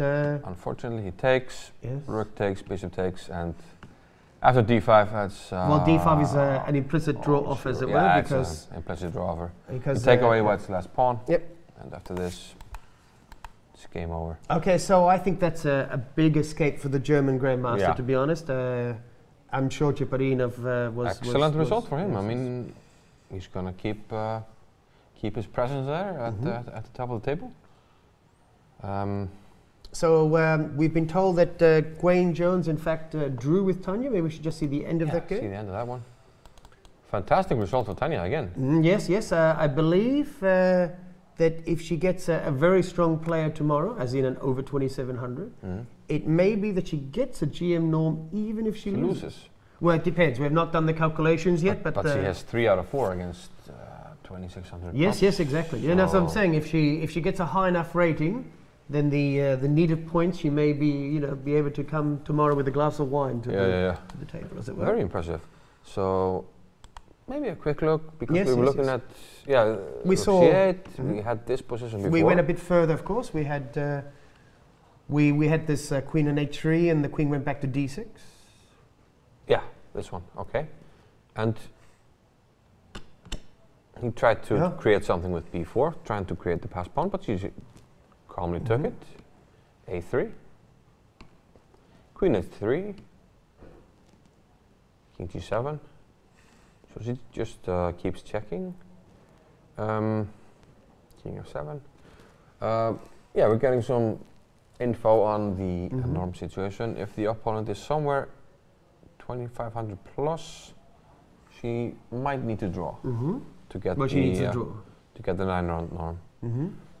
Probably because you get 2 weak opponents at the beginning. So maybe the 10-round norm is actually easier. Maybe. Because you get to throw out the first round. Well, then we'll see. But Now this is a job for the arbiter to do the calculation tonight. We'll think about it when we get there. So queen h5, she keeps checking. He tries to get away, but now queen c4, trying to block the pawn. Unfortunately, the b pawn is a slight nuisance, because very often you can just trade the b pawn for the a pawn to get the draw. Oh, e6, very. I think this might be just a draw offer almost. Yeah, because queen takes e6, queen c5, queen d6. Okay, white can never trade queens because of the a pawn. Yes. b6, and here. Yes, I think Gwaine is realized that he has to accept the result of sharing the point. Yeah, and now he's going to give a simple perpetual. Yes, he has a simple geometric. I think a very nice game by Tania. Yeah. As I said, she has 1 GM norm going for her second. We're going to go straight back to board 1. And a sizable increase in rating, bringing her closer to her real strength, I would presume. Yes, she's been a mid 2400 play for many years. Okay, king d3. An interesting attempt by Movsesian. He played pawn to c4. A c4 check, just trying to create a pass pawn. Trying to create some kind of chaos here. King d4, knight b8, king c5, rook b2, which is still looks a bit. It still looks decisive for white. Yeah. Obviously, black is trying to combine the taking of the h pawn, the on a pawn, a little bit of counterplay. I've got to be honest. What happens if you play knight c6? No, nothing very, just very forcing. Because knight takes, king takes looks terrible. Because then I take the a pawn, my king gets to take on e6. It looks awful. You played knight c6 because it's just a very simple way to play it. Yeah. Yep. Your rook is completely cutting off the black king. The king has the c pawn and c5. I walk across. I take e6, and I. We're starting check and take. Yes. I can't ask so much more. So this looks to me very decisive. And if you go here, I guess we just take. Or do we? No, I'm almost tempted. Well, I mean, it's more than one move here because I might be tempted. c5. I feel like the king should be. But this is the king on c6 is so much better than its counterpart. King e6. I can take the pawn on e6. Worst case scenario, I can go over here, take these. Yes, exactly. The pass pawns. And I can even sacrifice the rook for the h pawn whenever I feel like it. If I'm forced to, once the pawn gets to h2. This is awful. Okay, first things first, the Black Knight cannot trade then. So Movsesian is now thinking. But, what to do really? No, this looks awful, I must admit. Knight d7, king d6, we take on e6. Okay, but knight takes 6, king takes 6 also looks awful. We can see the Armenian Grandmaster, even though he's a very, very strong 37-year-old experienced Grandmaster, but you can tell by the look on his face. He's very fidgety in the chair and getting uncomfortable. But I think he kind of knows that this is the end. Yeah. He knows that the king is dominating, there's pass pawns coming at him. And I must admit, the 26-year-old Gupta, he's just there, again, calm. No real, he'd be a good poker player in a way, because he always looks like he has 2 aces in his hand, you see? Rook takes on b2. Okay, so I must admit, h2. I thought this was not playable because it lost a piece. But it doesn't lose the piece, but it may be just as the same. If I force rook a8, force in rook b2, and then I just play 5 and say, yeah. Because he just stuck. Yeah. No, I'm very good when my opponent's not allowed to move. When my opponent just sits there and can't move anything, I can play like a Grandmaster because he can't do anything. I can't do anything. He just... Okay, we tried to square him, but... I mean, no. No, but this is sad, you know. This is... I mean, there's nothing you can do here. It's one of these positions where you have, as Johannesson once explained... worst case scenario, I can play f6. Yes. You go there, I'll take here. Then I'll just take a2 and I still have my I still have a king. And I still have a king d6. And again, we can see the calmness of the demeanor of the Indian Grandmaster. Yet another Indian player who looks certain to join the other elite Grandmasters in the world. He's played rook a8. Yeah. Again, like it doesn't actually force anything.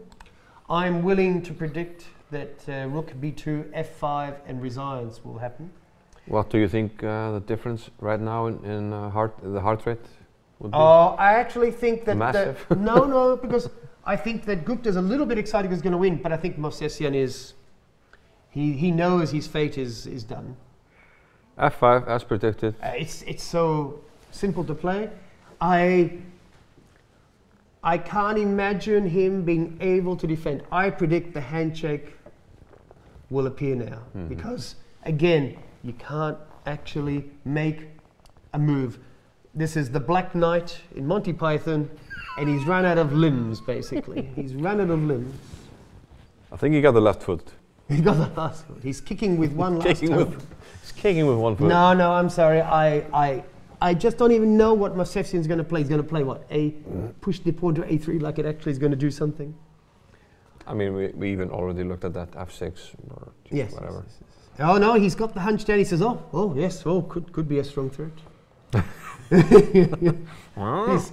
He's thinking, no. I feel for the amicable Armenian Grandmaster, but he knows he's just taking a few deep breaths here. And no. I was predicting.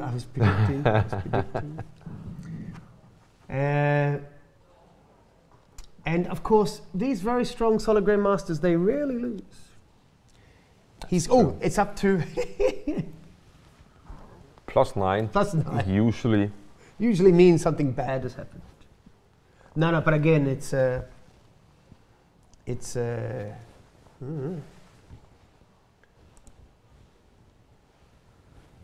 Has Sargissian finished?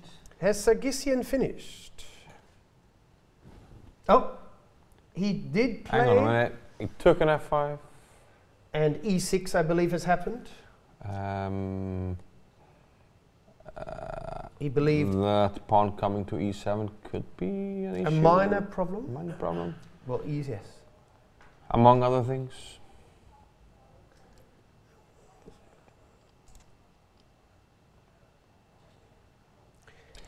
Knight, a3, knight takes, rook takes. Yes. e7. Oh no, he's still playing. Can we play this and then e7? There might be easier wins, but... Yeah, of course. That's an easier win. We take a b8 first, because the a pawn is quite slow, because we have check. I think after this resign, we'll have to pop quickly across to the Sargissian game, as he may be making progress against Justin Sarkar. So I had a look, and this F5 idea was really interesting. And let's, no, we'll wait here because on our screens we're almost certain to resign now because the threat of E7 is rather strong. Yeah. Oh, he's played knight takes b8. Oh, he's well, again, everything is winning here. Still, Movsesian also would be a good poker player. He's not completely shown that. He's not like Beliavsky when he knew he had to resign in a few minutes. And he basically is hunched down. He's yeah, Movsesian, even though he's very expressive, he seems like a better poker player than Beliavsky. Beliavsky he couldn't hide anything once he realized what happened. I must admit, knight takes b8 is quite nice because it actually threatens e7, and I don't even have king d7. Yeah. So it's actually slightly more accurate than the other line because it actually covers the d7 square. Yeah. Still we have a move. King b7. b7. And now here Gupta is almost looking far out. It's like, oh well, I guess I will have to take. And if king takes b8, rook e3 should end the game, I think.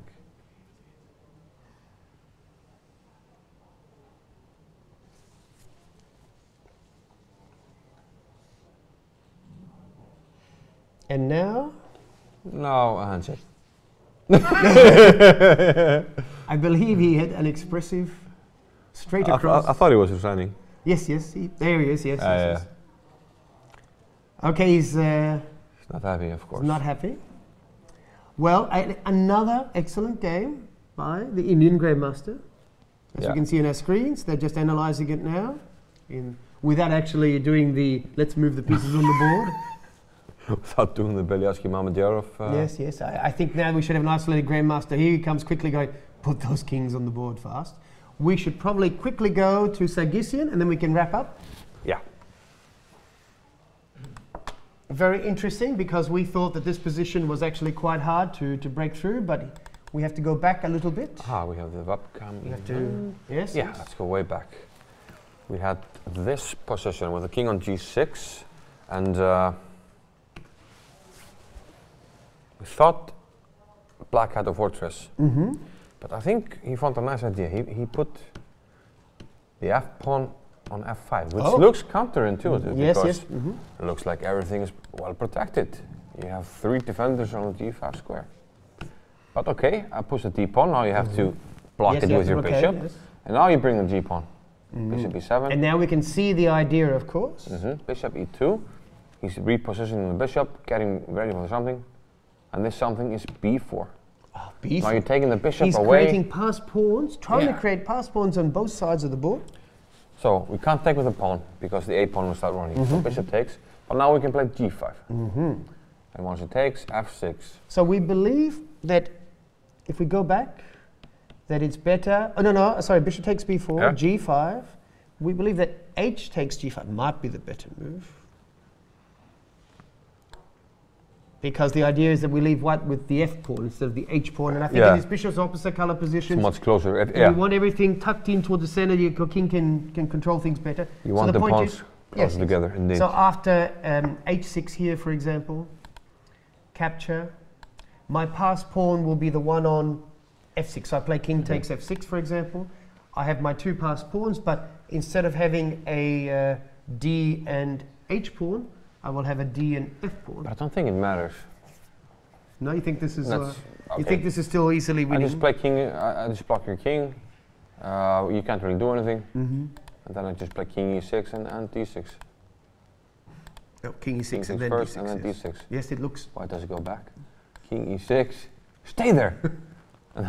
Oh yeah, because I didn't press the right button. I kept pressing back. Oh yeah, d6. Blah blah blah. Yes. Bishop. He's covering the d8 square. No, but I just play king d7 and king c8. And the bishop completely covers the pawns. But okay, yeah, now it's winning. Also because I have the right pawn here. Always have good to have the right pawn. At some point, oh well, black can't really do anything.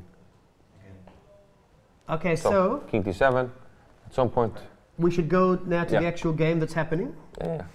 So we go back a bit to the g5 and take the other way. Yeah, we took the other way. Oh, yep, I have to click it. Click this guy. My bad. And now we do the same thing. Oh, he didn't even take. Didn't take, but okay. But okay, we must take this way. And now the d-pawn. This should be 5. This is a forced, has to block it. Then we take, yes. Yeah. And now we have d and h pawns, which the pawns are so far separated. This usually makes it virtually impossible to defend.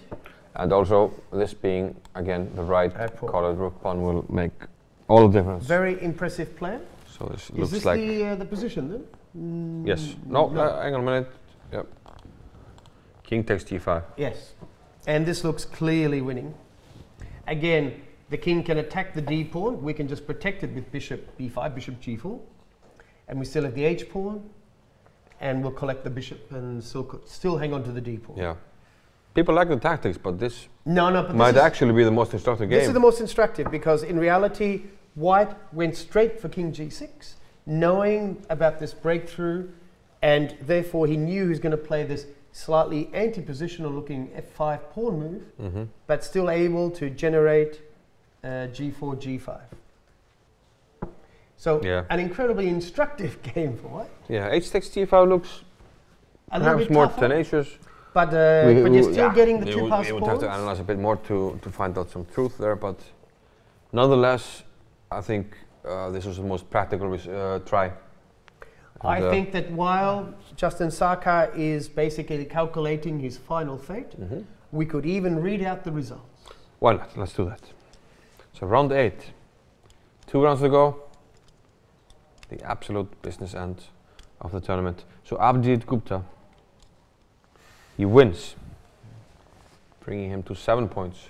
Clear sole leader. Clear sole leader. Mamedyarov beats Beliavsky. Yes, He is now half a point behind Gupta. Note that the bye there is missing, so he's actually on 5.5. So they haven't played. So that looks like that might be the pairing for they tomorrow. They will play tomorrow, and I think usually the higher rated player the higher rated player switches color. The higher rated player usually gets the color he deserves, assuming nobody's floated. Yes. So in this case, the high rated player deserves to go to black, of course. But then we have to look at who floated in previous rounds and who had more colors. Yes. In general, you are correct. The high rated player gets the color he deserves. So most likely Gupta white against Mamedyarov tomorrow. Meanwhile, draws on board 3 and 4. Grigorians held, agreed to the draw against Rapport in much better maybe regretting this decision. Indeed. A very provocative opening, e4, h6, and then he played g5. And he actually got the space advantage and made it count, as it were. Oh, sorry, knight f3, h6, e4, g5, yeah. Stefan Bromberger, yeah. Impressive I believe he tricked Cheparinov, to be honest. I believe that he was struggling for all the pawns, but to be fair, he toughed it out. Very impressive. Grandelius is still playing. I mean, he has the 2 pawns on the rook against two pieces. I think they will go on for a while. Tania, excellent result again against Quinn Jones. And as you can see from the evaluation, Sargissian completely winning against Justin Sarkar after a very nice opposite colored bishop ending. Dmitry Andreikin, nice win against Brage Thorfinnsson. Yes, a very aggressive opening, and maybe Thorfinnsson regrets taking the infamous pawn on b2. Yeah, a nice game to play through for people who like initiative and attacks. I think it was a nice game by Andreikin. Melkumi and Lenner we didn't have time to look at. Elizabeth Pats, excellent result, beating Mihal Marin from Romania. Unfortunately, Hjörvar Gretarsson from Iceland was ill today, so he couldn't play against Christian Stuvik-Holm, who got an easy win there. Although it's of course not rated because he didn't play the game. Your Justin Tan, he lost against Sabino Brunello. Tari is still playing against Wonder Liang. And yeah, another game going on there, and finally a draw there between Thorben Kopp and Alexander Shabalov. So we can see that Sarkar here is basically trying to force himself to play a couple of more legal moves. Yeah. Oh, no, we believe he might have lost on time because he looks at the clock, Sargissian looks at the arbiter. Yeah. They shake hands. Well, they should shake hands. No, yes. Yeah, eventually. We can see that the chief arbiter has come over and he has not completely blocked out the sun, but he's doing a good impersonation.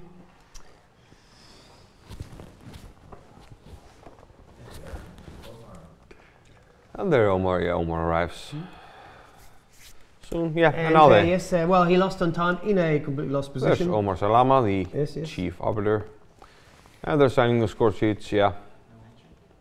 No, it doesn't seem, well, we might have been blocked by the chief arbiters. Yeah, that's quite possible, that's quite possible.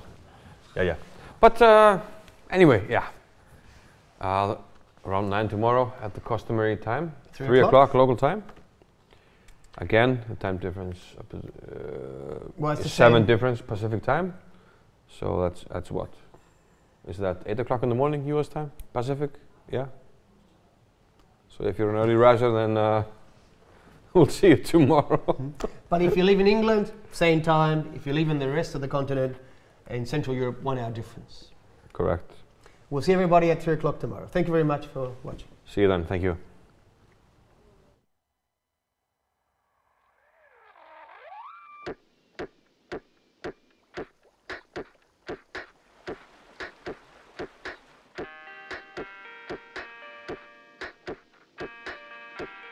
My name is Arna, and this black beach is my secret.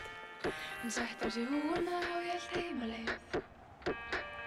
Það enginn stígur þar sem hann gengur. My name is Sigurður Pétursson. My name is Unnar. My name is Margaret, and I am an archaeologist. And this is Thomas. Hann á heima nær en þú heldur. Ekki var mér þetta fjarlægðina. Hann á heima nær en þú heldur. My name is Victor, and surfing in Ólafsfjörður is my secret. And this nature pool is my little secret. My name is Guðni. My name is Manuel. This lagoon, this church. And this pool in Movsesian is my secret. Come and try it for yourself. Takturinn tekur hann og leiðir hann heim. Hann setur á sig húfuna og heldur heimaleið. Að klörkan sem umlykur hann er vopn í myrkrinu.